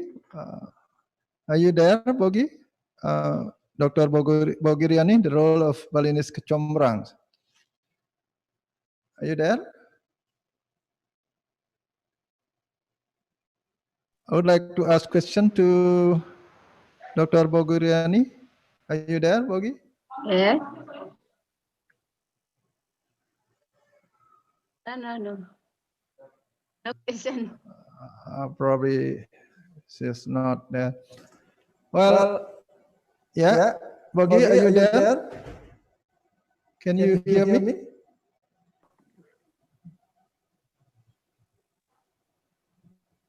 Question. Hello. Hello. Bogoriani, Dr. Bogoriani, are you there?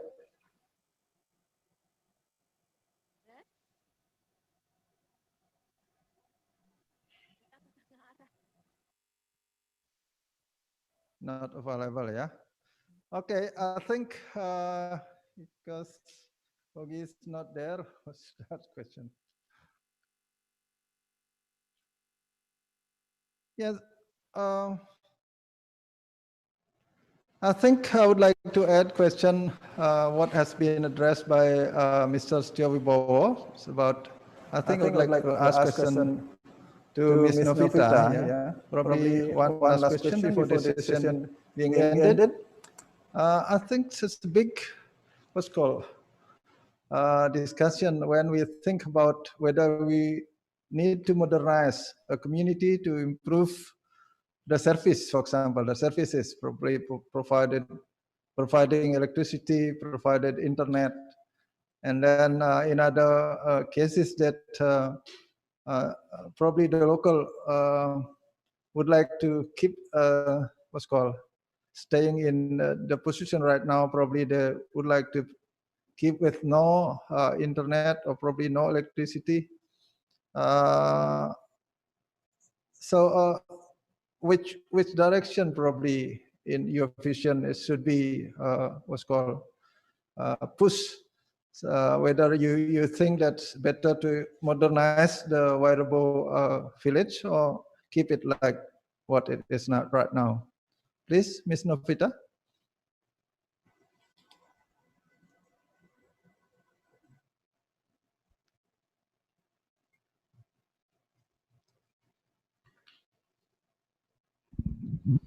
All right. So thank you for the question, Mr. Moderator. Yes. Yeah. In my opinion, I think it's better to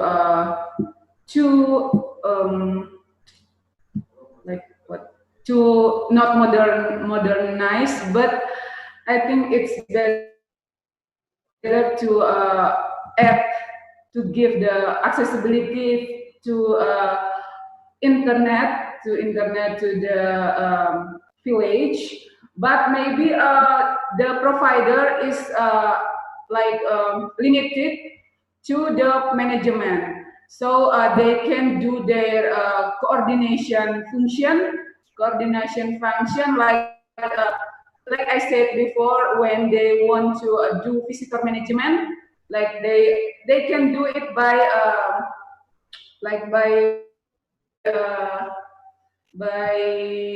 internet, something like that. They have system to do that. So I believe yeah, they can do it wisely, because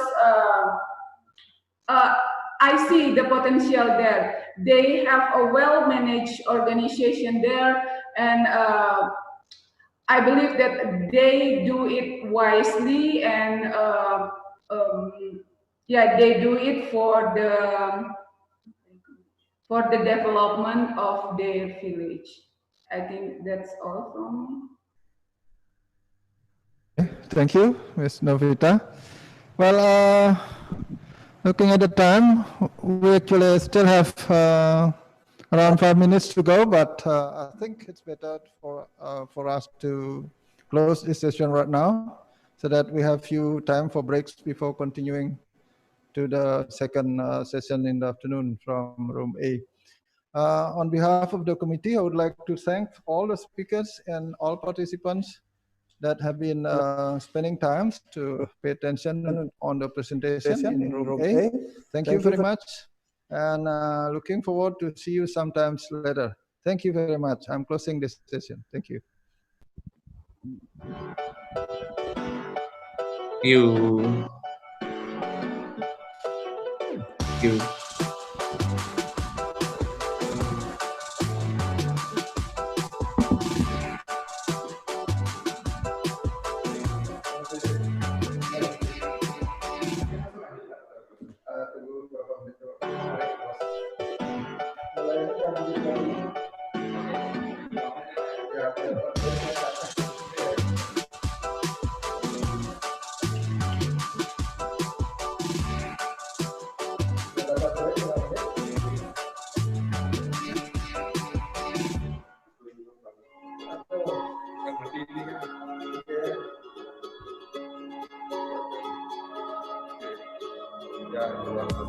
Pada hari ini kita melaksanakan kegiatan konferensi internasional yang kita beri nama The Third Bali International Tourism Conference.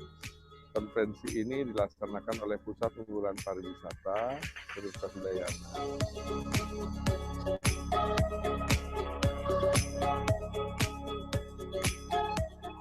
Ladies and gentlemen, welcome to the third Bali International Tourism Conference 2019.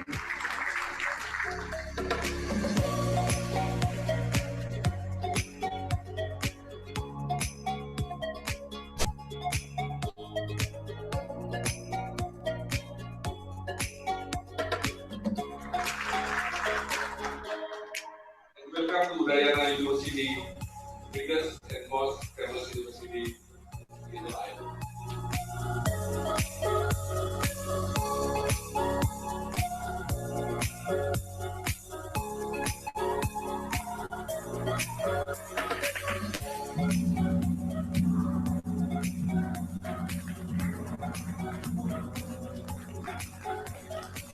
The third Bali International Tourism Conference is now officially open.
Setelah terlaksananya 3 kali sampai saat ini, BITC ini merupakan sesuatu yang sangat produktif yang bisa mengakomodasi berbagai pemikiran, baik yang theoretical maupun yang praktis implementasi.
Terima kasih yang sampai berjumpa di acara sembilan Juni 2020.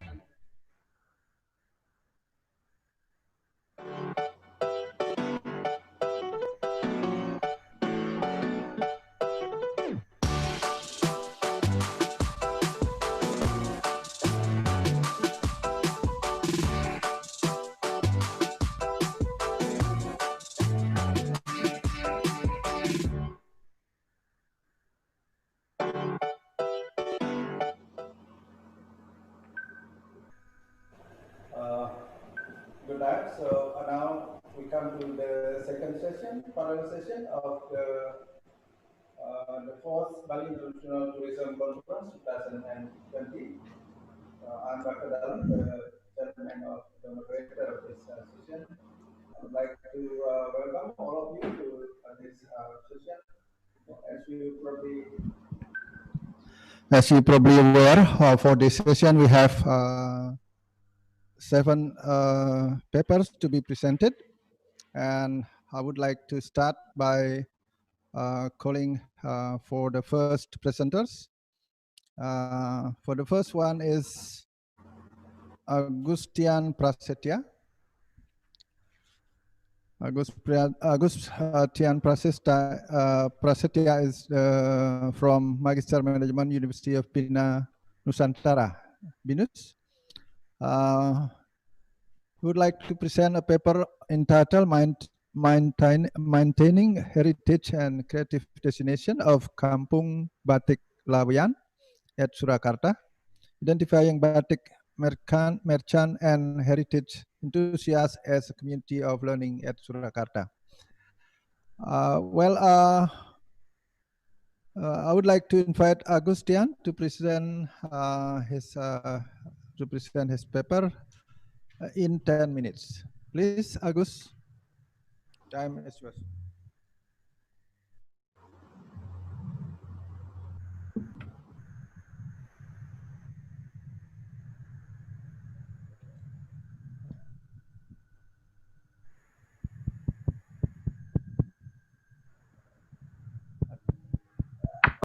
Agus, I would like to call Agustian.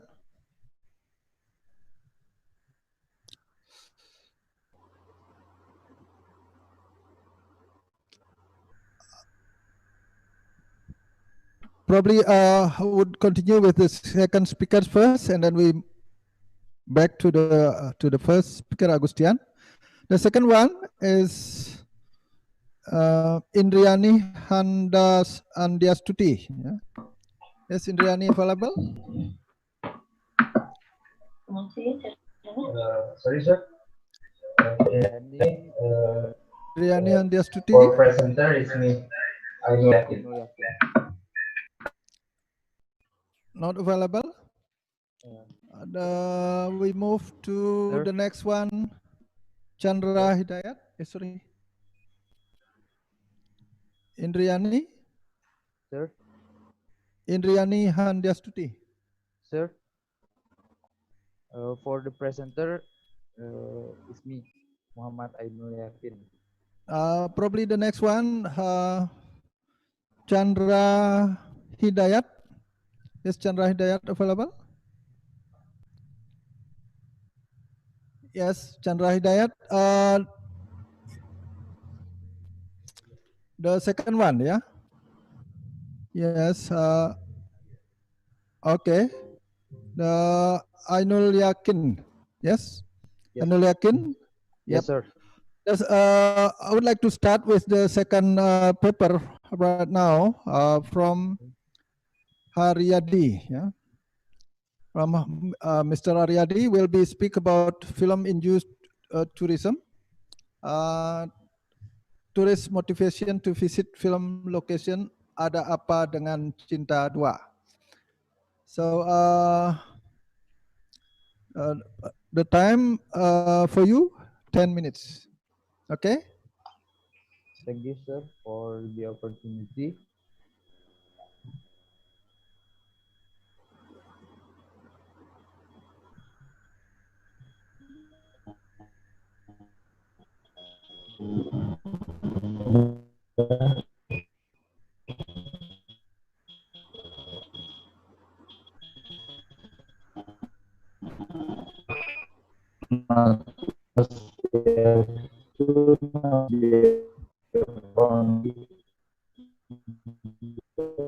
Before,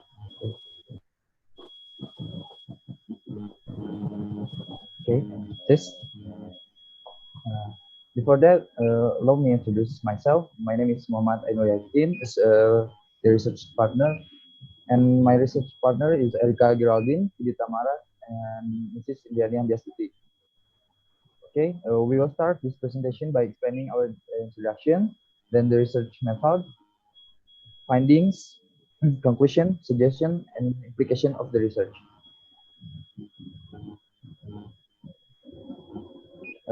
Okay. First, film is one of the industry within the scope of the creative economy. Some research indicate that films can influence the tourism industry, both to improve the image of the destination, to increase the level of visits. This phenomenon is known as film-induced tourism, which was defined as tourist visits to a destination or attraction as a result of the destination.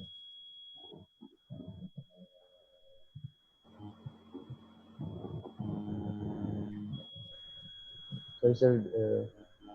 Wait a minute.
In Indonesia, the influence of film on tourism has been felt.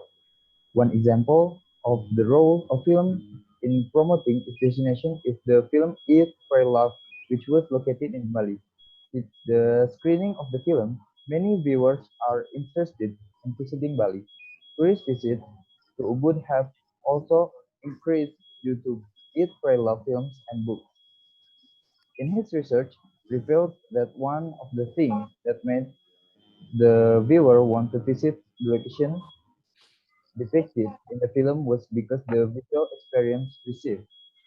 One of the film that attracts the attention of the public to make a trip is the film Ada Apa Dengan Cinta, which was located in Magelang Regency and Yogyakarta Special Region. Some of the film shooting location Ada Apa Dengan Cinta that became iconic of the film are Bukit Rema and Putus Tubuh. The film Ada Apa Dengan Cinta 2 was an increase in the number of tourists visiting in the Putus Tubuh and Gereja Ayam on the 23 January 2020. Besides that, the manager of Rema's prayer house, Mr. Edward, said that besides the local tourists, foreign tourists as well as Malaysia and Brunei also visited the Gereja Ayam. The reference used in the research is from Machonis 2004, push and pull theory in film industry. This theory explains that according to Klenoski 2002, the objective of the research carried was to find out how push and pull factor in motivating tourists to visit the location of the movie shooting Ada Apa Dengan Cinta 2. Next. In this research, we use descriptive quantitative research method according to Ubersgalahi on 2010. Descriptive quantitative research method used to describe the phenomenon and identify what factors most strongly influence the motivation of tourists to visit the location of film Ada Apa Dengan Cinta 2. The locus used in Putus Tumbuh and Bukit Rema or Gereja Ayam, which was considered the icon of the film Ada Apa Dengan Cinta 2, located in Magelang Regency. And then for the sample and population, we choose the tourists who watched the film Ada Apa Dengan Cinta 2 and visited the shooting location. This research tool, we use a questionnaire, or we name Google Form because the pandemic was going on to Indonesia. Next. For the recapitulation respondent, we got data visited mostly 74.36%. Salah dia nih. Kok data visited-nya 74%? Tourists visit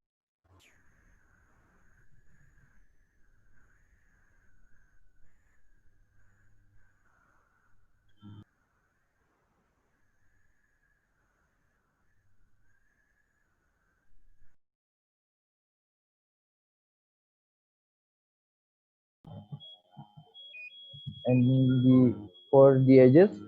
Unmute. Yes, sir.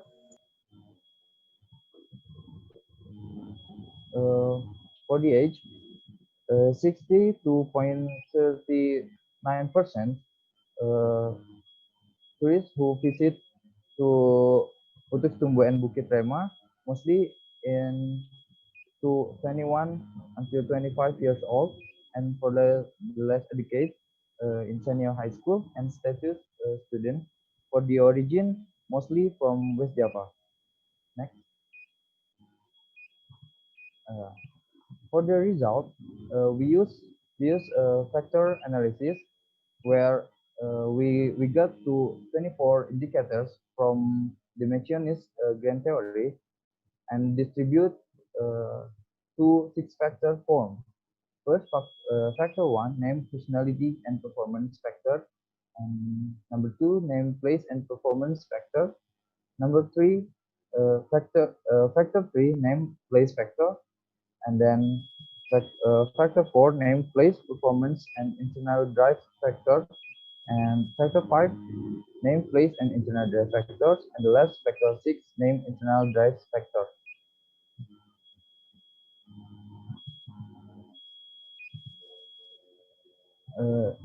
This slide show the significant factor in motivating tourists.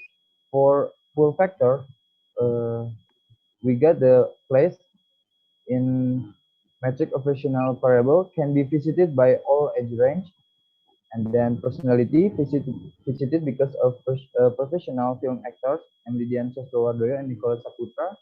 And then performance, film Ada Apa Dengan Cinta 2 was able to create a tourism trend. In a push factor, we got in ego enhancement. The audience visit the film location because they want to fulfill their desire to visit after watching the film Ada Apa Dengan Cinta 2 and wanted to find validation regarding the similarities they saw in the film with reality when they were on the set. For the less significant factor in motivating tourists, we have in the pull factor, we have a place want to have the same moment photo that is shown on the movie, and then in personality visited the set because the actor was immersed in his role in the film, and then performance visited the shooting location because of the romantic atmosphere shown in the film. And then in a push factor, we have in a status prestige who less significant factor is viewers who visit the film location will usually share their experience through social media account as a sign of self-appreciation without requiring recognition from other people that they have visited the film location.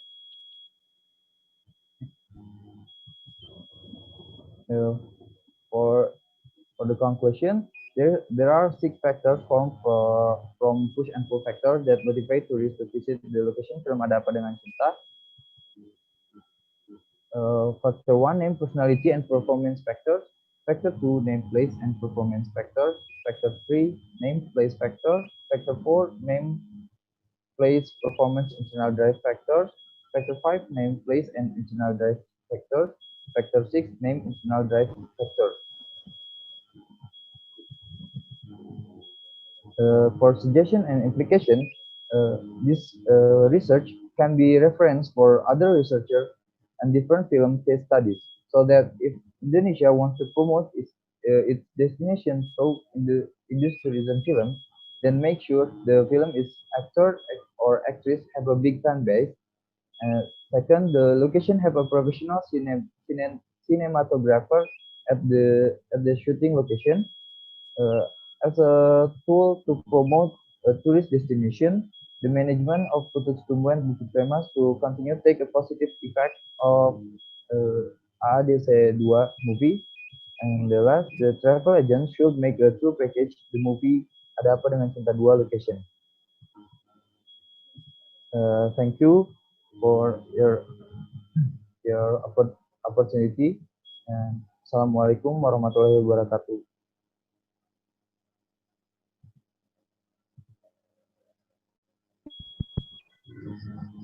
Thank you. That's presentation from Mr. Anul Yakin. Now we move to the next presenter. I would like to invite Chandra Hidayat, Mr. Chandra Hidayat. Yes. Okay, you are available. Okay. I would like to introduce Mr. Chandra Hidayat.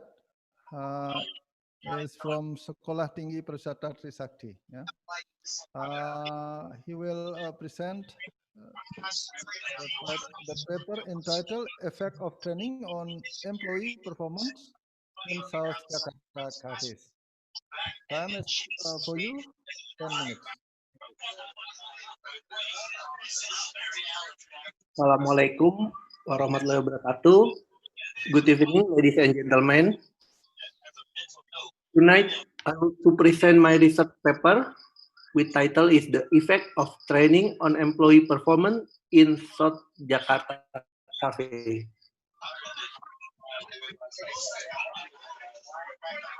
The background is the first food and beverage business is predicted to continue to grow, especially in the capital city of Jakarta.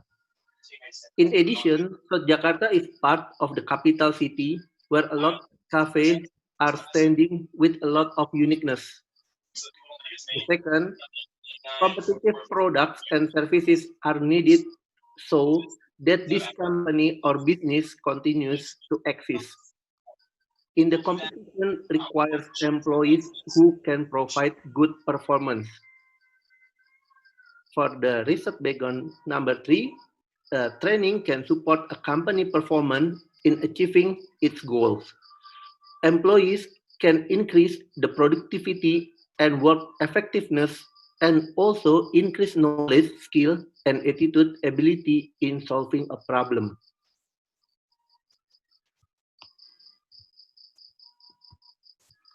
For research methods, this research location and site is Cafe at South Jakarta.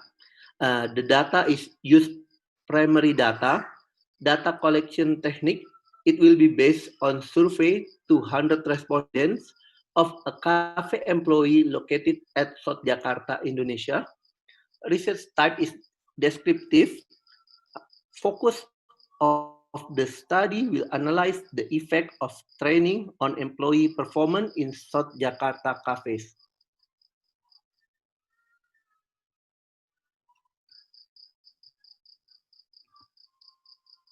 And for result, the first demography, based on the data in the table, it is known that the dominant cafe employee are male, aged between 22 until 27 years, with vocational education, and the majority working periods have worked for more than 5 years.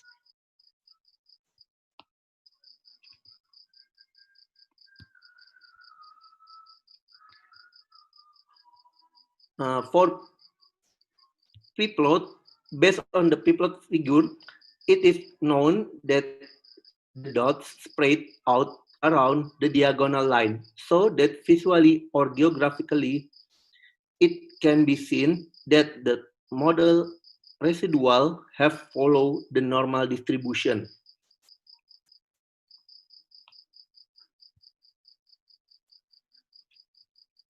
For the Kolmogorov-Smirnov, based on the result of normality testing with Kolmogorov-Smirnov, it is known that the p-value is more than 0.05. So it can be decided that the regression model residuals have followed the normal distribution. This shows that the assumption of data normality in the regression analysis has been fulfilled.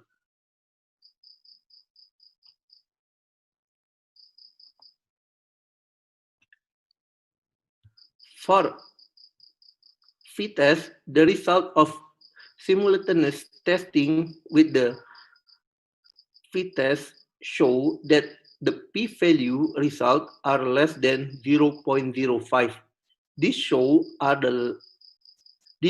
that at least one of the two independent variables has a significant effect on employee performance.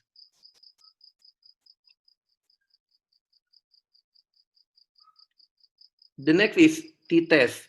Based on the table, it can be seen that in the training variable, it is known that the p-value is 0.002, which indicates a value smaller than of 0.05.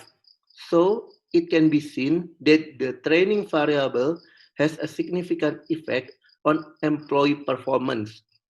The training variable has a positive effect on employee performance.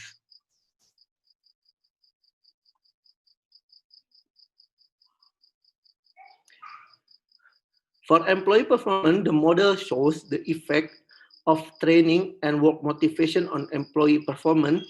Each increase in the training variable by 1 unit will increase employee performance by 0.212 units. So the conclusion, training has positive effect on employee performance. Important training is given regularly to employee so that this activity can add skill and knowledge. Judging from the result above, the effect of value of training is relatively small to be able to affect employee performance. For this reason, it is necessary to investigate further about what can influence employee performance more. so that it can be a management reference for determining employee performance improvement strategy. Thank you.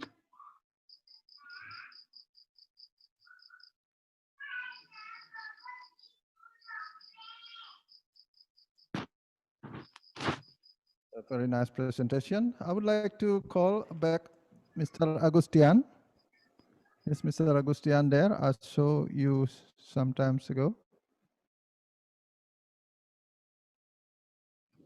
Hello, Mr. Agustian, are you there?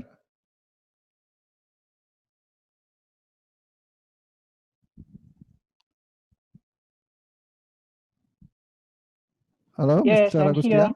I'm so sorry. Thank Yes. you very much for the Yeah, thank you very I much would for the like to call opportunity. Mr. Agustian for the next presenter, Mr. Agustian Prasetya. Yes, from Magister Management Program, University of Bina Nusantara. Mr. Agustian will be presenting the paper entitled Maintaining Heritage and Creative Destination of Kampung Batik Laweyan at Surakarta, identifying batik merchant and heritage enthusiasts as a community of learning at Surakarta. Mr. Agus, 10 minutes for you. Time is yours. Thank you. Thank you very much, ladies and gentlemen, for the opportunity. I really appreciate for joining. I'm so sorry a bit missed the schedule.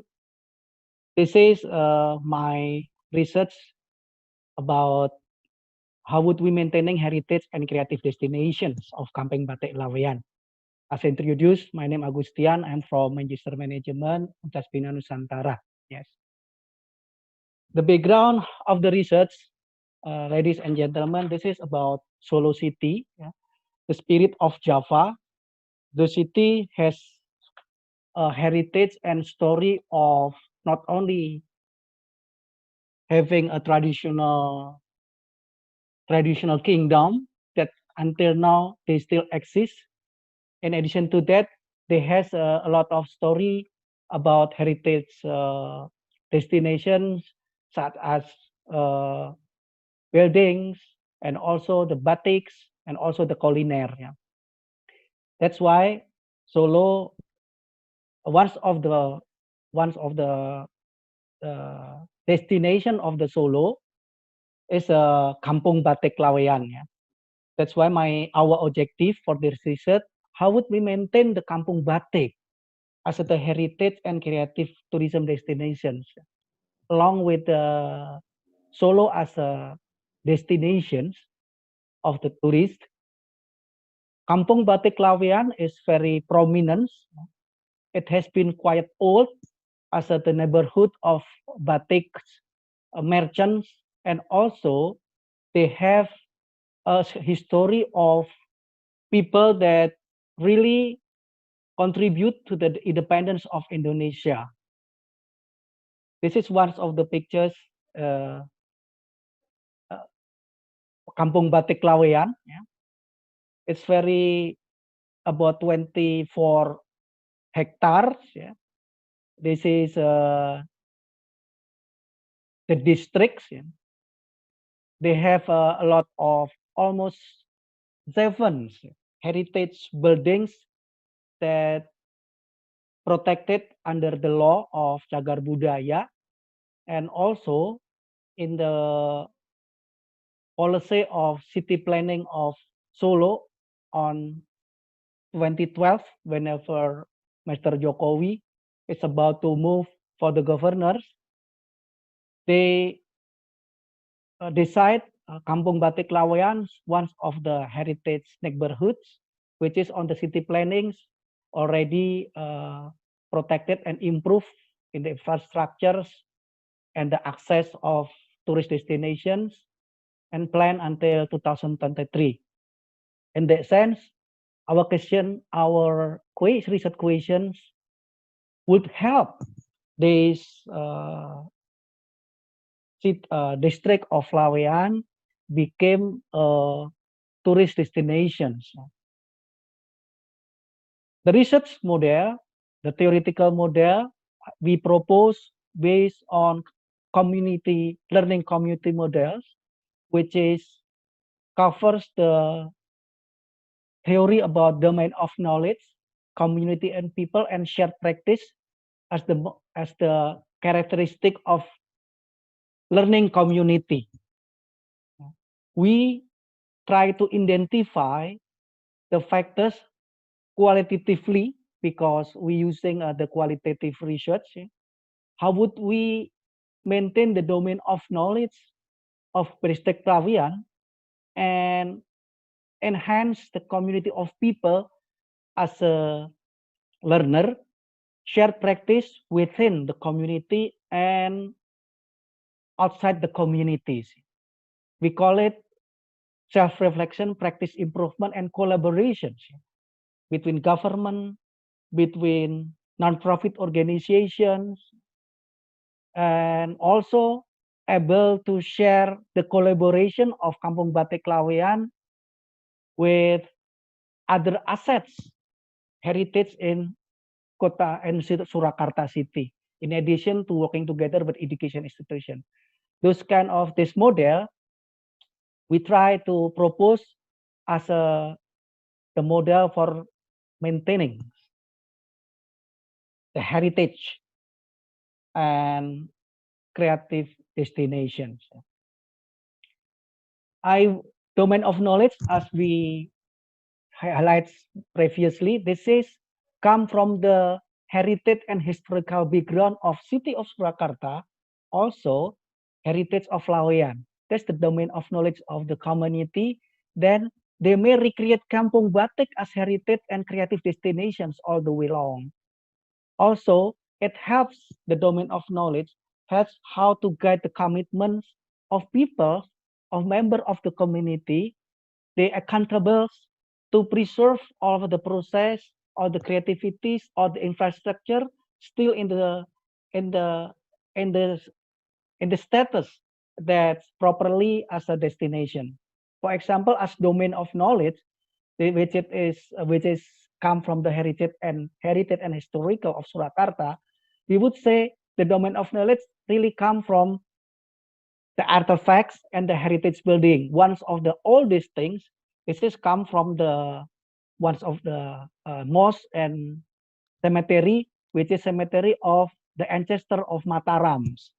As we know, the Mataram kingdom is about 1590 till 1945. They are in Indonesia as a traditional before colonial, but the ancestor is the cemeteries of the ancestor of the Mataram is in Batik Kampung Laweyan. We call it that's a domain of knowledge. In addition to the domain of knowledge that inspire and making the sources of knowledge about Kampung Batik Laweyan, we call it merchants, spirits. This is one of example, the merchants estate of merchants. Yeah. It was established in 1920s, 1925. And as you know, this is first president of Indonesia. They came for this area in 1960s. It shows us the domain of knowledge as a community that they style to keep the glory of the merchant batik of those districts. Yeah. This is the first characteristic. Second characteristic is that the community or the people itself. Yeah. I would refer in this research, the community of the people that belong to the Forum Pengembangan Batik Laweyan. Yeah. If you take a look in the websites and the story, it was established in 2004. Until now, they have a really good exposure and research exposure since they are really playing a good actors in the ecosystem of tourism destinations in Surakarta as well as especially in Laweyan district. Yeah. This is the last story, for example, from SMK. SMK is a high school that dedicated for batik from Bandung. They came to Laweyan Solo during the trip, but it's about 1 year ago from my data. A lot of activities, Forum Pengembangan Batik, exposure by state minister or the minister State Minister of Sport and Youth Affairs, also from the perindustrian, and also from, of course, from the tourism. Now, the greatest things of community of people and the domain of knowledge as a community learning, they're able to share practices with many actors. I would say, especially the way they maintain forum komunikasi batik or this community maintain, they interact, learn together with relationship with a lot of people. I would introduce the first effort kind of initially whenever in 2004 they settle the community, then working together with some organization they called Yayasan Warna-Warni Indonesia was able to invite President of Megawati it was and the Minister of Cultural and Tourism, and also the state the Kadin, head of Kadin, of course, the Pak Jokowi and the legislature representative from Solo. Pak Jokowi, it was still the mayor, yeah. And then, in addition to that, attractions of those events in 2006 able to attract, share practices with the young generations. Yeah. They able to share the practices and also share the domain of the history of community, so improve the sense of belonging of the community itself. How did they do the community of batik? They work together with, of course, with Yayasan also. They develop modules that improve the affective of modules that improving the affective of people's understanding about the heritage. Exposure also by mass media, working together with mass media to spread out the outreach of the important of Kampung Batik. Also, the most important of domain of knowledge, the community has a has a history. So they work together with a non-profit organization also to develop a local museum, which is preserve all of the knowledge of the community batik. So people from within and people that coming as a tourist, they able to see the community's museum or local museum. Still, it was Pak Jokowi is coming and also working together with the community of, I would say, MGMK. MGMK is called like Association for History Teachers, which is in curriculum they introduce the local curriculums, especially about the community Solo heritage, also the batik community or the Alawian district as a sources of curriculum. This is the head of the community teachers that they share with all teachers in Surakarta, that promoting the way to preserve the batik Lawean still attract from domestic tourists, also attract for outsider tourists. Yeah. And the good things also, they keep doing with the communities of communities that they dedicated for the history. They call Remaja Solo Melek Sejarah. They call something like that. Young people that really trying to love with the history and making a regular attraction and working together with good or the sounds, top of the lines, mass media. Yeah. This one, the logo itself over there. I'm so sorry. Yeah. What the lesson learned from this one, Bapak and Ibu? Yeah. We try to promote that maintaining heritage destination or creative destination also, it's really has to be based on the history based on the domain of knowledge that giving a meaning. I think Mr. Roberts this afternoon mentioning about the importance of exploring the meanings, relationship, and destinations. I encourage myself to say that this is a part of the lesson learned that possible have to be maintained for kampung destination, that they have to explore the domain of knowledge or the specific or the uniqueness, especially about the history and the heritage. And based on that domains of knowledge, we need peoples in community, those has expertise that's really then as actors that voluntarily calling for attention within the communities, in addition calling the outsiders community that really then promoting the domain of knowledge or the values of destination or the heritage destination such as in Laweyan. Last but least, we really find out from the interview also the role of the government. I believe in the local government, especially in Indonesia, private sector is not able to play by themselves to join on promoting a tourist destination. Instead, working together between communities that they understand the value of the heritage in that district, also making good relationship within with local governments, in addition to protect all the physical assets by regulations.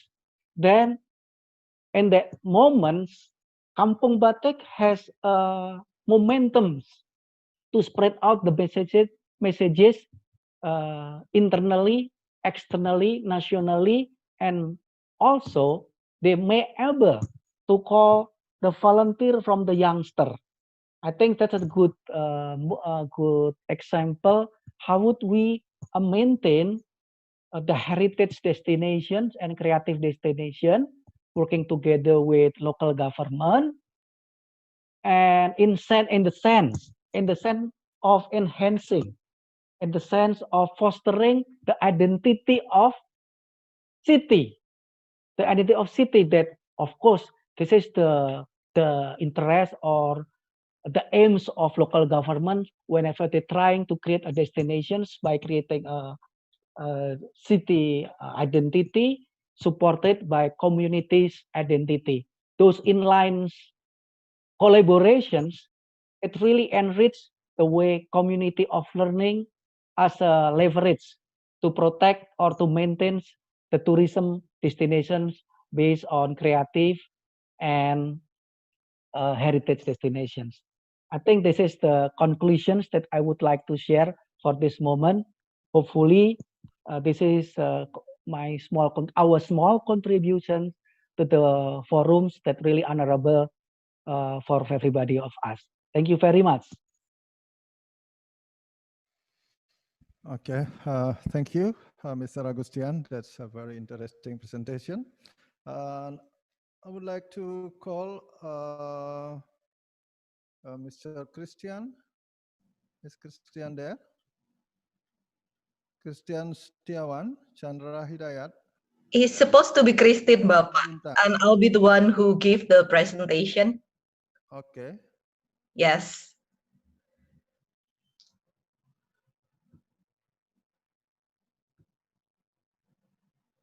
Chandra Hidayat.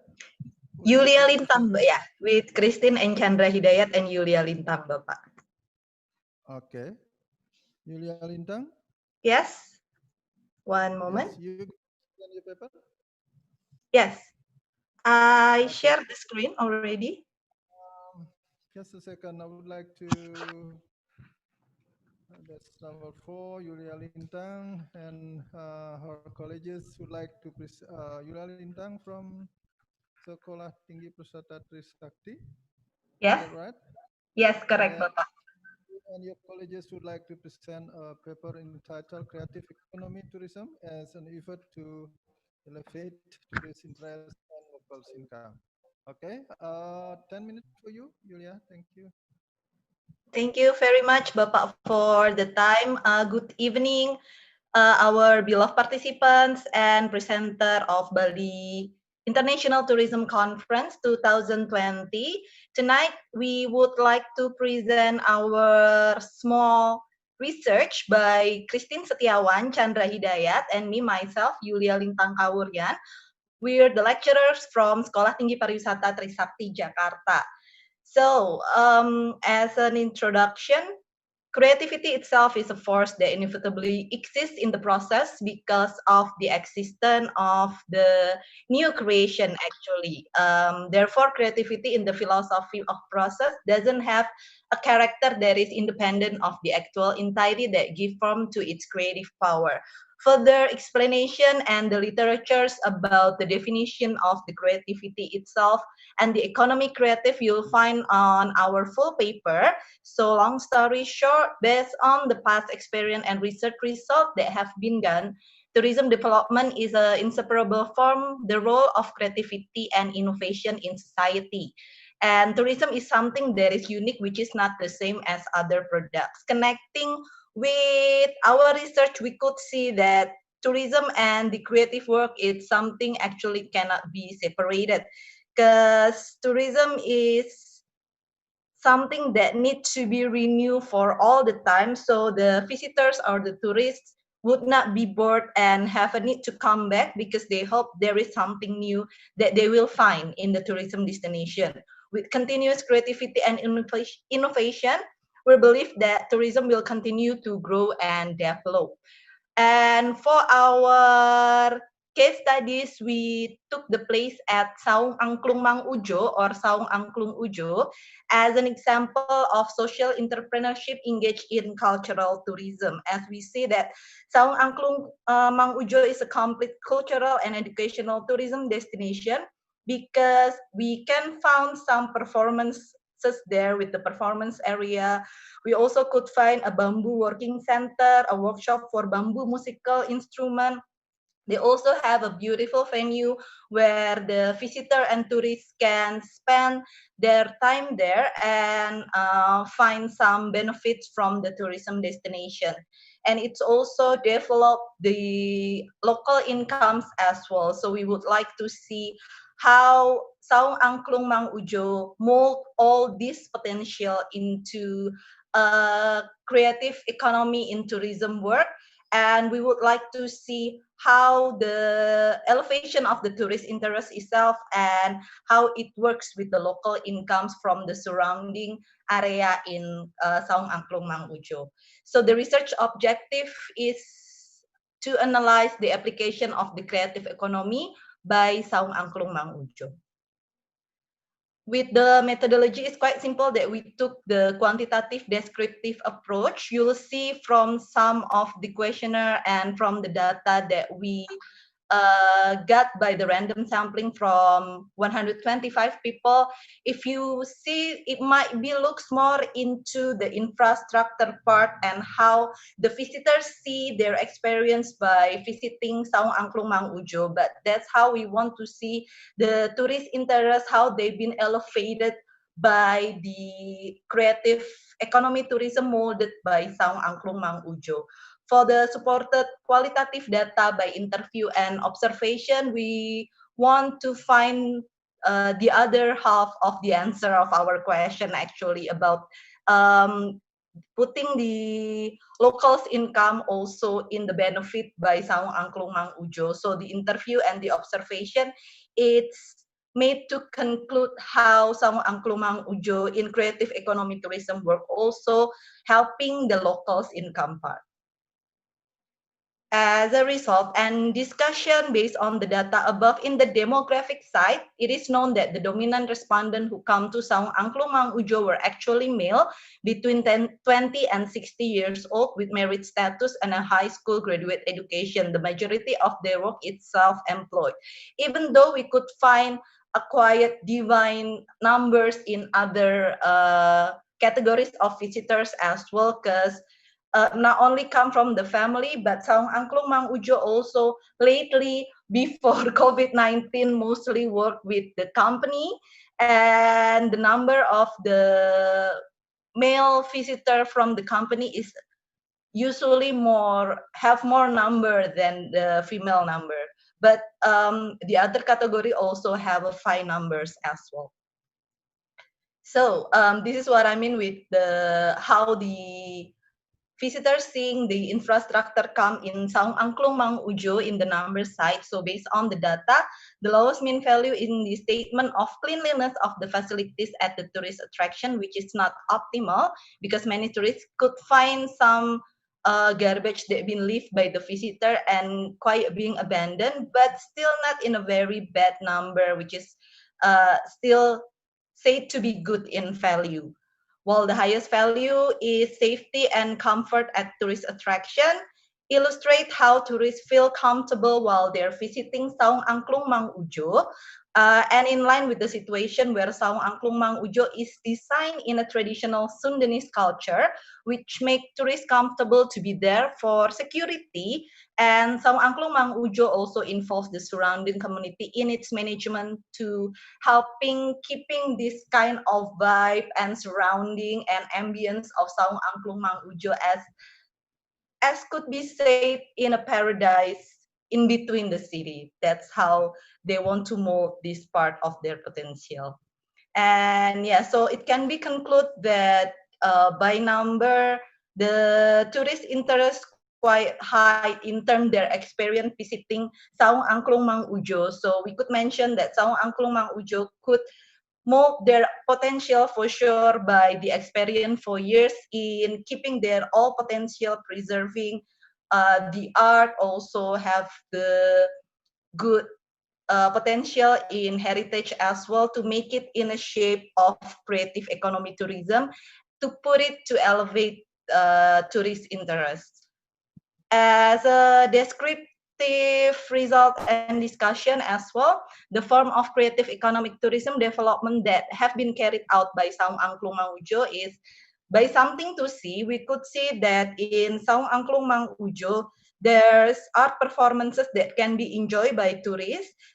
You can also find some displayed like wayang golek, mass dance, angklung, and orchestra.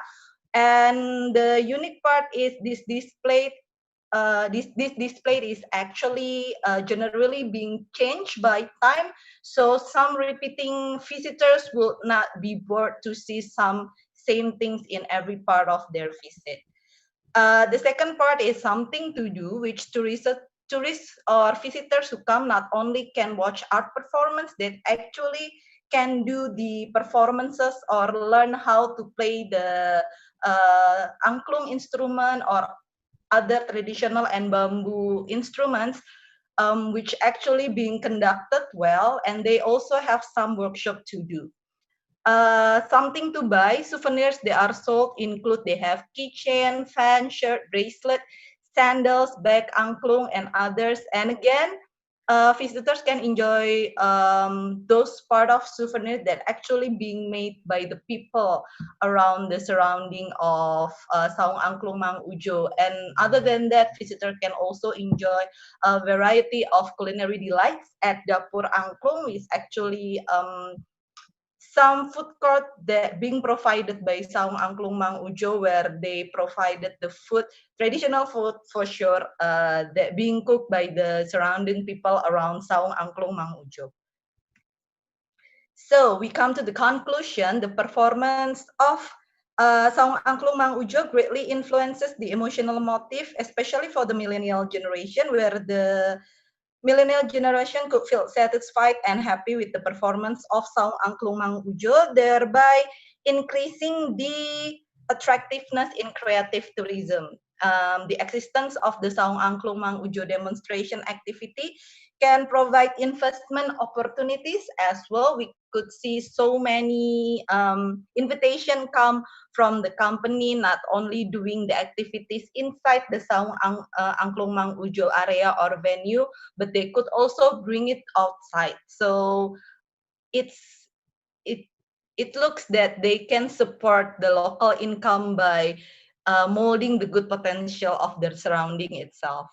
And lastly, the existence of the Saung Angklung Mang Ujo demonstration activity can provide the other investment opportunities such as establishing a restaurant and a souvenir shop.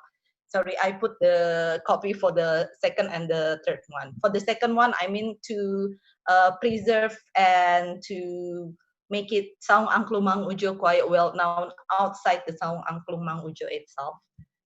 So as a suggestion, there needs to be, as a suggestion, there could be a need to increase in the role of the government. They already give a good role in promoting Saung Angklung Mang Ujo in many ways, but especially local government also can helping promote Saung Angklung Mang Ujo more into the social media so that it becomes more effective and efficient marketing, especially after the pandemic finish. Hopefully, cross our finger in past time, because we really want to show you some pictures of Saung Angklung Mang Ujo for some of you, even though it's really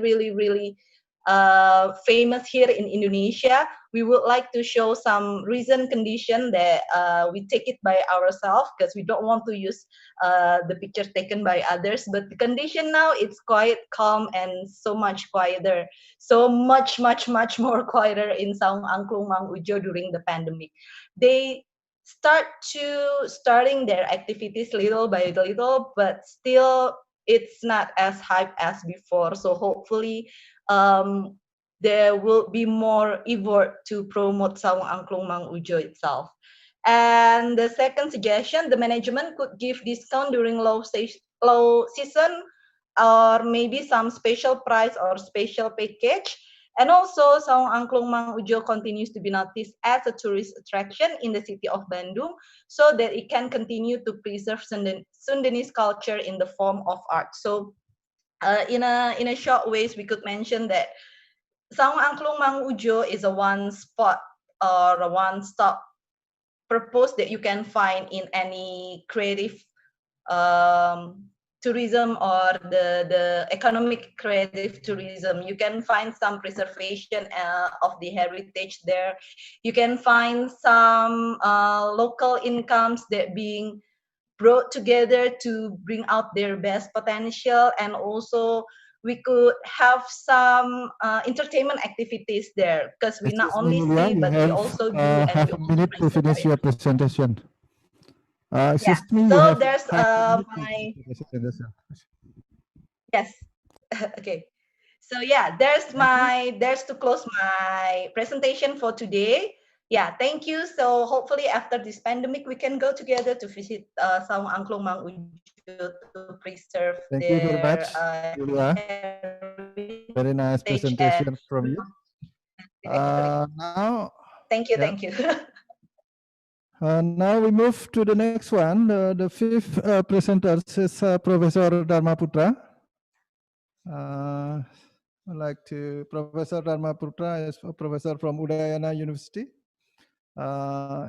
He would like to present the paper entitled Novels Aku Cinta Lovina and Cintaku di Lembata, the role of literature in the development of creative tourism in Indonesia. Professor Dharma, time is yours. 10 minutes, please. Thank you, Pak Agung Rakodalam, as a moderator for this session. Good evening, ladies and gentlemen. Happy to be back here again with different role. Let me share my PowerPoint presentation. Tonight I'm going to talk about the relationship between literature and tourism. Literature often considered as a text, tourism is tourism, so both words start with a similar alphabet, which is T, from text to tourism. In the cover of my slide, I intentionally want to take your attention to two pictures. One is the dolphin watching attraction in Lovina, North Bali. The other one is the whale traditional hunting in Lembata, a district in the area of East Nusa Tenggara, jadi Nusa Tenggara Timur. The point I'm going to talk tonight is the relationship and the role of literature in development of creative tourism in Indonesia. I try to match my presentation with the main theme of this international conference. The scope of my presentation would be like this. We start with the background and aims, and then research gap and contribution, and I try to offer through this presentation and introduce a bit of the object of my study, the method and theory, result and discussion. But before starting, I'd like to take your attention again to two pictures here. One is the Mandalika, the other one is the replica school of Laskar Pelangi. The point to show this picture is to suggest that the close relationship between literature and tourism. The Mandalika, probably many of you are aware of that Mandalika is the name of a princess in a folktale in Lombok, Putri Mandalika. She was very beautiful, and at least two princes attracted to her, but she refused both of them. Instead, she jumped into the sea and become worms, menjadi nyale, Putri Nyale. And the tradition of the Putri Nyale is based on the folktale story, which is a literature. And also the Laskar Pelangi is very well known. It's based on the novel by Andrea Irata. And now people come to Belitung and will feel had not visited the place before going to almost every places that features in the novel and also in the film Laskar Pelangi. So the school become a tourist attraction. Those are because of literary works. So those point I try to argue here with another examples. So the background, again, literature and tourism have a reciprocal relationship. Lots of literary works, especially travel story, get inspiration from tourism activities, while tourist destination get promotion from literary works, like the story Laskar Pelangi and also Ada Apa Dengan Cinta, which is just we just heard the very nice and interesting presentation about Ada Apa Dengan Cinta 2, which is set in Jogja and Solo. And both transform the place, the story into film and promoted the place where it was set and become a very popular tourist destination. It Pralab is another international worldwide example. It started from a novel and then become a film and watched by millions of people around the world, which become a good promotion for Bali. This novel written or published in 2006, 1 year after the Bali bombing, the second Bali bombing. So it is play important role in regain the market confidence of Bali. So people started to get confidence because of the promotion, and also the role of the film that based on the same novel, the It Pralab. So in this paper, I try to analyze the role of literature, particularly travel writing, in supporting the development of creative tourism in Indonesia. There's been a number of studies on literary tourism, but most of them done by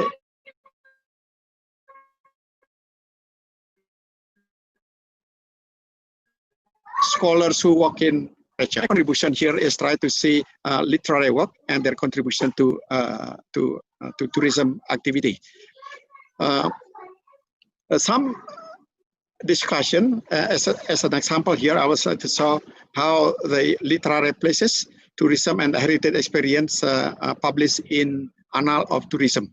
And the other article, artistic and literary places in France, as tourist attraction, also published in Tourism Journal. That suggests clearly that the study made by scholars who work in tourism. And now I try to fill the gap by what it look like if tourism look from a literary point of view by a scholar who work in literary world or literary arena.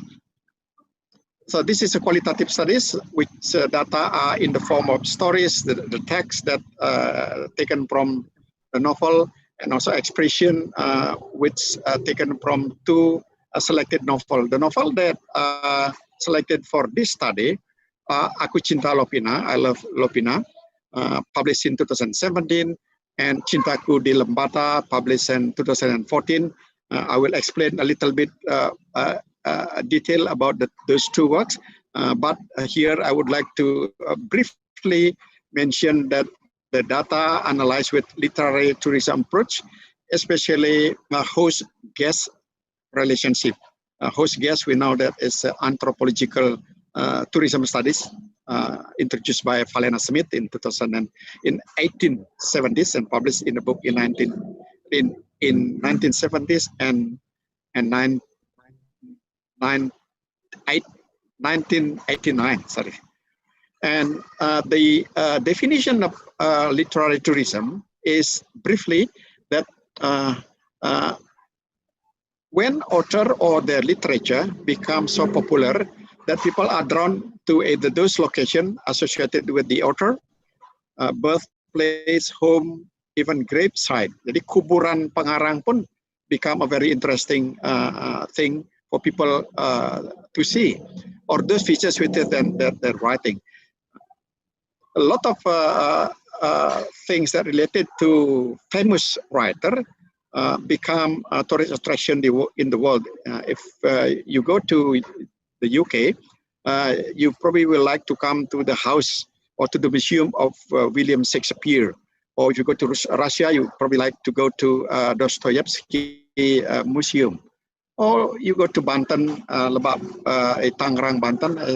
In the last 2 years, there has been a museum of Max Havelaar. So he's a writer of the Multatuli, wrote the Max Havelaar. So it has been a number of interests in showing the close relationship between literature and tourism, between text and tourism. This is the object of my study, Cintaku di Lembata and Aku Cinta Lopina.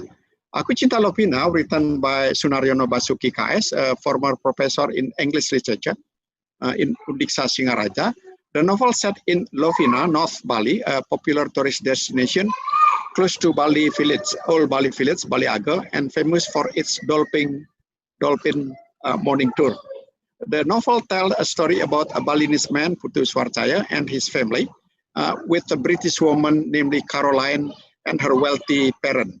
It is always a stereotyping things that whenever there is a story between, or tell a story between Balinese and Westerners, it is always Westerners stereotype as a rich person, wealthy people. So it's in this novel. The relationship involves a little bit of romance, but as a whole, it is about good friendship. Putu's sister was invited to the UK to study under Caroline's parent Kosal. The friendship long-lasting until one of the family of Putus invited to UK to study. Love play important role in the relationship, but more story is about promoting kindness, being helpful. A bit of Balinese belief system in the karma. If you're doing a good thing, then people will come to help you, something like that. Mixed marriage is avoided in the story on the name of love and kindness. Actually, Caroline fell in love to Putu, but Putu didn't respond as was expected, but responded in the way of friendship. And from then on, the romance and friendship become kind of balanced, but at the end, kindness and friendship is more essential. In the Cintaku di Lembata, written by Sarina Rulita, a journalist, a filmmaker, a movie star, and also a novelist. And the story set in Lembata, an isolated district in East Nusa Tenggara, famous for its beautiful landscape, a lot of pristine places, culture, beach, and the main thing is the unique tradition of hunting whale. So it just happened to be that the other one is popular for dolphin tour, and this one is hunting whale. It is a traditional way of hunting whale, which people cannot find it anywhere in the world. People from the advanced country, developing country, catch a whale, they probably use more modern technique. While in the Lembata, people use a traditional. So the story is about a Jakarta woman, Kala, who revisited Lembata and reunited with her boyfriend, local man Gringo. It is not reunited, they just met each other. There was, again, similar to the previous novel, there is a romance involved between the two characters, between the Jakarta, the woman, and the local people, Gringo. But again, marriage between the two is avoided by the writer. They stay apart because they agree to do so. Now, let me quote a bit the point that how the novel promote tourism attraction. This is one example, because in the novel Aku Cinta Lopina, it's a lot of the interesting thing of the North Bali expressed or depicted. In the Cinta, in the quote that I want to show here is read like this: and the day after tomorrow morning, you can watch dolphins on the beach. Is it right? It must be thrilling. Yes, but you have to be ready by 5 in the morning. How early is 5 o'clock? Again, people who come to have a holiday tend to wake up very late. But if they want to see a dolphin, they don't want to miss that. They have to compromise with their time to wake up early. The romance aspect of the novel can be read like this. You know, Putu is the Prof, you have 1 minute to go. Okay, I'll be very quick.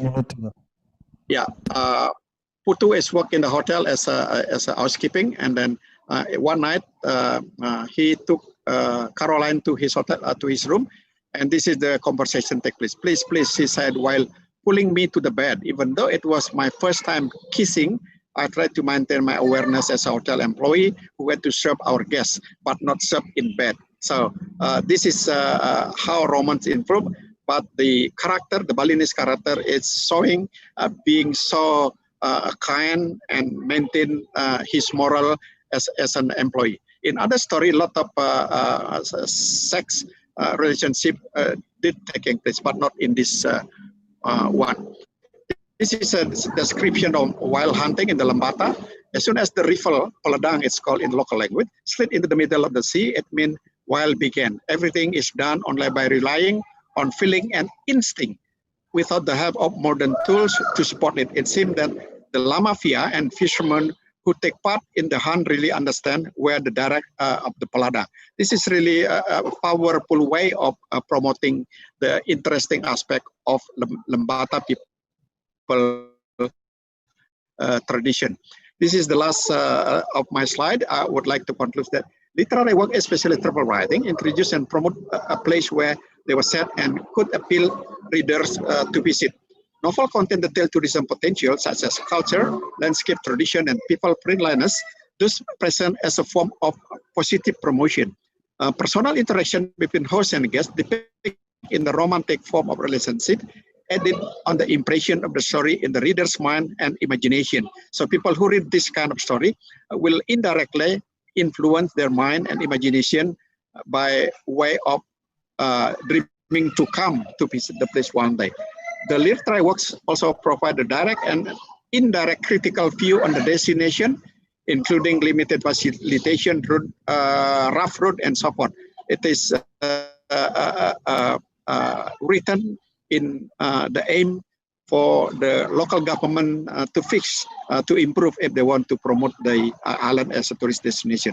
Many evidences show that the role of literary works to promote a tourism destination even better when they transform into movies, like Ada Apa Dengan Cinta and Laskar Pelangi. Literary works finally provide a wide range of supporting the promotion of the development of creative tourism. So the way of promoting it is also a creative act. I think I would end to this presentation and happy to pick up some questions later on. Pak Agung, thank you. Very much for your presentation. So now we move to the sixth The speakers number 6 is Garima. Is Garima there? Yes, sir, I'm here. Yes, okay. Garima Garima is a research scholar from Department of Commerce, Central University, Rajasthan, India. Rajasthan, India. She's going to speak about capitalizing rural India for reviving tourism sectors during COVID-19 pandemic scenario. Okay, 10 minutes for you, Garima. Time is yours. Yes, sir. Thank you, sir. First of all, I would like to say thank you to all the dignitaries for giving me the opportunity for presenting my paper. Good evening. My name is Garima Khangarut. I'm a research scholar from Department of Commerce, Central University of Rajasthan, India. The title of my paper is Capitalizing Rural India for Reviving Tourism Sector During COVID-19 Pandemic Scenario. For today's discussion, this is the following points I will going to discuss in my further slides. Introduction. India as a tourist destination is a magnum of diversity with 38 World Heritage Sites. Landscapes, mountains, beaches together make tourism as one of the most attractive service sector of the country. The raw beauty of the country with its rich cultural and the tradition can be explored and experienced only in the pristine surroundings of the villages, not at any other destination. India is having one of the oldest civilization in the world, and tourism not only help in keeping the heritage alive but also contributes to the economy of the nation. In our present era, the urban lifestyle has become quite complicated, monotonous, and hectic, which is the reason we are more moving towards having fascination towards the rural tourism. Rural tourism and the rural areas provide a place to slow down, relax, and enjoy the peaceful atmosphere. Now, across a road less traveled, we can say that India is almost having 6.5 million village units spreading across the country, but still it is not fully completely explored. There is a need to be capitalized this hidden potential of the country. Tourism and the COVID-19 pandemic. As we all know that tourism has been harshly and is the worst hit sector. To control the spread of the virus, travel restrictions were imposed around the globe. That has brought back this sun-rising industry at its knees by shutting down all the tourism verticals. It is estimated that almost by this pandemic, 50 million jobs across the world has been lost in the tourism sector only. International tourism has come down to 60 to 80% according to UNWTO. So, to revive the rural tourism this year, at the World Tourism Day, UNWTO has given the theme as tourism and rural development, which very specifically highlighted that rural tourism has a potential to recover from the repercussions of the COVID-19 pandemic. To survive the tourism sector we are looking towards the domestic tourists right now. For rural tourism to excel, it's important that we should consider the infrastructure development. The objective of the study is to evaluate the perception of the potential tourists towards visiting rural tourism destinations in India during the pandemic and further research the opinion towards sustainable tourism practices in rural India.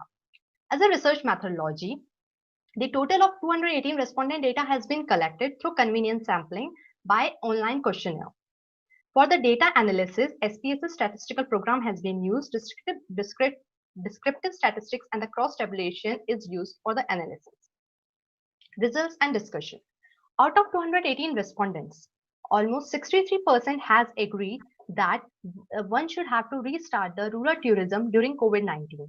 And with the cross-tabulation, like what is the reason for supporting this is that majority, that is almost 35% has supported that natural environment and the pristine surroundings, which one can experience only in the rural areas, is a major reason for that.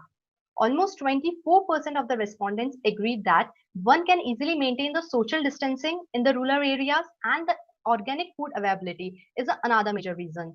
And lastly, to break the monotony which has been created due to the quarantine, and due to the lockdown, this has more implication has been inclined towards the rural tourism. Now, in the further, in the later part of the questionnaire, from the respondents, their opinion has been asked regarding what kind of tourism experience, attractive activities, and the services they want in the rural areas. And for that, according to the results which we get, we found out that historical and the agriculture tourism, that is almost 27% of the respondents agreed that they wanted to experience the hidden and the unknown historical places which are found in the rural areas of India. And the agriculture, we as all know, it is the backbone of the country. Later, we found that from the results that religious tourism is also a religious experience. That is 21% of the respondents agreed to experience it. Later, at the attractive tourism activity, local handicraft and learning the local handicraft and buying those products from the local artisans is a major attractive activity that the respondents or the potential tourists found in the rural areas. With the religious and the 21% of the respondents agree that fair and the religious activities which has been organized by the community of the rural areas is a very attractive activity they found. The adventure activities which has been like the local games and for example Sitolia and Kabaddi etc., which has been majorly played in the rural areas, has been more attractive activity the tourists found there. Later on, at the services which they found, the respondents' results says that the activities which the services which are very much important at the rural tourist destination is that the basic amenities availability, that is 26% of respondents says, and 24% of respondents says that easy transportation facility is must. And learning the 17% of the respondents says that learning the rural art facility, there must be a certain place where they can learn the rural art. Later on, the challenges which they found they can find in the rural areas and the suggestions they give is that the challenges like the almost 22% of the respondents says that the poor sanitation and the accommodation and communication problem which they found are the most critical problems they found in the rural India. And the 21% says that poor transportation and convenience facility and the lack of availability of proper roads and railways is an important problem which they face while traveling. So it's important for the stakeholders to consider these points while making any policies regarding the rural tourism. For the suggestions which we get from the potential tourists only, that the involvement of the NGO, that is 24% of the respondents says the involvement of the NGO will going to definitely benefit the rural tourism growth. And promoting the agro-tourism and the government involvement, 20% of the respondents are favoring that. Rural festivals and the cultural promotion by the social media is also is giving the importance about 18%. Lastly, the perception of the potential tourists towards sustainable tourism practices in the rural areas has been assessed. The 11th statement has been taken for that on the Likert scale. We have found that almost 29% of the respondents agreed that the promotion of the rural tourism would lead to damaging the rural environment and the landscape. And the 32% agreed that it will lead to the problem of overcrowding. Almost 38% agreed that it will lead to air pollution also. 41.7% of the agreed that it will that the promotion of rural tourism or growth of the rural tourism would create more litter by the tourists also. 48.6% of the respondents strongly agreed that it will lead to improving the standard of living of the local people. 40.8% agreed that it will minimize the movement of rural route towards urban areas, which is a major problem. And 53.7% strongly agreed it will lead to increase in the job opportunities, and 35% agreed it will lead to the revenue generation, increases the revenue. Almost 50% strongly agreed that it will restore the old culture and the tradition and maintaining the local heritage of the particular destination. 54.6% strongly agreed that it will lead to promoting the local handicraft material which has been prepared by the local artisans. And 39% have been neutral over like that the promotion of rural tourism will lead to risk the safety and the authenticity of the local community. At the last conclusion, we can say that at present, protecting people and maintaining the healthy tourism policy is the most important priority for any nation. For developing countries, the road ahead of the pandemic is not so easy. There will be a need to change and review the policies according to the new normal. Hygiene, sanitization, safety of visitors should be the topmost priority. The results of the research indicate that the domestic tourists in India are more interested in restarting the tourism sector during the pandemic. The availability of basic amenities is essential for rural tourism to thrive, and appropriate support of NGOs would help in capitalizing rural India as a source of reviving the tourism sector. Lastly, the skill development, assist to the finance infrastructure development, digital transformation, economic diversification should be placed at the heart of the recovery plans for tourism, as it helps to navigate through the crisis and emerge more stronger. Thank you for lending your ears and hearing so patiently. Thank you, sir. Garina, that's a very nice presentation. Now I would like to call the last presenter for today from section 2. Natalie, is Natalie there?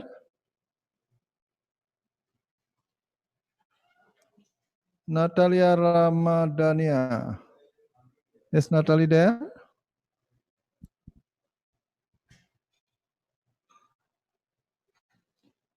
Natalie?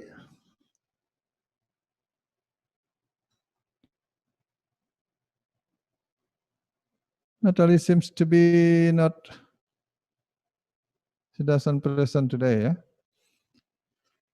I would like to continue with discussion because we couldn't find the last speakers, but I will use this important moment in last 5 minutes for discussion. I would like to invite all of you participants to ask questions to the speakers, or probably from speakers. Please welcome. Anybody would like to ask question?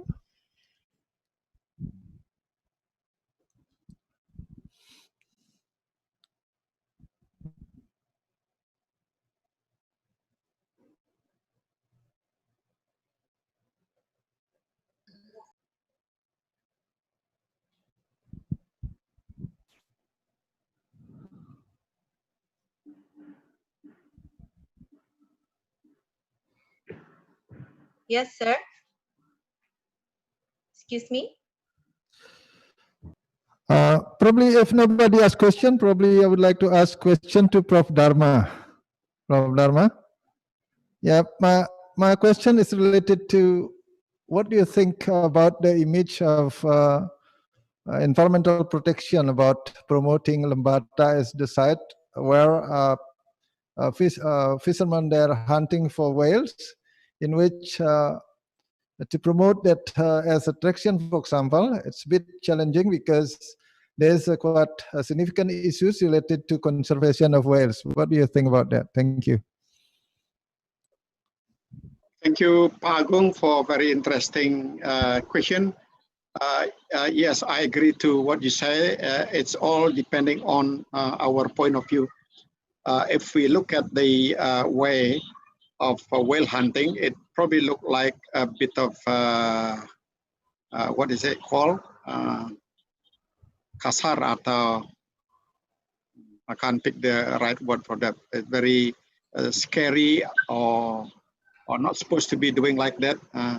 But if we look at from another point of view as a tradition, something that the local people have done for ages, from generation to generation, they're doing so probably is good to see from the tradition and cultural point of view. This kind of conflicting view on tradition, if look from environmental point of view, is also occur in other country. For example, if we look at the deer hunter in the UNESCO heritage site in Kumano-Kudo in Japan, local people were also banned to kill deers because deer has to be protected. But the fact is, the local people argue that we've been doing that for so long. If we didn't kill deer, and we only kill deer as we need to do so for our consumption, not a mass kind of killing, that is to keep the ecosystem in balance. If you don't kill deer, then the deer will destroy a tree and other thing. So from whatever point of view you want to see, is always the positive and negative. The objective way of seeing it is needed here to understand better a local tradition. I hope I can answer your question. Thank you. That's an excellent answer, I think. Once again, I would like to invite the participants to ask questions because we have 2 more minutes to go. Yes, 2 more minutes to go. I have one question. It's possible, Pak Agung? Yes, please, Bob. I want to address question to Garima. Garima from Rajasthan. Yeah. Hello, Miss. Yes, sir. Yes, sir. I'm here. Please. Please.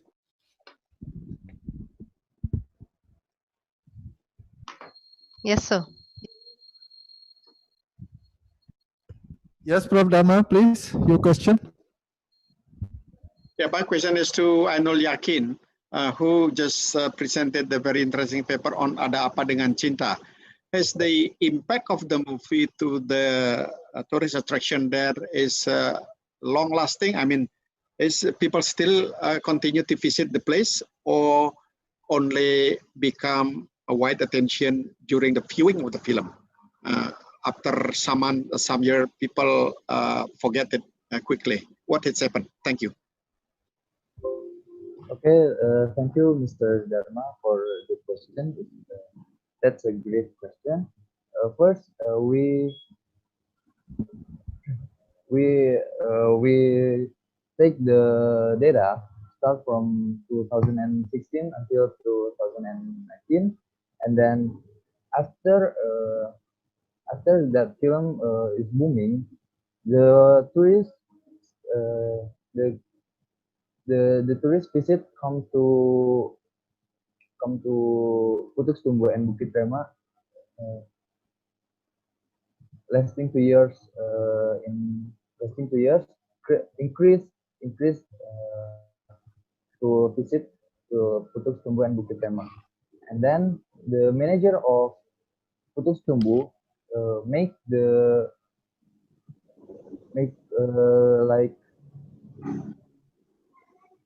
innovation to attract the tourists, as like make a cafe, but the cafe take the concept of Ada Apa Dengan Cinta 2, and then until 2019 the tourists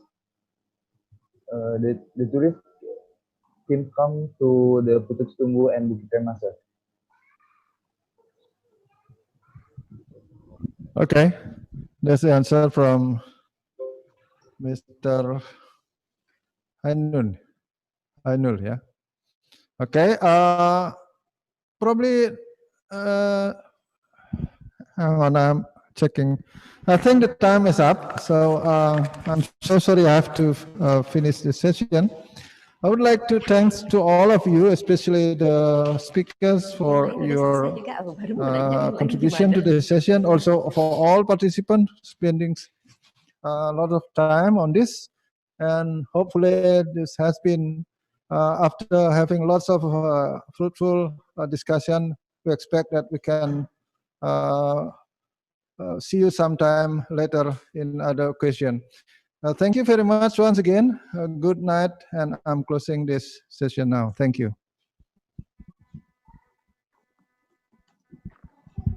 Well, ladies and gentlemen, we have finished the info parallel session.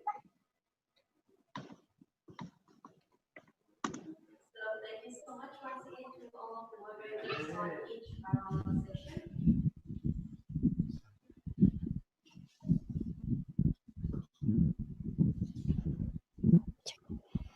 Well, ladies and gentlemen, we have finished the whole parallel session in room A, B, C, and also D. We thank you to all of the moderators, and let's give all of the moderators for the sessions a round of applause. Yes, you can still also send a virtual applause. Well, now, ladies and gentlemen, we have arrived to the closing session of this international conference. However, don't go anywhere. Please don't log out because we have one important announcement, of course, at the end of this. The Fourth Bali International Tourism Conference 2020, because I'm sure that you are also very curious to know who are the best presenters or the best presentation for this year's conference. We will announce it later on during the closing remarks. However, now, ladies and gentlemen, we would like to thank you once again to the Center of Excellence of Tourism, Udayana University, and also all parties that already collaborated with us and also supporting this year's conference. And we do hope, of course, that next year we can have our the fifth Bali International Tourism Conference, not online or virtually, but we can meet each other so we can have a further networking. And now, ladies and gentlemen, it's time for all of us to hear a closing remark as a conclusion of this year's conference. The closing remark will be delivered by the head of Center of Excellence in Tourism, Udayana University, Dr. Suryawan Wiranata. Dr. Agung Suryawan Wiranata, please.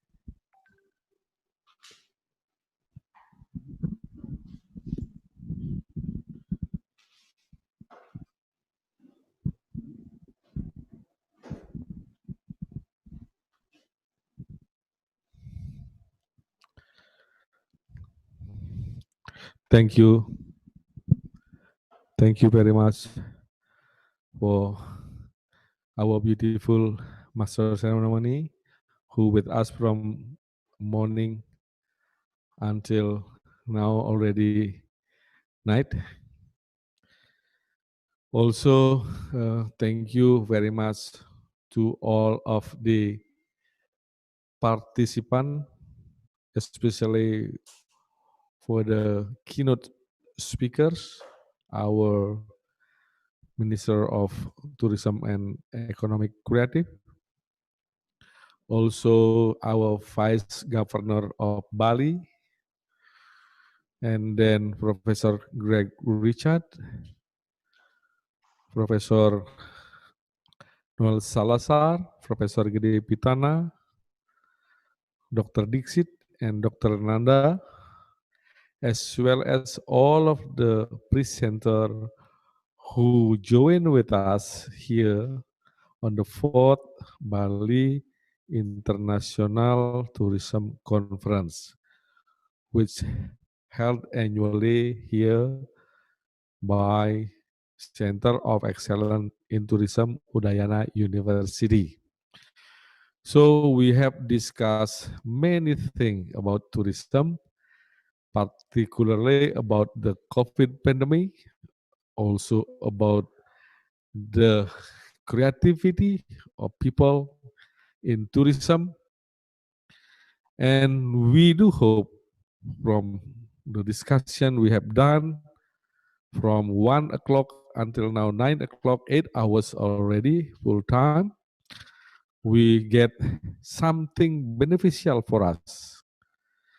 So we are very happy that all of you come and join and do the presentation, and many of you listen to the presentation and hopefully get something new, yeah, for your knowledge and for your experience. This is one part of our aim to share our knowledge, to share our experiences.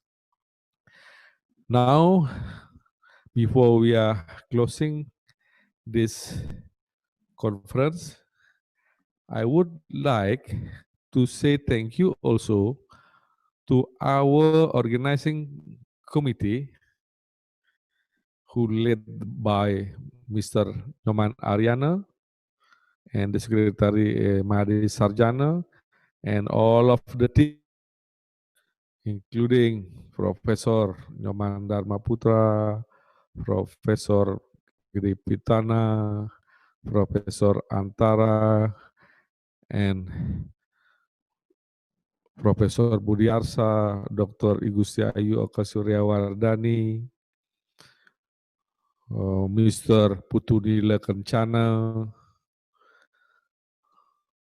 Mr. Raka Dalam, Mr. Sandi Yuliarsa, Mr. Paul Talo, Dr. Yoga Iswara, Mr. Ramya, and some other team who cannot be said one by one. And I also thank you for the team of the IT led by Mr. Sandi and the team. We say thank you very much for your support. Without your technology, this online conference might not be able to be held like this. And the last also, I would like to say thank you to our beautiful master ceremony who with us and drive all of the program up to finish. Now, I would like to invite all of the moderator come to me here, Mr. Akadalam, Mr. Sandi, Mr. Paul, and Dr. Yoga. Please asking Dr. Yoga to come join with me here. Come here, please.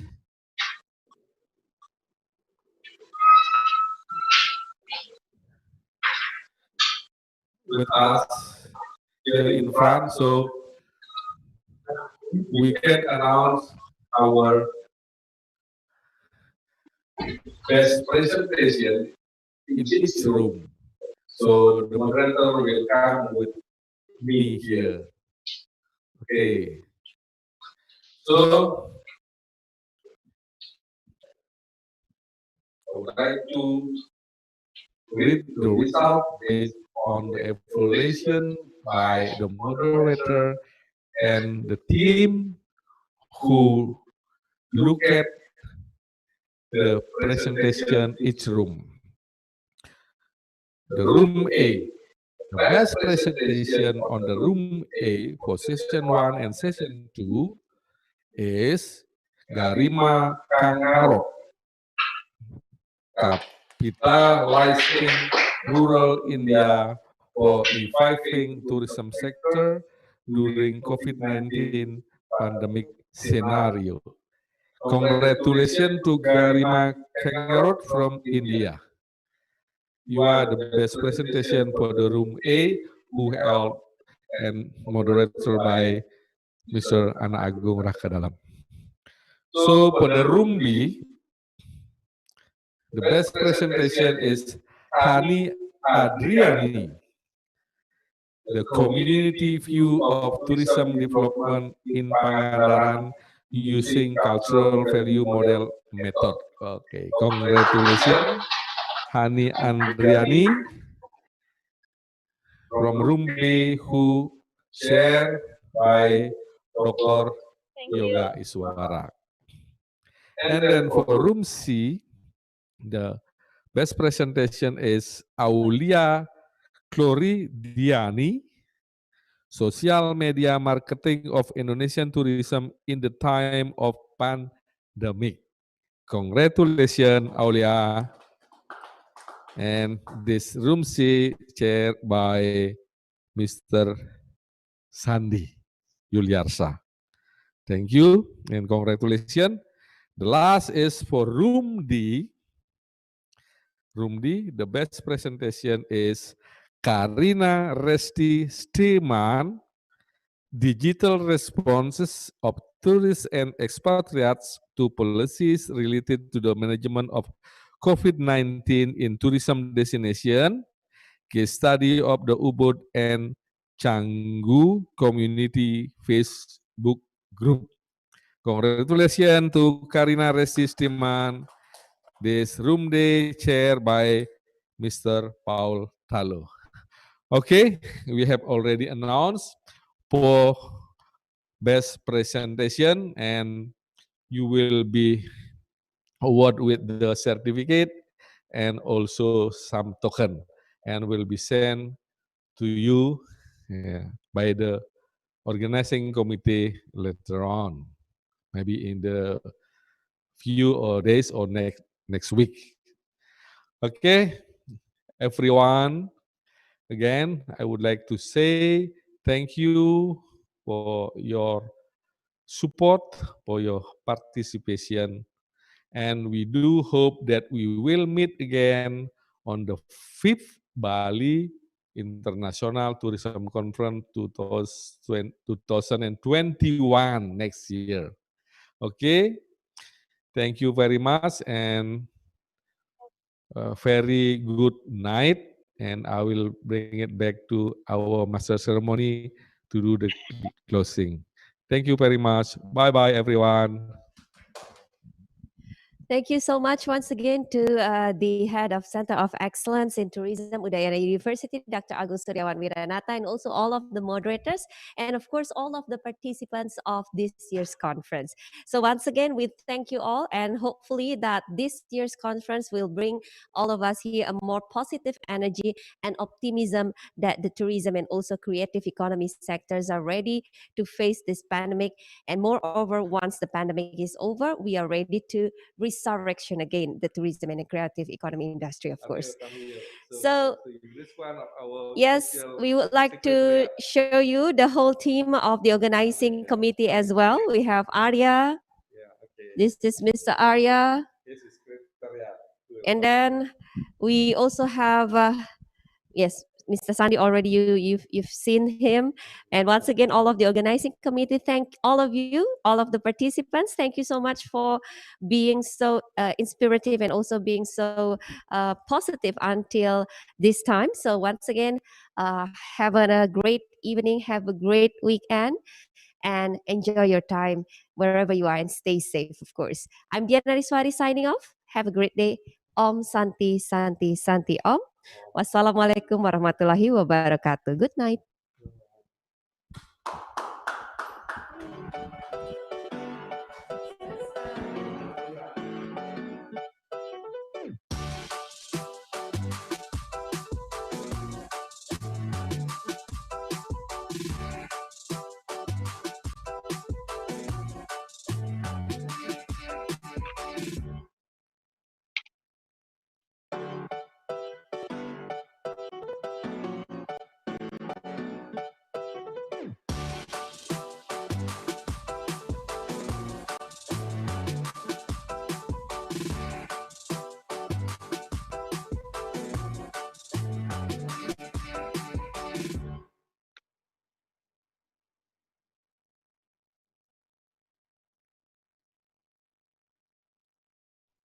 Masya Allah.